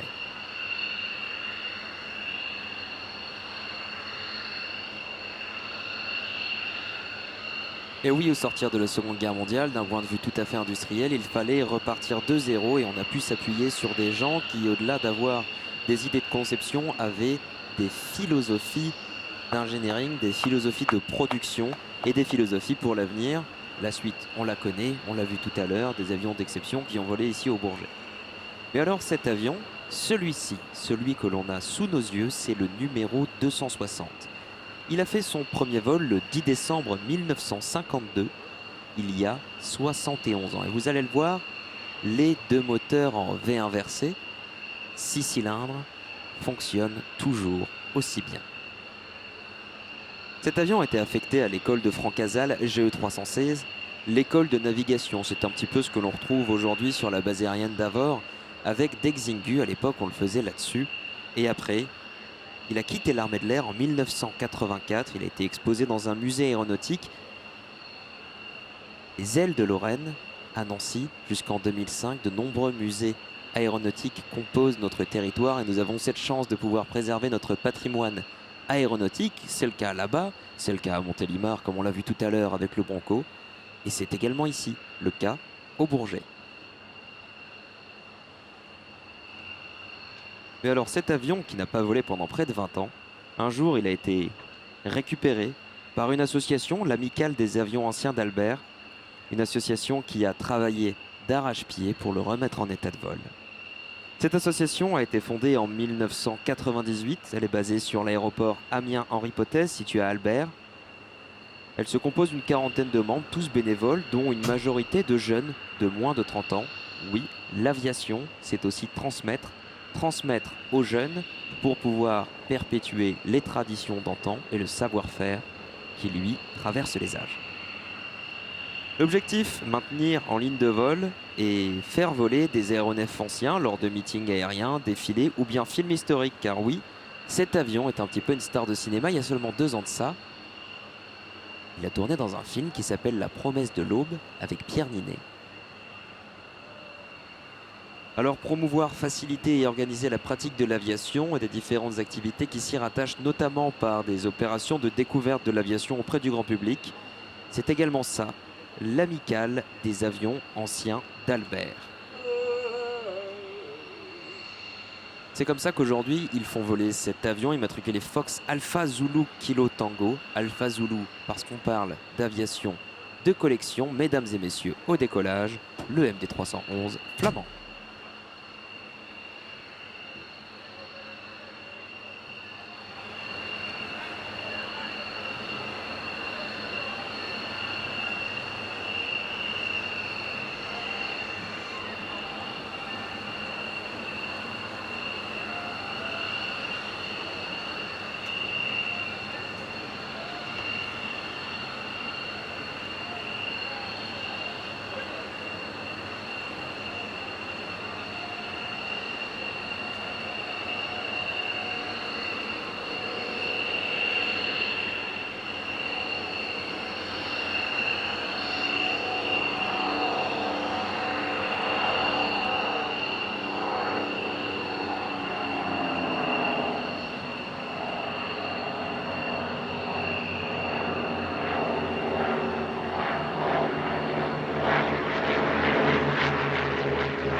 On vous disait que dans cette association, il y avait beaucoup de membres d'un jeune âge.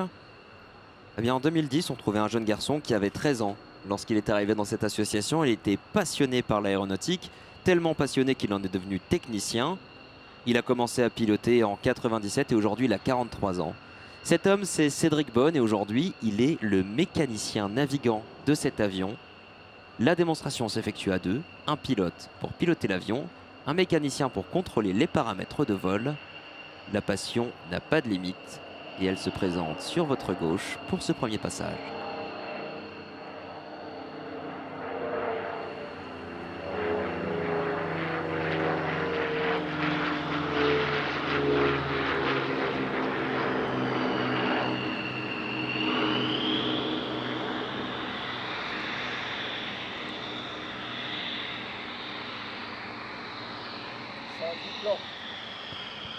Des avions de formation pour les équipages de transport, des avions qui étaient donc parfois un petit peu malmenés par des élèves. Aujourd'hui, ce n'est pas le cas. Aujourd'hui, à bord, ce n'est pas un élève. Aujourd'hui, nous avons monsieur Claude Mercier. Il a 47 ans, il est né à Cambrai. Et lui, il est pilote de ligne sur A220 chez Air France. Plus de 11 000 heures de vol. Il a volé également sur A320, Boeing 747, Boeing 777, A380, de nombreuses machines. Il est à la base ingénieur et finalement il a choisi de s'orienter vers une carrière de pilote de ligne. Et alors lorsqu'il ne pilote pas des avions long courrier ou moyen courrier, on le retrouve sur les meetings aériens comme c'est le cas aujourd'hui.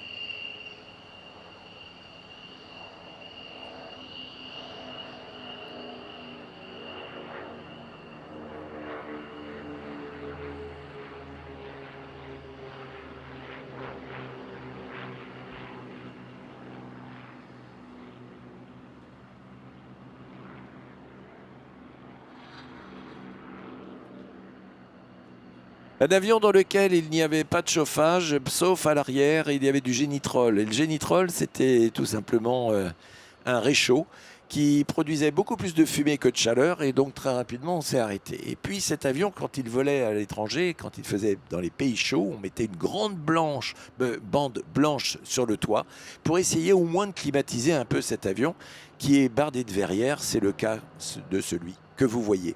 Et certains pilotes me disaient que quand ils volaient au ras du sol, à peut-être 10 mètres, 15 mètres du sol, eh bien, ils voyaient imperceptiblement l'homme qui était assis dans cette partie bulle à l'avant, indiciblement redresser les pieds, les remonter comme s'il avait peur de toucher le sol. Des avions qui ont eu des vies extraordinaires. Un avion qui a été construit par un monsieur qui est revenu de Buchenwald, il s'appelle Marcel Dassault, et un génie de la construction aéronautique.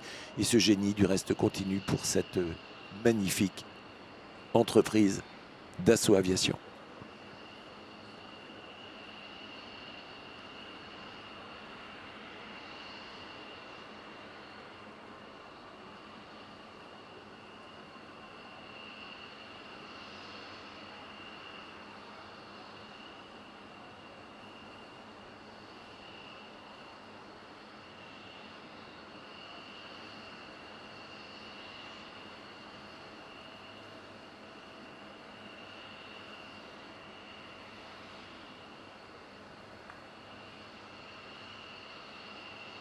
Parmi les avions de chasse ayant existé, certains avaient été conçus autour de leurs armements, d'autres autour de leurs radars et d'autres encore autour de leur mission.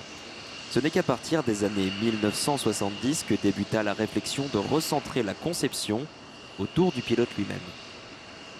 Ce fut le cas du F-16, chasseur de 3e génération qui a réalisé son premier vol en 1974. À cette époque, ce fut une véritable révolution. Ce chasseur devenait non seulement capable de dépasser 2 fois la vitesse de son, d'être équipé de commandes de vol électrique avec en prime le système OTAS ou en français main, manche, manette. Et cerise sur le gâteau, on a même la climatisation. Il sera donc le premier à être doté d'un système de boutons disposé sur les commandes de vol afin de permettre au pilote de garder les mains sur le manche et la manette des gaz pendant toute la durée du vol, tout en donnant des ordres ou en tournant les pages des ordinateurs embarqués. Avec plus de 4500 exemplaires conçus à ce jour, dans presque autant de versions qu'il y a de pays utilisateurs, ce monoréacteur de chasse est considéré comme la plus grande réussite commerciale de Lockheed Martin. Pour cette 54e édition du Salon international de l'aéronautique et de l'espace, c'est un F-16 des forces aériennes belges qui va effectuer la démonstration, l'une des premières versions vendues à l'export. Son pilote, c'est le commandant Steven De Vries, dit Vrisky. Il est le premier pilote européen à passer la barre symbolique des 5000 heures de vol sur ce chasseur.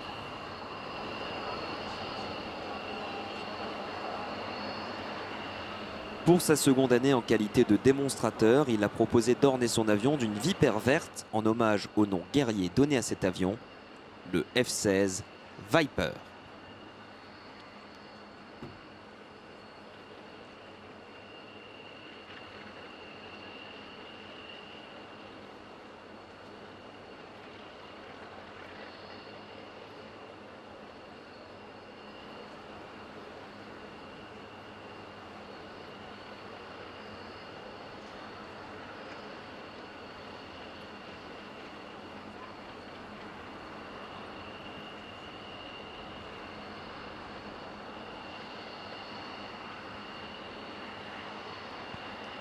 Mesdames et messieurs, à vos caméras et autres téléphones portables, amateurs de sensations fortes, vous voilà servi au décollage, le F-16.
casser la vitesse à l'issue d'une figure pour finalement revenir en tonneau. Voilà ce que ça donne quand on a plus de 5000 heures sur ce chasseur.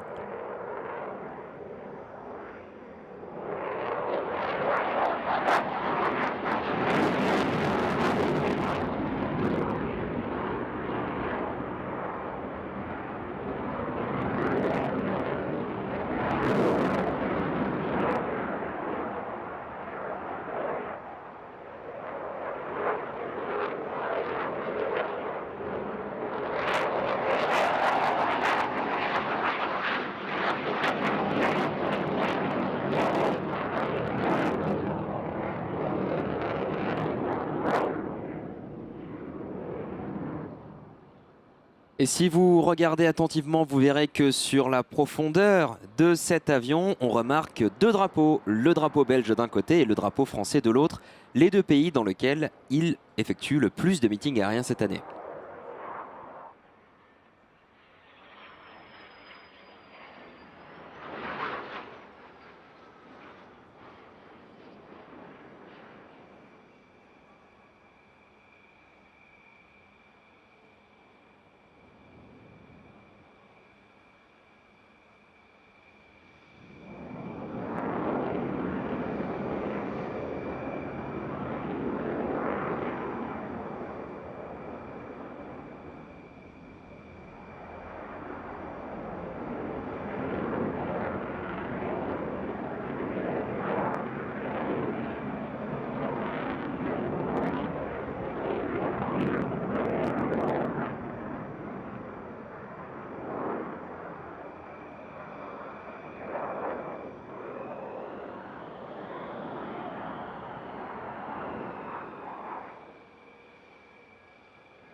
Les aérofreins pour casser la vitesse, le train d'atterrissage, lui, est sorti. On est dans une plage de vitesse qui nous permet de le sortir sans l'endommager. Et d'ici quelques secondes, on va revenir se poser ici, sur votre gauche, sur la piste du Bourget. Mesdames et messieurs, c'était le commandant De Vries, dit Vriski, pour sa présentation solo display. Les forces aériennes belges vous saluent.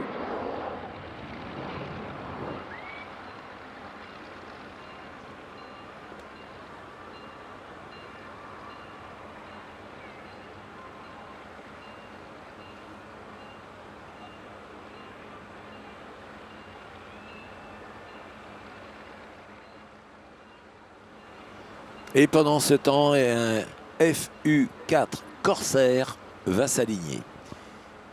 Un avion, le Corsair, un pilote, Baptiste Salis.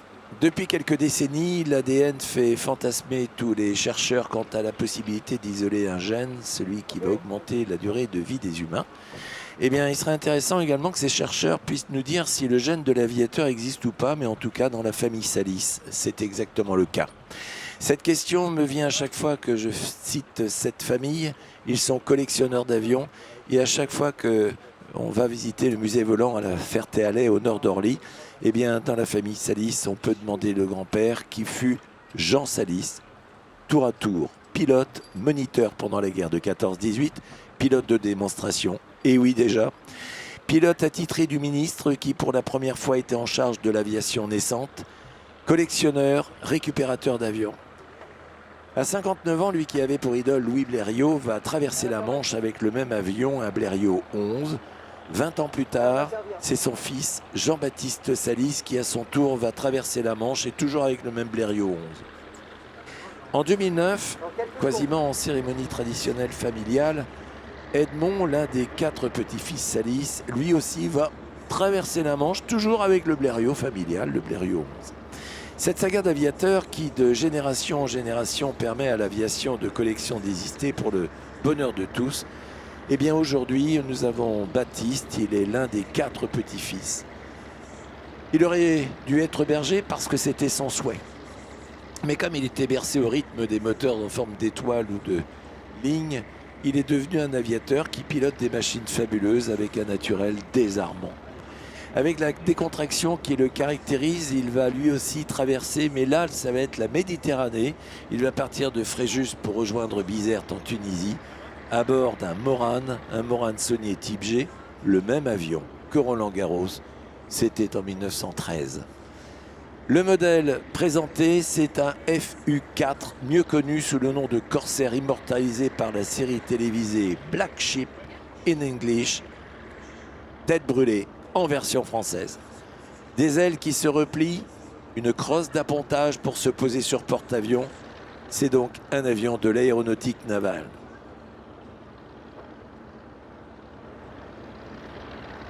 Le Corsair a été remis en état intégralement par Baptiste.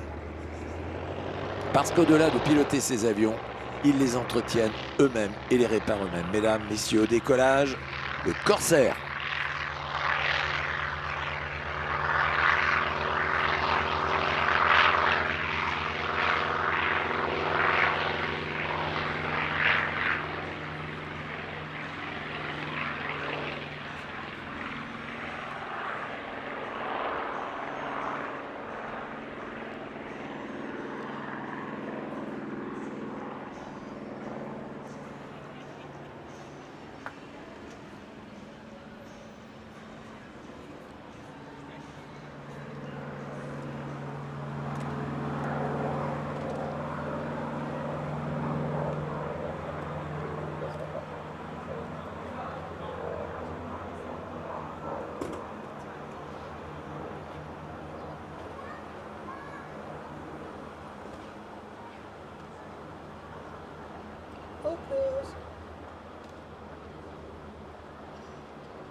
Un avion que beaucoup d'entre vous connaissez parfaitement.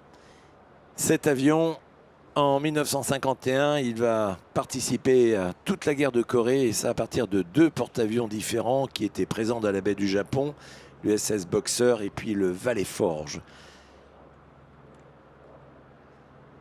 Un pilote qui s'appelle Guy Bourleton, il deviendra le seul as sur ce type d'avion, le Corsair. Un avion qui va même participer, et oui, c'est assez étonnant en fait, l'histoire du monde et de la civilisation, parce qu'il y aura une guerre éclair qui va durer 100 heures, la fameuse guerre du football qui va être déclenchée entre le Brésil et le Honduras suite à une erreur d'arbitrage. Ça ne s'invente pas. Un avion qui va être démilitarisé, il va être cédé en marché d'État. Il y a des sociétés, Hollywood Wings, qui le rachètent, ils l'utilisent pour les films et les séries télévisées, puis, devenu inutile, le revend à Jean Salis en 1988. Il va être utilisé jusqu'en 2001, il va être arrêté de vol par manque d'entretien, et oui, ça demande beaucoup d'entretien, c'est environ 50 heures de travail pour une demi-heure de vol. Et entre 2009 et 2018, eh bien Baptiste Salis va le remettre en état. Tout ça avec son équipe de bénévoles, l'association Les Casques de Cuir. Un nom à noter, les casques de cuir. 9 années de restauration. Acheté en 88, utilisé jusqu'en 2001, 9 ans de restauration. Eh bien, techniquement, l'hélice, qui est un immense diamètre puisqu'elle fait 4,20 m, en se mettant en ligne de vol lors du décollage, elle pourrait toucher le sol. Alors, les ingénieurs ont mis ces ailes de mouette de manière à éloigner le train d'atterrissage et à permettre d'avoir une garde au sol un peu respectable. Aucune visibilité devant, comme dans la plupart des chasseurs de l'époque, mais celui-là, il tient vraiment le pompon avec 4 mètres de capot. Un champ de vision limité, un moteur puissant. Il faut avoir la culture de l'anticipation pour gérer un tel bolide. Une philosophie de collectionneur pour pouvoir voler sur ces avions. Eh bien, il y a une école qui est l'école de formation sur les avions anciens. Vous êtes lâché sur des avions anciens, c'est les casques de cuir, c'est à la Ferté-Alais. Vous pouvez vous inscrire, apprendre à piloter ces avions et à voler dessus. C'est unique au monde, c'est à la Ferté-Alais, c'est pas très loin d'ici. Et puis, Un salut également à un monsieur qui a pris son dernier envol il n'y a pas très longtemps. Jean-Baptiste Salis, dit Jeannot. Voilà un de ses fils qui honore sa mémoire avec cet avion fabuleux, le Corsair.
Et pour les amis vidéastes, nous réduisons le son.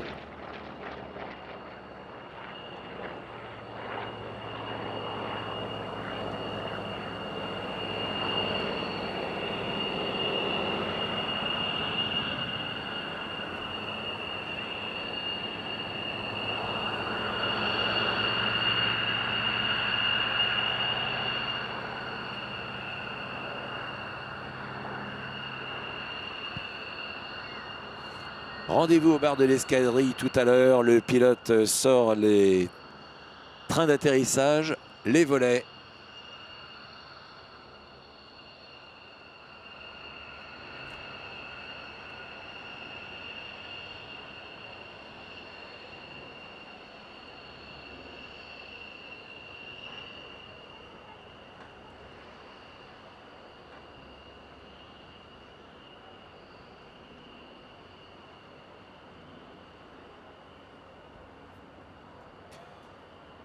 Et Laurent, qui est l'habilleur de ces démonstrations aéronautiques, l'habilleur musical, me confirme que le U2 est bien toujours unifié.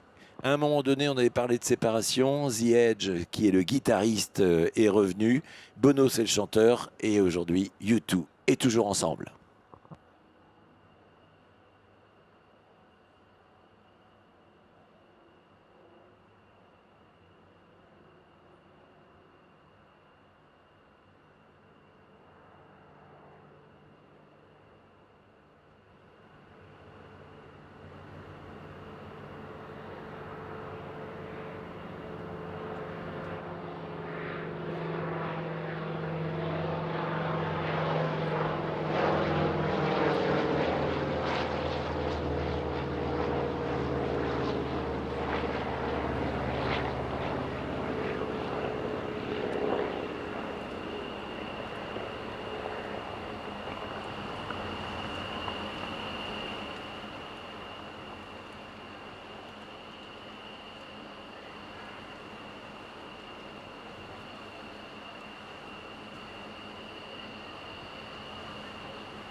Au-delà d'être le plus grand salon aéronautique du monde, le Salon international de l'aéronautique et de l'espace est également un grand meeting aérien et un meeting aérien unique.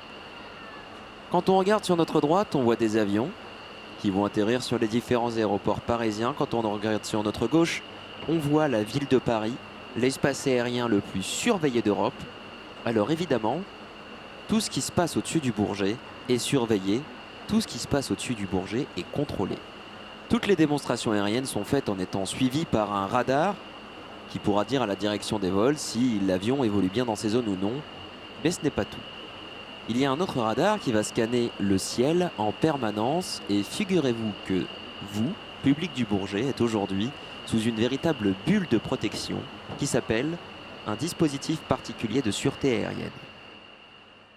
Il est mis en place par l'armée de l'air et de l'espace qui a créé un véritable maillage, un véritable grillage autour de nous pour ne laisser entrer aucun avion. Ce dispositif, on le retrouve sur de grands événements sportifs. C'est le cas par exemple pour les championnats du monde qui arriveront bientôt en rugby ou pour le 14 juillet. Ce dispositif permet donc à l'armée de l'air et de l'espace d'intercepter tout avion qui se présenterait au-dessus du Bourget alors qu'il n'y a pas autorisation d'y arriver. Mais alors que se passerait-il si un avion, soudainement, arrivait ici? Que se passerait-il si un avion était capable de rentrer de manière tout à fait discrète dans cette bulle de protection? Alors on devrait utiliser un moyen d'action pour l'intercepter. Tout commence à 500 km d'ici, au niveau de la base aérienne de Lyon-Montverdun, où on retrouve le Centre national des opérations aériennes. De là-bas, on surveille l'intégralité du ciel français et ce qui sera capté ici arrivera là-bas et ensuite on prendra une décision. La décision d'intercepter ou non ce qui peut être un aéronef suspect.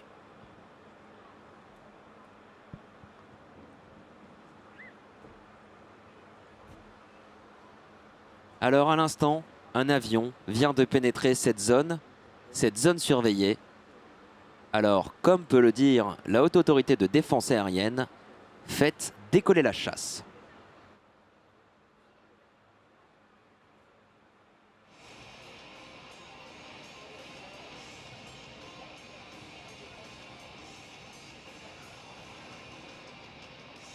« 24 heures sur 24, 7 jours sur 7, et ce toute l'année, il y a des chasseurs qui sont prêts à décoller pour intercepter n'importe quel avion aux intentions encore inconnues. On va donc décoller, se placer avec lui et effectuer ce que l'on appelle un lever de doute pour savoir, confirmer les intentions de cet aéronef. La plupart du temps, ce sont juste des aéronefs perdus ou bien en panne radio ou panne radar. J'ai le cas, il y a seulement 2 ans, d'un avion qui était perdu. Alors un Alpha Jet de la base aérienne de Tours, à l'époque, avait décollé pour l'aider à rejoindre son terrain initial. Une véritable opération d'assistance avait été menée pour l'aider à retrouver son terrain de départ. 60 secondes. 60 secondes, c'est le temps qu'il faudra au Rafale qui est aligné sur votre droite pour être à la même hauteur que les avions de ligne à une vitesse supersonique.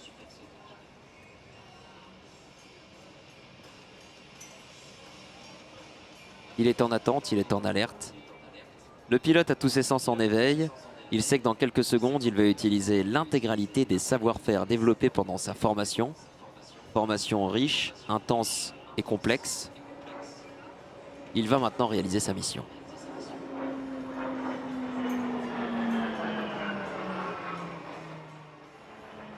Voilà notre aéronef suspect qui vient simuler un aéronef ayant pénétré une zone interdite. Alors, pour faire face à cette intrusion,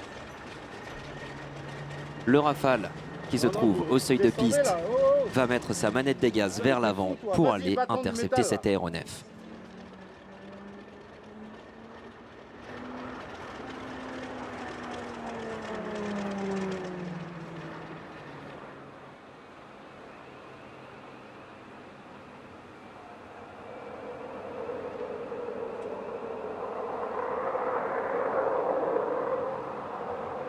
Post-combustion, le train est rentré et on va se positionner au plus vite derrière l'aéronef à contrôler.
aujourd'hui pour jouer l'intrus un PC-21 de l'école d'aviation de chasse. Cet avion est un monomoteur biplace propulsé par un turbopropulseur. Il bénéficie des dernières technologies, notamment en avionique. Avionique qui va permettre aux stagiaires de se familiariser avec l'environnement des avions et des missions qu'il retrouvera en escadron opérationnel. Alors que le Rafale, lui, adapte sa vitesse et ses trajectoires pour prendre position sur le PC-21, des avions très différents et qui pourtant arrivent très bien à voler ensemble. Le Rafale étant à l'aise à des vitesses relativement faibles de l'ordre de 250 km/h. Oui, 250 km/h pour un chasseur, c'est une vitesse faible.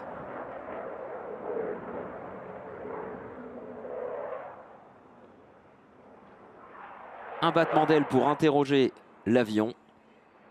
Cela veut dire « Suivez-nous ». Un battement d'aile en réponse, on a bien compris, on est prêt à coopérer.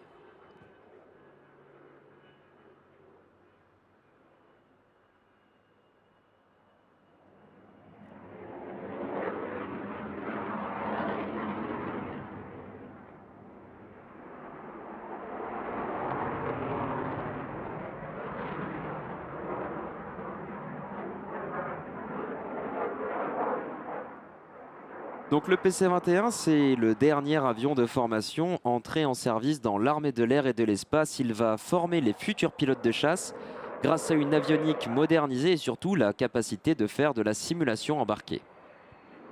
Des interceptions telles que celle-ci, on en retrouve beaucoup en entraînement, au profit des stagiaires de l'escadron de transformation Rafale, alors que là, le Rafale B, Rafale biplace vient de sortir son train, le PC-21 aussi. Et le PC-21 va se faire escorter par le Rafale jusqu'à l'atterrissage. Et au dernier moment, le Rafale, lui, remettra les gaz. Cette fois, évidemment, c'était un entraînement. Ces entraînements sont quotidiens pour l'armée de l'air et de l'espace pour assurer la posture permanente de sûreté, l'une des grandes permanences assurées par l'armée de l'air et de l'espace.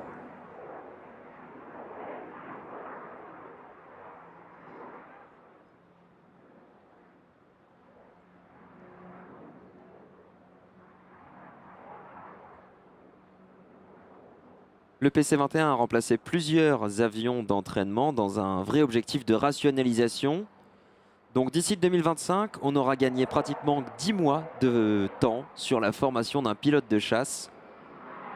On rend la formation plus efficiente et surtout plus complexe. Les stagiaires font maintenant plus de choses pour être autonomes plus rapidement. Le PC-21 coopéré, la mission du Rafale est maintenant terminée. Post-combustion, on accélère et on rentre à la base.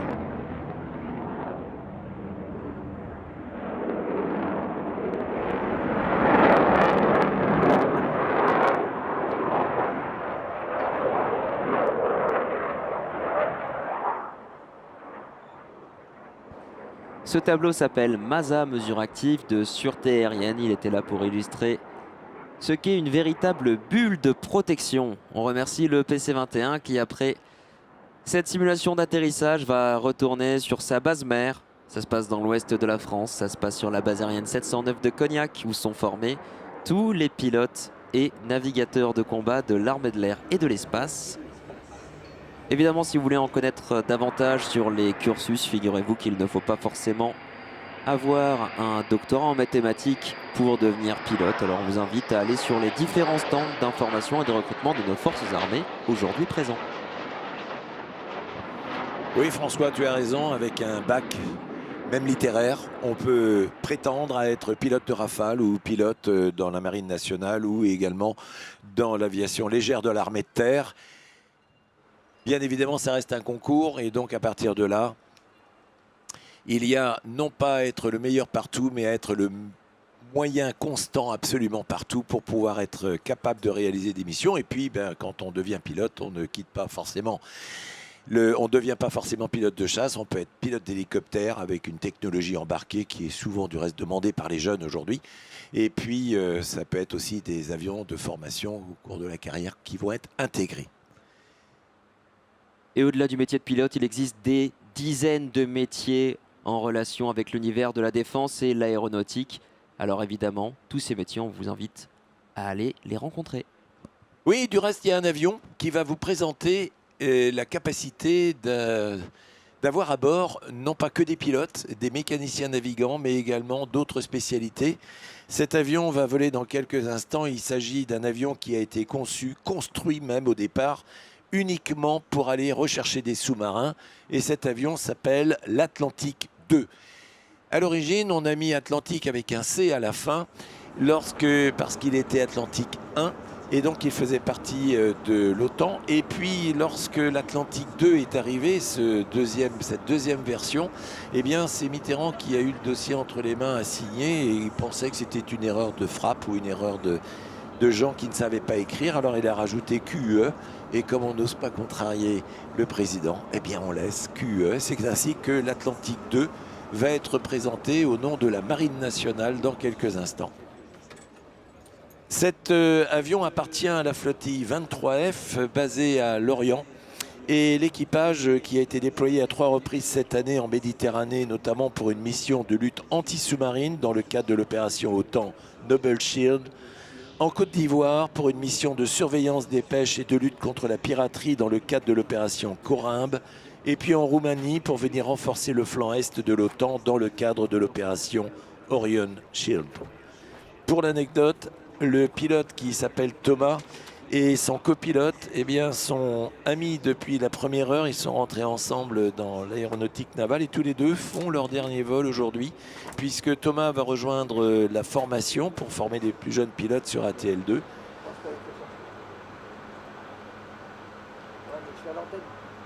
Adrien, lui, va partir sur d'autres avions, des avions Falcon et des avions d'assaut.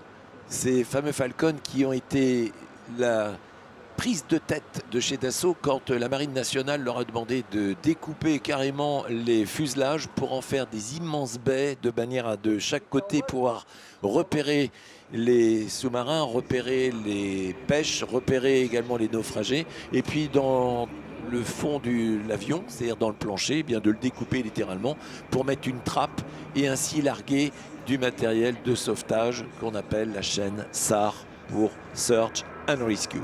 Eh bien cet avion, la TL2, le voici. Il fait 35 mètres d'envergure. C'est une frégate volante, c'est-à-dire qu'à l'instar des bateaux, il a exactement le même type d'équipage à bord parce que dans cet avion, il n'y a pas de hublot. Il n'y a pas eu de hublot pour la bonne raison, c'est que même on va tirer un rideau, on va être dans le noir et il y a des écrans à partir desquels on va aller rechercher des sous-marins parce qu'il y a un radar pour cela et ce radar, on le voit, il est sorti, c'est cette proéminence noire sortie à l'avant de l'avion. Il y a un mécanicien navigant entre celui qui pilote et qui est à gauche et qui est le manœuvrier, celui qui est à droite et qui est celui qui est le chef de bord. Pourquoi il est le chef de bord? Parce qu'il a un retour visuel des informations qui, dans la tranche tactique arrière, va lui être donnée. Et c'est lui qui prendra la décision ultime par rapport à toutes les informations qui lui ont été fournies. Laurent, c'est le premier mécanicien de bord, il est le patron de la spécialité au sein de la flottille et c'est lui qui est aux manettes. Et puis John, c'est le deuxième mec-beau, c'est un mécanicien de bord. À l'arrière, Chloé, opérateur Guetbeau et Anouk, opératrice d'Asbo. Et puis nous avons Arthur qui est l'opérateur d'Enae qui seront au poste de veille. Ce sont des mots qui pour vous peut-être ne disent pas grand-chose, mais chacun dans sa structure va avoir un travail à faire et ce travail va être un travail d'équipe comme dans une équipe de rugby. C'est chacun a un poste et le poste est complémentaire de l'autre. Un avion qui est un voilier capable de voler pendant 14 heures, c'est son autonomie. Il parcourt 7200 km d'une seule traite. Il est l'acteur aujourd'hui privilégié de la chaîne du renseignement parce que cet avion a évolué. Dassault Thales ont fait évoluer cet avion d'une manière merveilleuse. Aujourd'hui, on en est à la version 6. Si de l'extérieur, pour vous, ça paraît un avion old-fashionable, détrompez-vous à l'intérieur. Le concentré de technologie, il est extraordinaire. Il est capable de travailler en opération terrestre et en opération marine. Il travaille aussi bien à 7000 mètres d'altitude qu'il va travailler à 30 mètres au-dessus de la mer. Oui, 30 mètres. Et quand il y a eu détection d'un sous-marin et qu'il faut ouvrir les soutes de manière à larguer une torpille ou alors au contraire ouvrir les soutes pour aller envoyer des écoutes, c'est-à-dire des microphones que l'on va mettre à l'eau de manière à entendre, soit parce qu'on a envoyé un son et qu'il nous revient, ce qui veut dire qu'il y a un obstacle, soit parce que, au contraire, il va écouter le bruit de ce qui se fait dans l'eau. Et dans les sous-marins, il y a des oreilles d'or, vous les connaissez. Ce sont des gens qui ont la capacité de savoir quel type de bateau, quelle vitesse de rotation de l'hélice, et donc identifier tous les navires et tout ce qui se déplace. Mais c'est aussi identifier les animaux qui, eux aussi, dégagent des bruits. Eh bien, à l'intérieur de cet avion, il y a aussi une oreille d'or, parce que par ses écoutes, on va savoir s'il y a un sous-marin. On est dans la mesure, dans la contre-mesure. La police des pêches également. Rappelez-vous que la France est le 2e pays au monde qui possède la plus grande surface maritime. Nous avons des milliers d'îles et autour des îles, il y a des espaces qui appartiennent à la France. Dans l'eau, sous l'eau, il y a des ressources et il faut les protéger.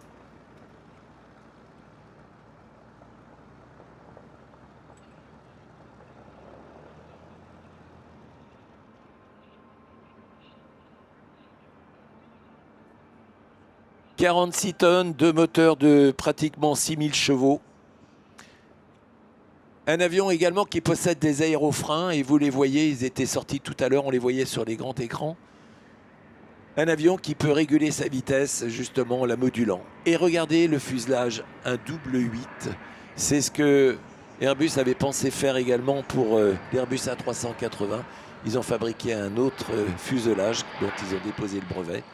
Cet avion à l'atterrissage, et puis cet immense cône à l'arrière qui a une particularité, c'est de détecter les différences magnétiques. Et lorsqu'on découvre qu'il y a du métal dans l'eau, c'est que forcément soit un bateau qui est coulé, soit un sous-marin.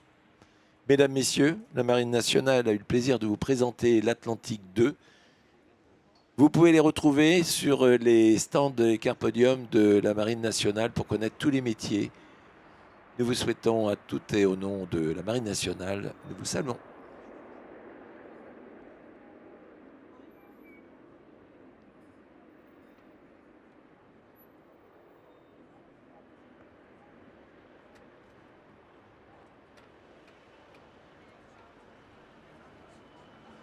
Quand on pense à un avion, on pense au cockpit dans lequel on peut se trouver pour le piloter, ou au siège sur lequel on peut être assis pour être passager. Mais on pense rarement à une autre configuration possible. Oui, on y pense rarement, on y pense au lendemain de la guerre 14-18. On est aux États-Unis. Aux États-Unis, on a des avions par milliers qui ont été construits, y compris en Europe. On a des pilotes par milliers, et ni les avions ne savent ce que faire, ni les pilotes ne savent quel travail faire.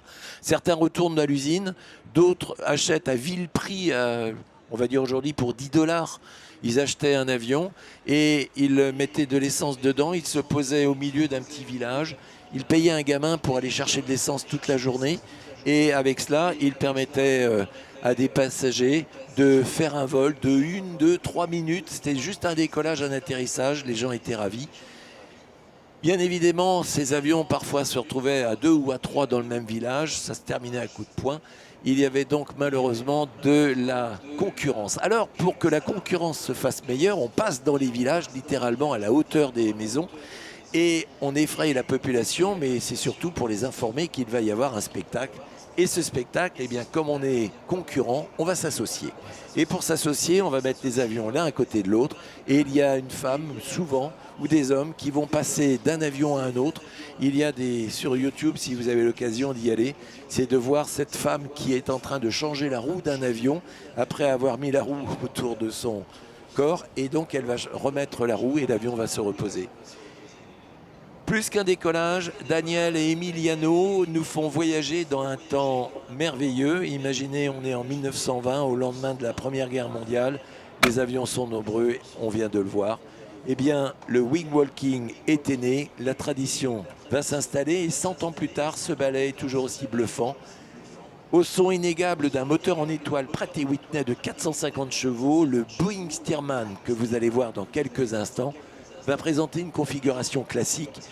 Et à partir de cet avion, on a ajouté un pylône central qui maintient la wing walkeuse durant le vol. Et oui, François l'a dit tout à l'heure, on est à bord de l'avion. On va devoir sortir de l'avion pendant le vol pour aller au-dessus des ailes.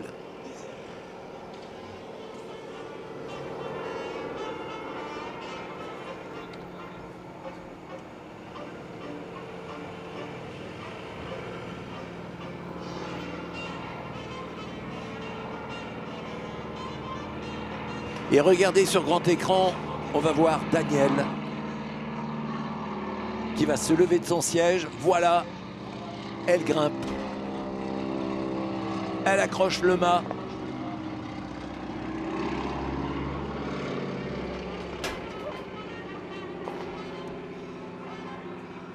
Et dans la plus grande des traditions, elle met son harnais. Mais vous verrez tout à l'heure que son harnais ne va pas le garder longtemps.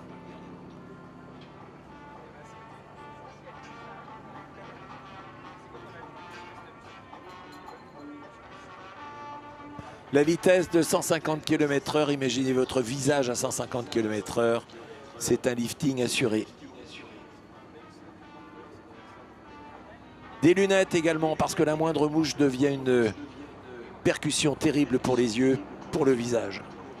Le pire, c'est la pluie. Lorsqu'il y a de la pluie, ça devient une catastrophe. Il faut vite revenir dans le poste de pilotage.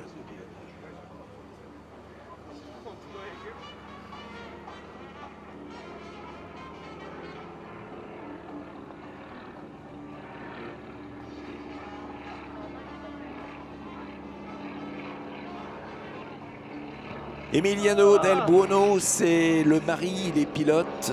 Daniel Del Buono, c'est la femme. Elle est au-dessus et elle fait des gestes avec ses bras d'une élégance rare avec un vent de 150 km/h. Une force physique, une élégance, une danseuse du ciel.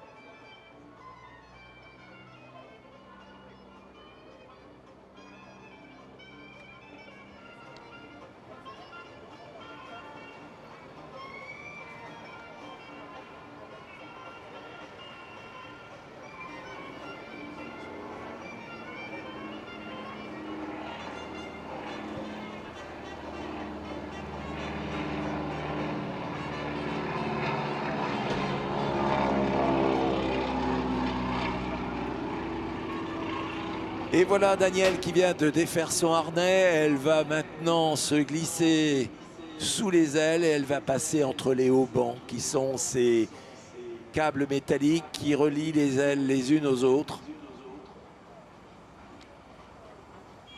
Mais pour l'instant, c'est la victoire de Samothrace.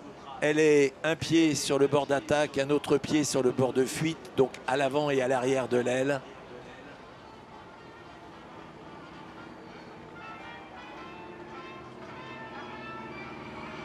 C'est extraordinaire. Ça nous met des frissons absolument partout.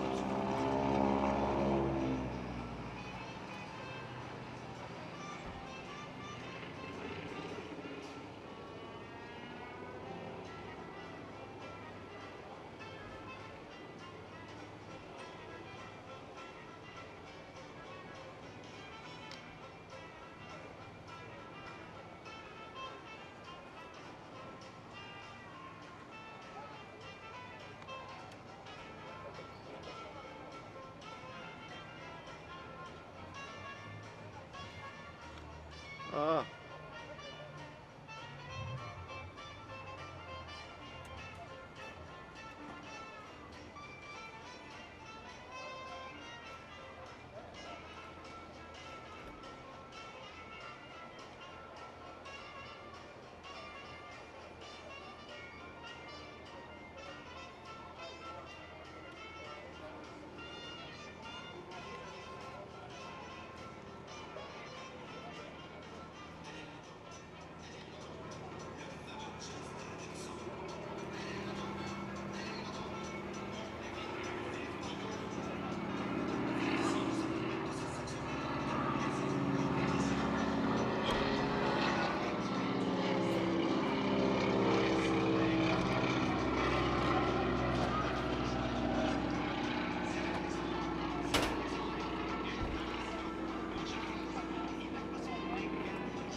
Ces stuntmen, comme on les appelle, qui passaient d'une aile à une autre, qui marchaient dans les ailes et qui faisaient ces démonstrations, à un moment donné, la fédération américaine, parce que évidemment là, Emiliano, c'est quelqu'un de professionnel. Ce sont, avec Daniel, des gens qui savent exactement ce qu'ils font. Tout est calibré, tout est pensé, tout est imaginé. Mais à l'époque, on fait du n'importe quoi, n'importe comment. Et là, la fédération américaine dit stop. On veut développer l'aviation de transport. Pas la peine de faire peur aux gens en passant à la hauteur des toits, voire même en s'écrasant volontairement au milieu de la piste dans une baraque qui a été construite pour l'occasion.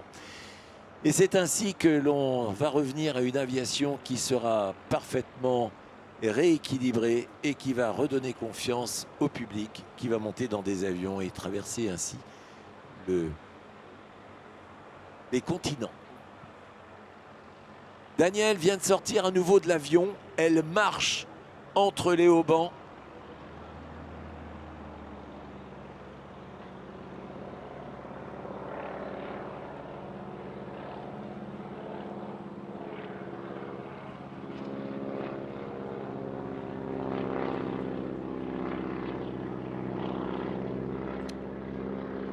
Elle est donc installée entre l'aile supérieure et l'aile inférieure.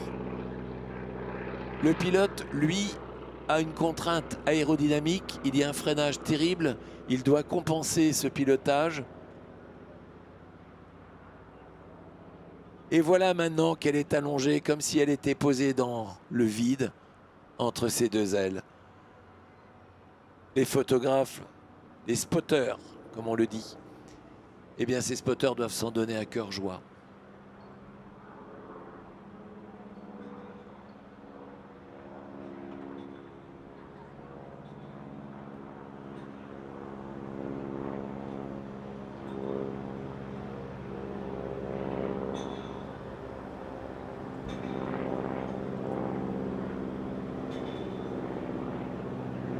L'avion a pris de la hauteur et pas pour rien, parce que quitte à être allongé dans le vide, c'est-à-dire entre les haubans, eh bien on fait de la voltige aérienne.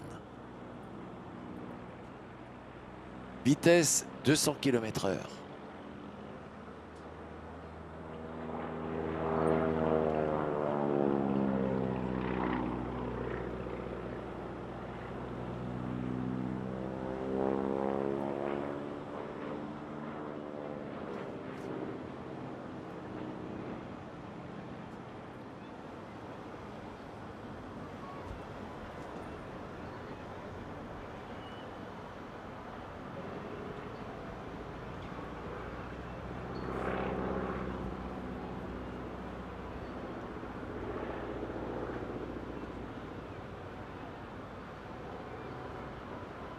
Daniel va reprendre place dans le poste de pilotage, remettre sa ceinture parce qu'il faut être sérieux quand on se pose, mesdames et messieurs, ladies and gentlemen, you have to fasten your seatbelt.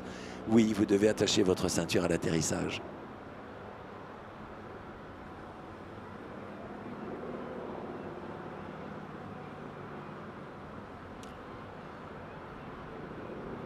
Daniel a découvert en Angleterre cet univers, un rêve qui aujourd'hui la rend professionnelle. Elle est rendue à plus de 300 présentations en vol.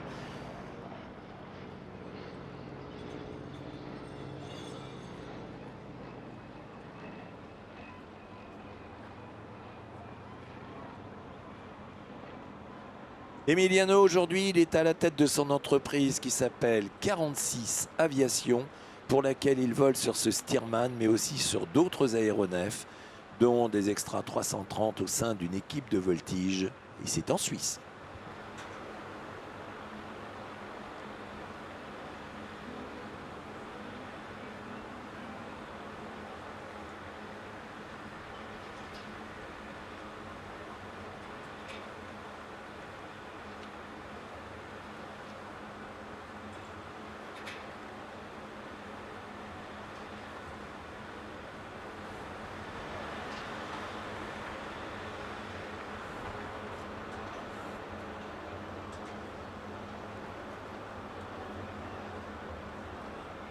Il reste combien d'avions ? Une nouvelle démonstration Ali per tutti, des ailes pour tous.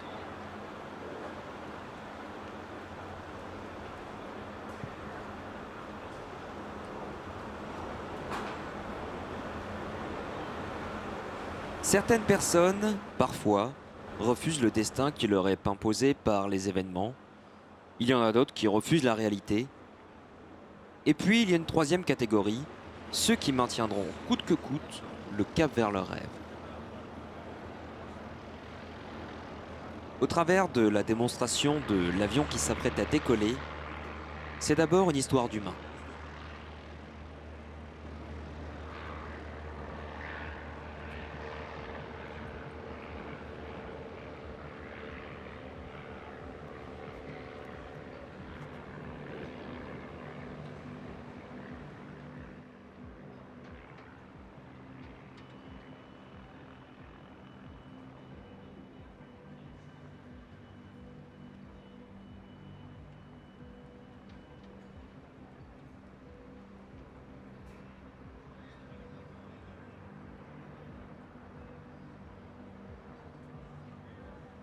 Cette histoire commence dans les années 1990 avec un jeune garçon qui rêve de voler.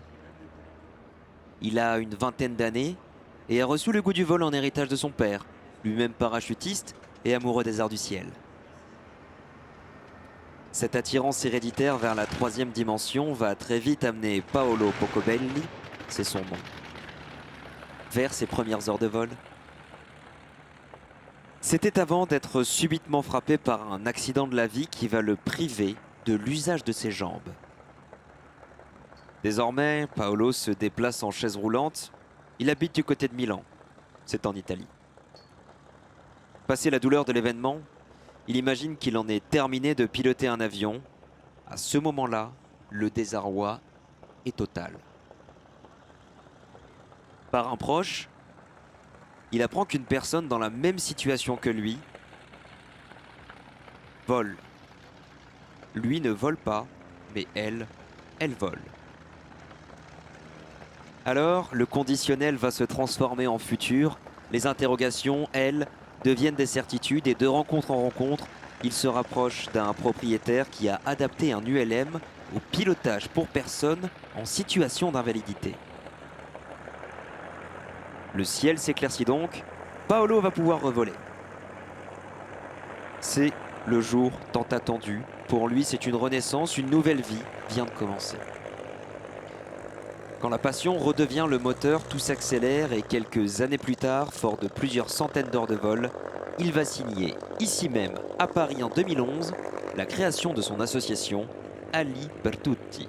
Traduisez, des ailes pour tous. Cette association met en relation des personnes handicapées pour trouver des solutions permettant la réalisation de leurs rêves, voler.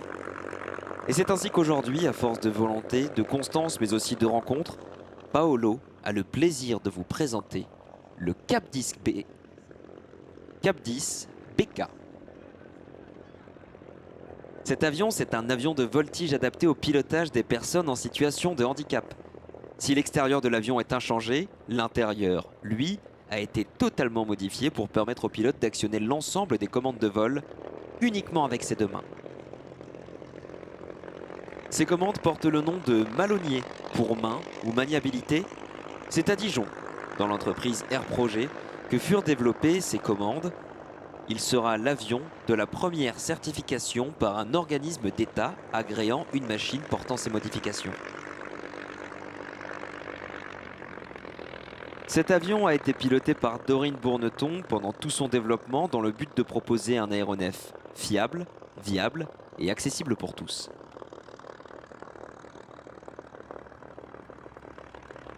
C'est à l'issue de son développement et de son cycle de certification qu'il a été offert à l'association Ali per tutti, un véritable passage de témoin d'une cause noble vers une autre. Paolo, qui dessine aujourd'hui de si belles courbes dans le ciel parisien, est le premier pilote handicapé reconnu pilote commercial, instructeur de voltige et bientôt compétiteur.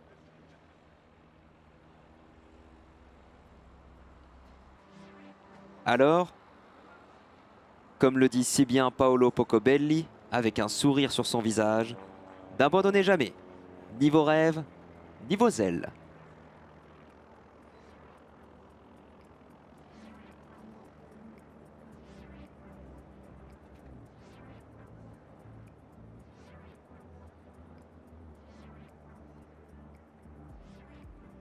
Paolo Pocobelli, c'est l'homme qui est passager d'un avion, un petit avion de tourisme, pas de moteur, l'avion est posé dans la rivière, c'est le seul endroit dégagé.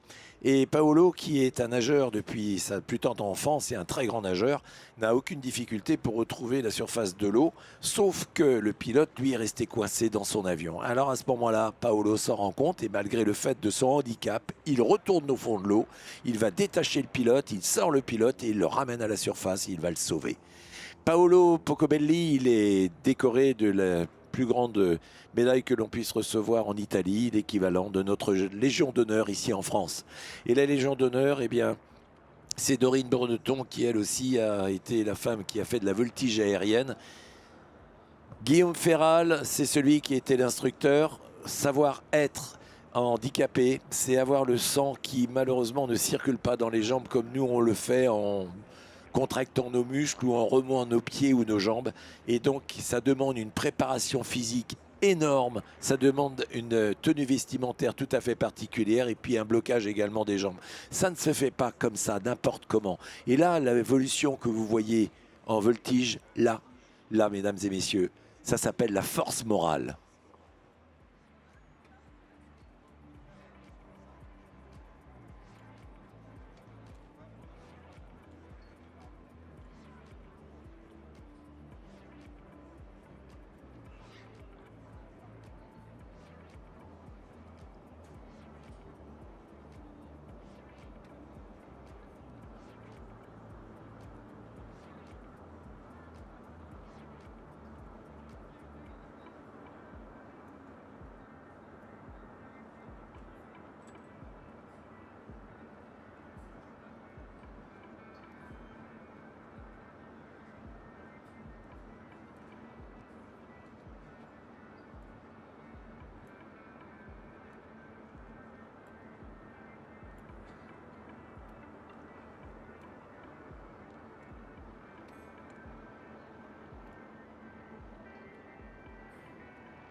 Après l'atterrissage de ce Cap 10 BK,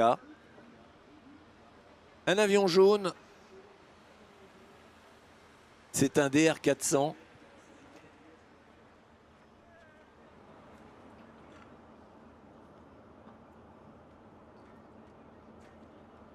Et dans cet avion, il y a un pilote remorqueur, n'est-ce pas François ? Exactement, un pilote remorqueur qui était pilote professionnel, il était commandant de bord sur Boeing 777 chez Air France. Il nous vient du sud de la France où il a donné ses premières heures puisque lui aussi est instructeur planeur depuis une dizaine d'années. Il vole pour son travail, mais il vole également dans ses loisirs. Aujourd'hui, il va être le remorqueur. C'est le pilote qui a la lourde responsabilité de tracter le planeur qui lui se trouve derrière. Il s'appelle Jean-François Olivari.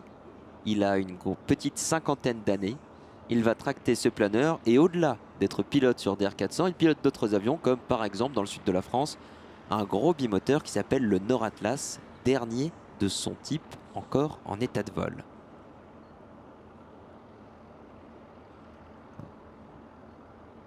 L'arrière de cet avion, il y a un crochet. Ce crochet va retenir une corde. Elle fait environ 60 mètres de long. Elle va être reliée, elle aussi, à un planeur. Et dans ce planeur, il y a un pilote qui, lui aussi, est chez Air France. Lui aussi, il est commandant de bord. Et ce monsieur a gagné les titres les plus élevés en termes de voltige aérienne planeur. C'est donc un spectacle aérien qui dans quelques instants va s'installer, mais avant il va bien falloir prendre de l'altitude et cette altitude du planeur elle va être amenée par ce remorqueur qui va l'emmener environ à 1500 mètres d'altitude. Faire de la voltige en planeur, c'est un petit peu comme décider dans la vie, on prend de la hauteur et ensuite on agit.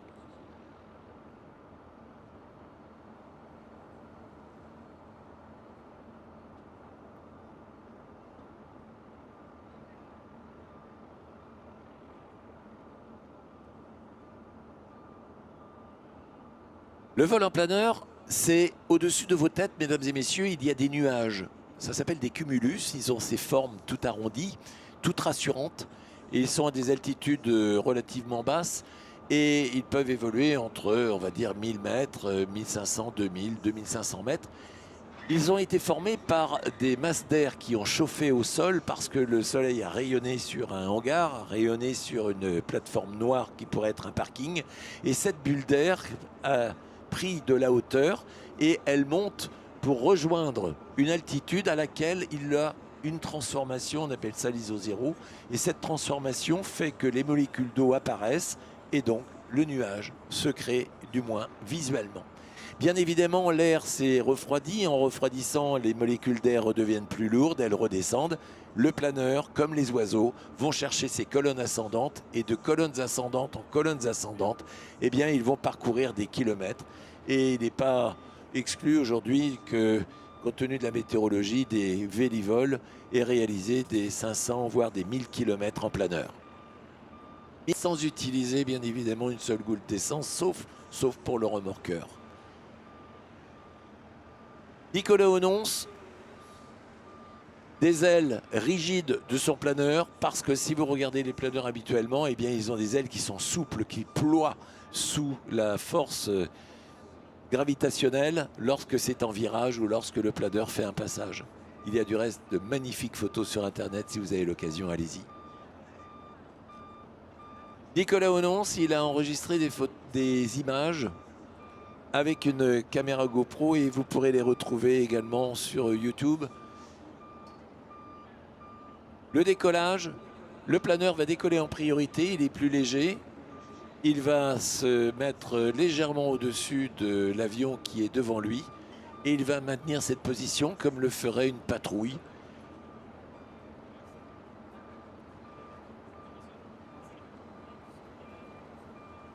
Le remorqueur, le planeur prêt au départ.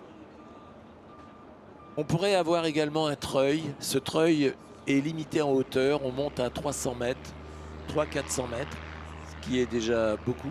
Et puis à partir de là, bien, le planeur a quelques secondes pour trouver juste au-dessus du terrain le nuage qui va bien. Là, l'avion a l'avantage de pouvoir l'emmener sous le nuage qui va bien. Parce que les pilotes remorqueurs souvent sont aussi des vélivols, c'est-à-dire des gens qui pilotent des planeurs.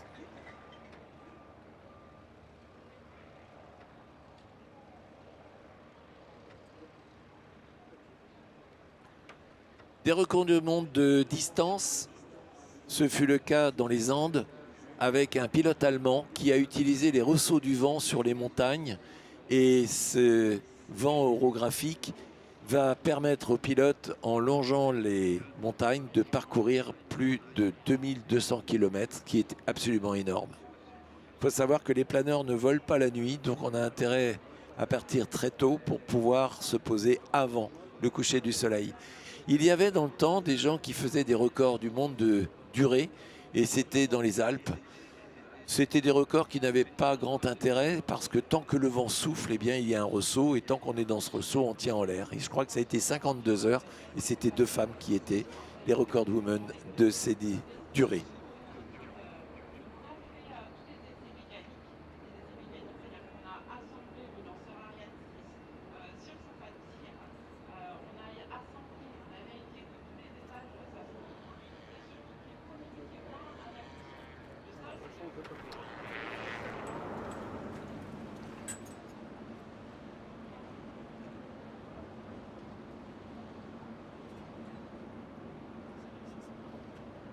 Et puis on a un être humain qui lui était spécialisé dans la Dans la technologie pour les bateaux, il s'occupe des câbles qui sont au fond de la mer. C'est son métier, il est ingénieur, il a fait arts et métiers. Et il souhaite un jour voyager, mais il se dit ce serait bien de voyager si on pouvait le faire sans consommer quoi que ce soit. Et puis un jour, il fait du planeur, c'est relativement tard, à l'âge de 30 ans, il découvre le planeur. Et il remarque que les ailes, qui sont immenses, sont frappées par les photons. Et donc ces rayons du soleil qui ont pour particularité d'alimenter les cellules photovoltaïques et qui vont fabriquer de l'électricité pour recharger des batteries. Et là il se dit mais il y a des planeurs qui ont des moteurs pour pouvoir décoller tout seul. Il y a un fabricant d'ULM, il y a un petit moteur électrique à l'avant et quand le moteur n'est pas en fonctionnement, eh bien l'hélice est rétractée dans le fuselage. Dans le nez donc de cet avion, le fait de mettre un curseur comme le fait Laurent quand il met la musique à mes côtés, eh bien il pousse ce curseur vers l'avant et par la force centrifuge, les petites pales vont sortir, tourner, fabriquer une dépression à l'avant et comme la nature a horreur du vide, eh bien cette dépression va être remplie. L'ensemble prend de la vitesse, les ailes elles aussi vont être en aspiration, l'ensemble décolle, ça s'appelle un planeur avion. Et on va retrouver ces colonnes d'air chaude qui servent au planeur. Alors on va couper le moteur et on va utiliser ces colonnes d'air chaude et on va avancer. Puis, si par le hasard on se retrouve avec, comme au-dessus du terrain, un espace bleu immense, eh bien il n'y a pas d'aspiration, alors on mettra le moteur. On fait donc un mixte entre et les forces aérodynamiques, aérologiques, pardon, et puis également ce petit moteur à l'avant. Juste pour votre information, les batteries de cet planeur avion n'ont jamais été rechargés depuis plus d'1 an.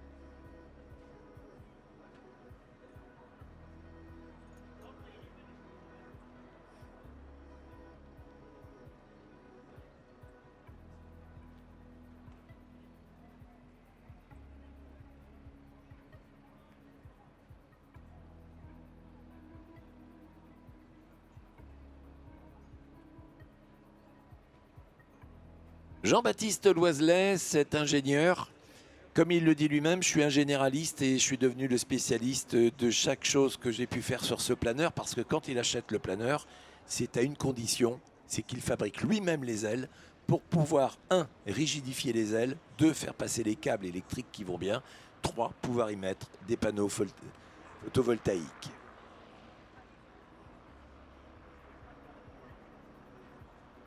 Cet ingénieur va également se mettre à l'électronique, notamment en fabriquant des modules électroniques qu'on appelle les MPPT. C'est l'autorisation par discussion automatique avec un développement des algorithmes qui ont été faits par lui-même, par Jean-Baptiste. Là, actuellement, il sort la main à l'extérieur avec son iPhone ou je ne sais pas, une caméra. Il est en train de filmer ce qui se passe. Regardez-le dans le grand écran.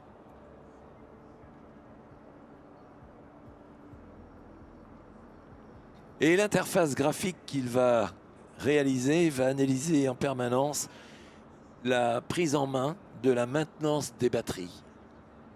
De l'électrique, du composite, de l'aérodynamique, de l'informatique. Jean-Baptiste Loiselet, il innove absolument partout.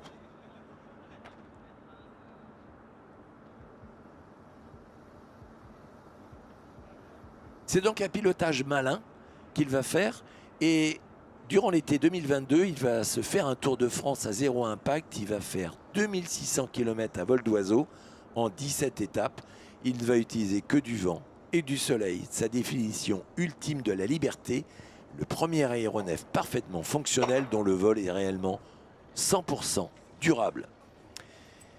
S'il est possible que ce projet débouche sur un développement commercial du planeur, l'objectif premier, c'est d'abord de mettre cette aventure au service de la planète, de la rendre accessible à tous, d'où le nom des ailes pour la planète. C'est comme ça qu'on le connaît.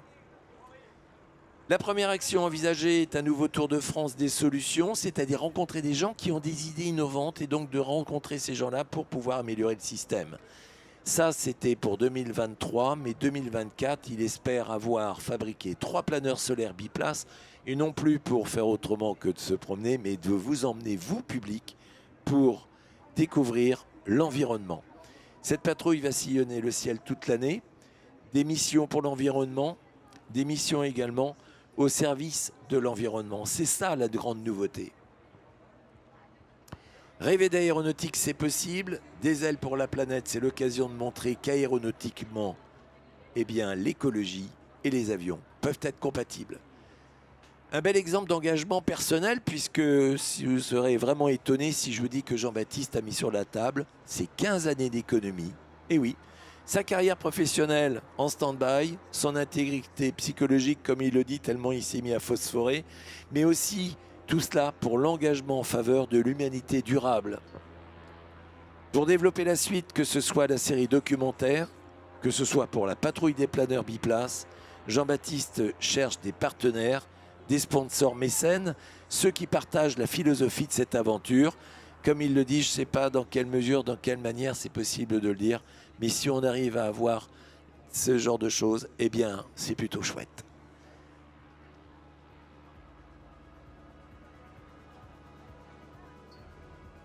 Là, l'hélice ne tourne pas. On est vraiment dans le planeur.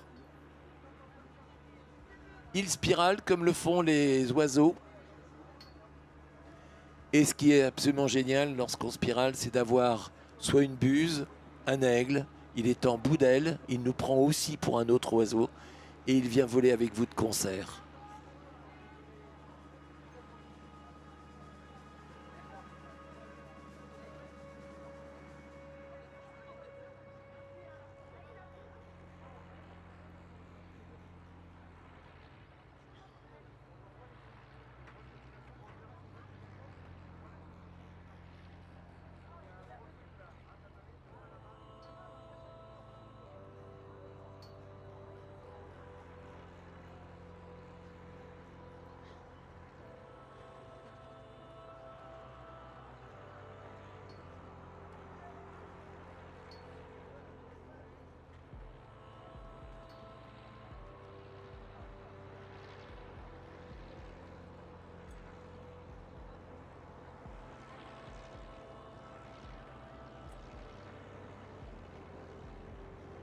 Dans les ailes des planeurs, la température avoisine les 50 degrés. C'est pour cela que les ailes des planeurs sont de couleur blanche. Dans ces ailes, la température avoisine les 80-90 degrés. Et c'est pour cela que dans le composite, il a fallu également modifier cette composition de manière à ce qu'il n'y ait pas dégradation des matériaux. Quand je vous parle que Jean-Baptiste Loiselet est quelqu'un d'extraordinaire, allez le rencontrer. Son planeur, il est visible sur le statique tous les jours avant le vol. Il est situé juste à côté du Solar Stratos.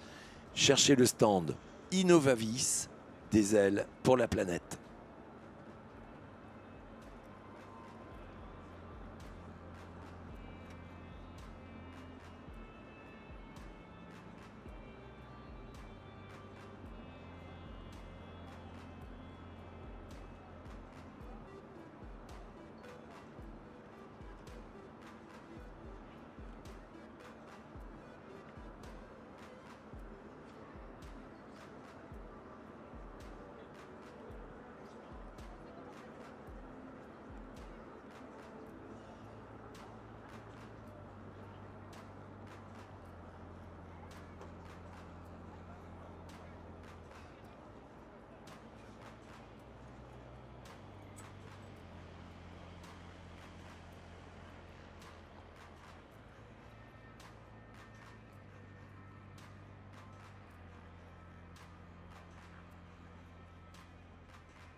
Au décollage, une femme dans un avion. Et quel avion? Et quelle femme?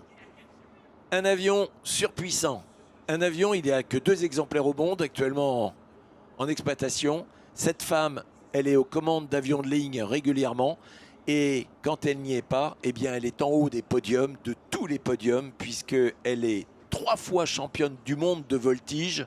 3 fois. Elle a été plus de 10 fois championne de France. En 2013, en 2015, en 2019. Et là, elle nous arrive directement d'Afrique du Sud. Elle est rentrée il y a 3 jours. Elle a gagné le prix qui est le Sky Grand Prix Afrique du Sud. C'était du freestyle, c'est-à-dire qu'elle faisait, comme elle l'entendait, une démonstration de voltige libre. On parle des champions du monde de tennis, champions du monde de football. On parle de tous ces champions du monde et on oublie trop souvent que ces hommes et ces femmes qui sont champions du monde ont donné leur temps, leur argent, leur énergie. Et en cela, il remercie également la compagnie Air France qui l'a aussi épaulé et qui la laisse. Mais le groupe ADP également, on va le voir tout à l'heure, c'est écrit sur son avion. De cet avion, je vous l'ai dit, 2 exemplaires au monde. C'est un avion australien, il s'appelle le MXS. Le premier appartient à l'américain Rob Holland et le deuxième, Aude Le Mordant. Aude Le Mordant, seuls des champions hors normes peuvent tirer le meilleur de ce monoplace, capable d'encaisser, écoutez-vous bien, moins 15 et plus 15 G. La triple champion du monde en titre, Aude Le Mordant, au décollage, et regardez quel décollage. C'est plus qu'un rafale, non?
Et l'avion qui redescend en avalanche, de la fumée partout dans le poste de pilotage. Cette fumée, vous le savez, c'est du fumigène, c'est du produit naturel, de l'huile de ricin, de la paraffine. Aude Le Mordant, lorsqu'elle a découvert cet avion qui était présenté par Rob Holland, eh bien, elle a essayé la machine, elle a été totalement séduite par ses performances et puis également les sensations ressenties à son bord. Le MX a aussi du sang français, on a un fuselage qui est l'héritier du Cap de construction aérienne parisienne, c'était le Cap 222. Éric Vazeille, qui a été l'entraîneur de l'équipe de France et qui a raflé toutes les médailles du championnat du monde en équipe, en individuel, féminin ou masculin. Lui-même, Éric Vazeille, champion du monde, il est l'un des 5 au monde à avoir obtenu tous les podiums. Le MX, c'est un avion résolument moderne, intégralement construit en fibre de carbone, et il a une avionique de type glass cockpit, c'est-à-dire ce qu'on retrouve à l'intérieur des avions de ligne avec un large et grand écran Garmin de dernière génération. Mais oui, à bord, on est bien en 2023. Par ailleurs, le MX, dont le domaine de vol est véritablement insolent, et vous en avez une belle présentation, a une particularité qui pourrait en faire la machine parfaite pour les compétitions, puisque cet avion avait été aussi imaginé pour des courses, les courses de Red Bull Air Race, et pour que cet avion puisse avoir des réglages de plus en plus fins, on a fait des trappes à l'intérieur pour aller faire des réglages ultimes sur les calages d'ailes, etc. Donc cet avion a des trappes stratégiquement placées. Aude Le Mordant, ambitieuse, battante, surdouée, réaliste. Voilà, c'est le bois et de ce bois que sont faits les champions.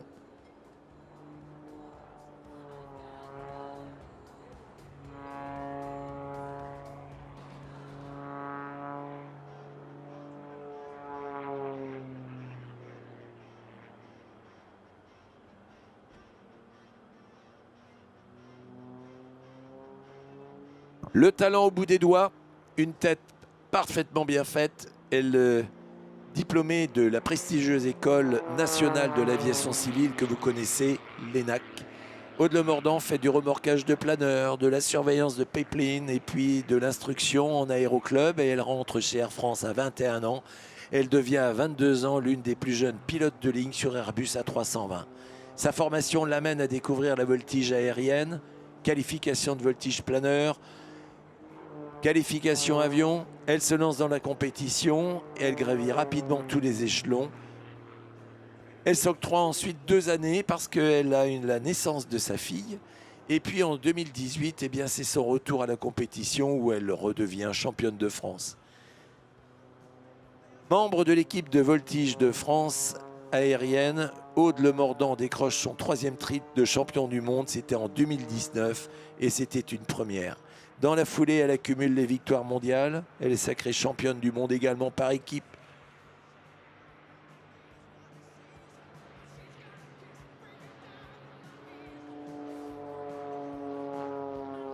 Aujourd'hui, Aude a plus de 9000 heures de vol, dont près de 1000 en voltige aérienne.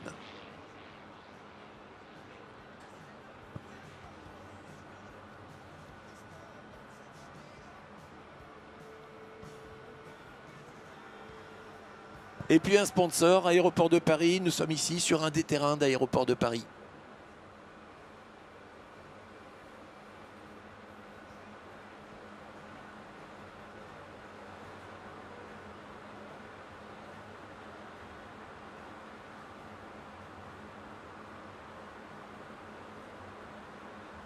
Après cette forme de voltige aux performances, comme tu l'as dit Pierre, insolente.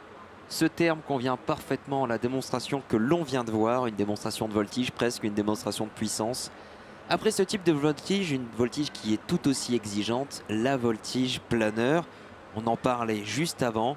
Pour certains, le vol en planeur est la forme d'aviation la plus noble qui soit, puisqu'évidemment, voler sans moteur en symbiose avec la masse d'air oblige tout pilote à une humilité totale, tout en comprenant au mieux comment le ciel se comporte. Pour beaucoup, il s'agit d'une fabuleuse entrée vers l'univers du pilotage, puisqu'on apprend avec finesse, c'est le cas de le dire, l'art du vol. Ne vous y méprenez pas, surtout par des météos comme celle-ci, il est largement possible de faire des vols d'une très grande distance, on parle de plusieurs centaines de kilomètres après seulement quelques minutes de vol remorqué. Justement, aujourd'hui, la Fédération française de vol en planeur compte de plus en plus de membres qui sont séduits par cette aviation verte, accessible mais exigeante. Le public est très vaste, on peut être lâché solo, c'est-à-dire voler tout seul à partir de 14 ans. Et juste au-dessus de nous, il n'a pas 14 ans, il a 41 ans, il s'appelle Nicolas Onon et il nous présente une démonstration de voltige en planeur. Si voler était le langage des hommes, le planeur en serait la poésie. Et cette poésie, elle se passe en musique.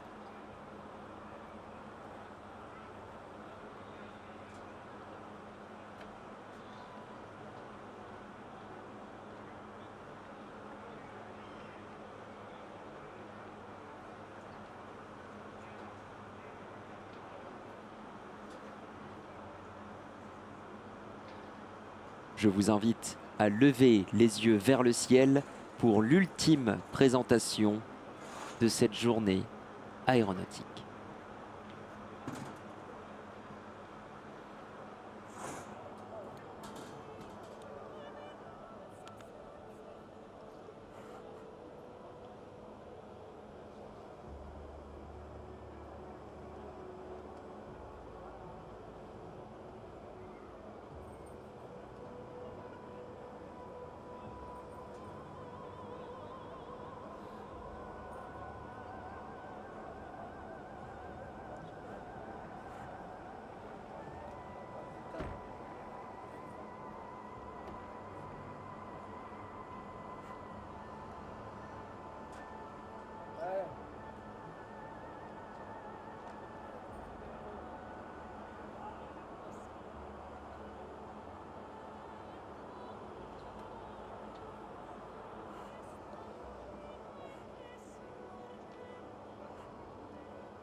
Si cette démonstration vous a plu, alors quel que soit votre âge, dès vos 13 ans et sans limite d'âge, vous pouvez pratiquer pleinement et en toute sécurité ce sport extraordinaire, également accessible aux personnes à mobilité réduite, le planeur. Venez retrouver la Fédération française de planeurs sur son stand qui se situe à l'espace des fédérations aéronautiques pour découvrir toutes les possibilités qui vous seront offertes. Ce sera l'occasion notamment de piloter à travers un simulateur de vol. Les personnels de la Fédération française de vol en planeur vous y attendent.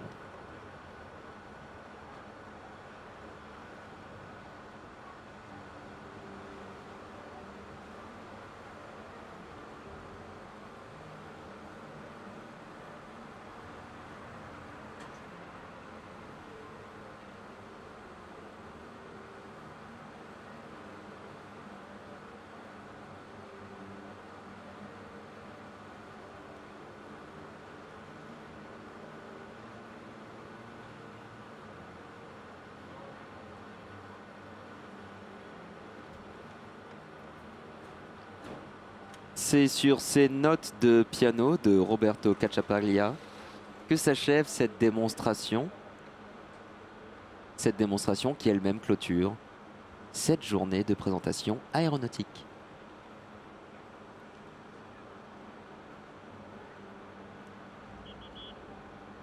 Pour ce soir, les ailes vont se reposer. Demain, on va se retrouver pour pratiquement autant de démonstrations, peut-être même plus. On va voir avec le directeur des vols, puisqu'il y a ici, juste à côté, des directeurs des vols qui sont pilotes d'essai et qui régulent tous ces vols. On pense à Olivier également qui est en dessous et qui fait les programmes pour demain. Pour vous faire un petit comparatif, dans un meeting aérien, un directeur des vols, c'est un petit peu comme un commissaire de course dans une course automobile. Il décide qui vole, quand et comment, en toute sécurité.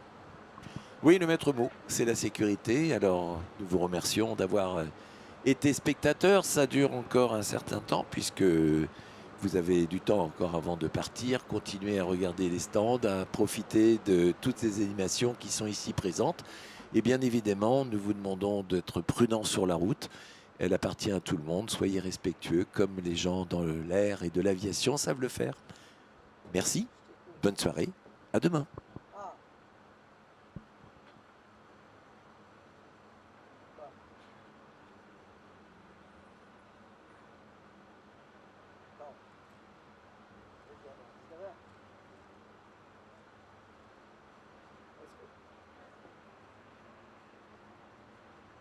Ça veut dire que je peux quitter mon poste ou que j'attends jusqu'à 19h?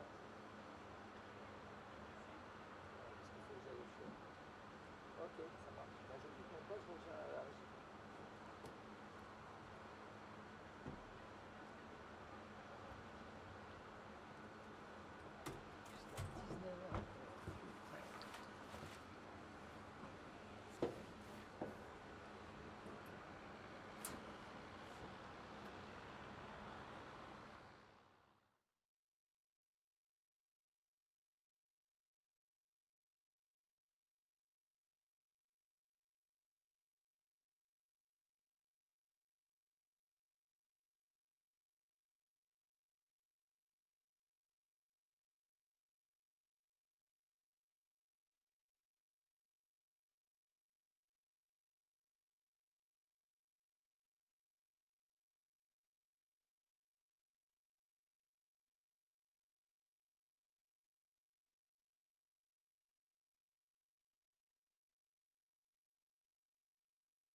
Je te promets une aventure passionnante. Go! C'est parti! On va faire un voyage absolument épatant. Depuis les tout débuts de l'aviation,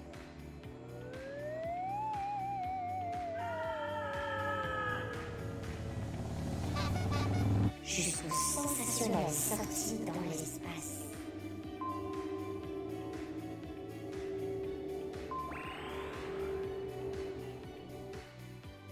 Tu pourras aussi découvrir plein d'animations, comme par exemple l'avion des métiers.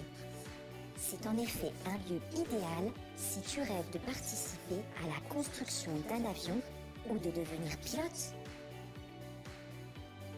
Et au fait, tu connais le Paris Airlab? Cette exposition t'entraînera au cœur de la nouvelle révolution du transport aérien, aujourd'hui pleinement mobilisé face aux défis de la décarbonation. Viens aussi nous voir au Paris Air Mobility pour découvrir les eVTOL, ces extraordinaires engins du futur qui permettront de se déplacer en ville en volant. Et surtout, ne manque pas le spectacle des avions en vol. Waouh, c'est top! Mais ce n'est pas tout. Des dizaines d'autres activités sont faites pour toi.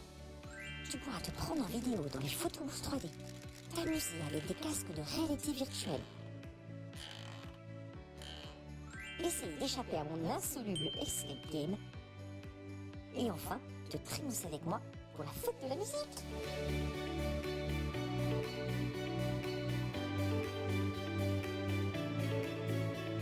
Tu pourras même venir me retrouver en personne à la maison d'Aléo où une montagne de jeux et de coloriage t'attendent. Prends vite tes billets sur www.sciu.fr. Je t'attends sur le salon pour une journée inoubliable. À très bientôt!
Je suis la mascotte du Salon international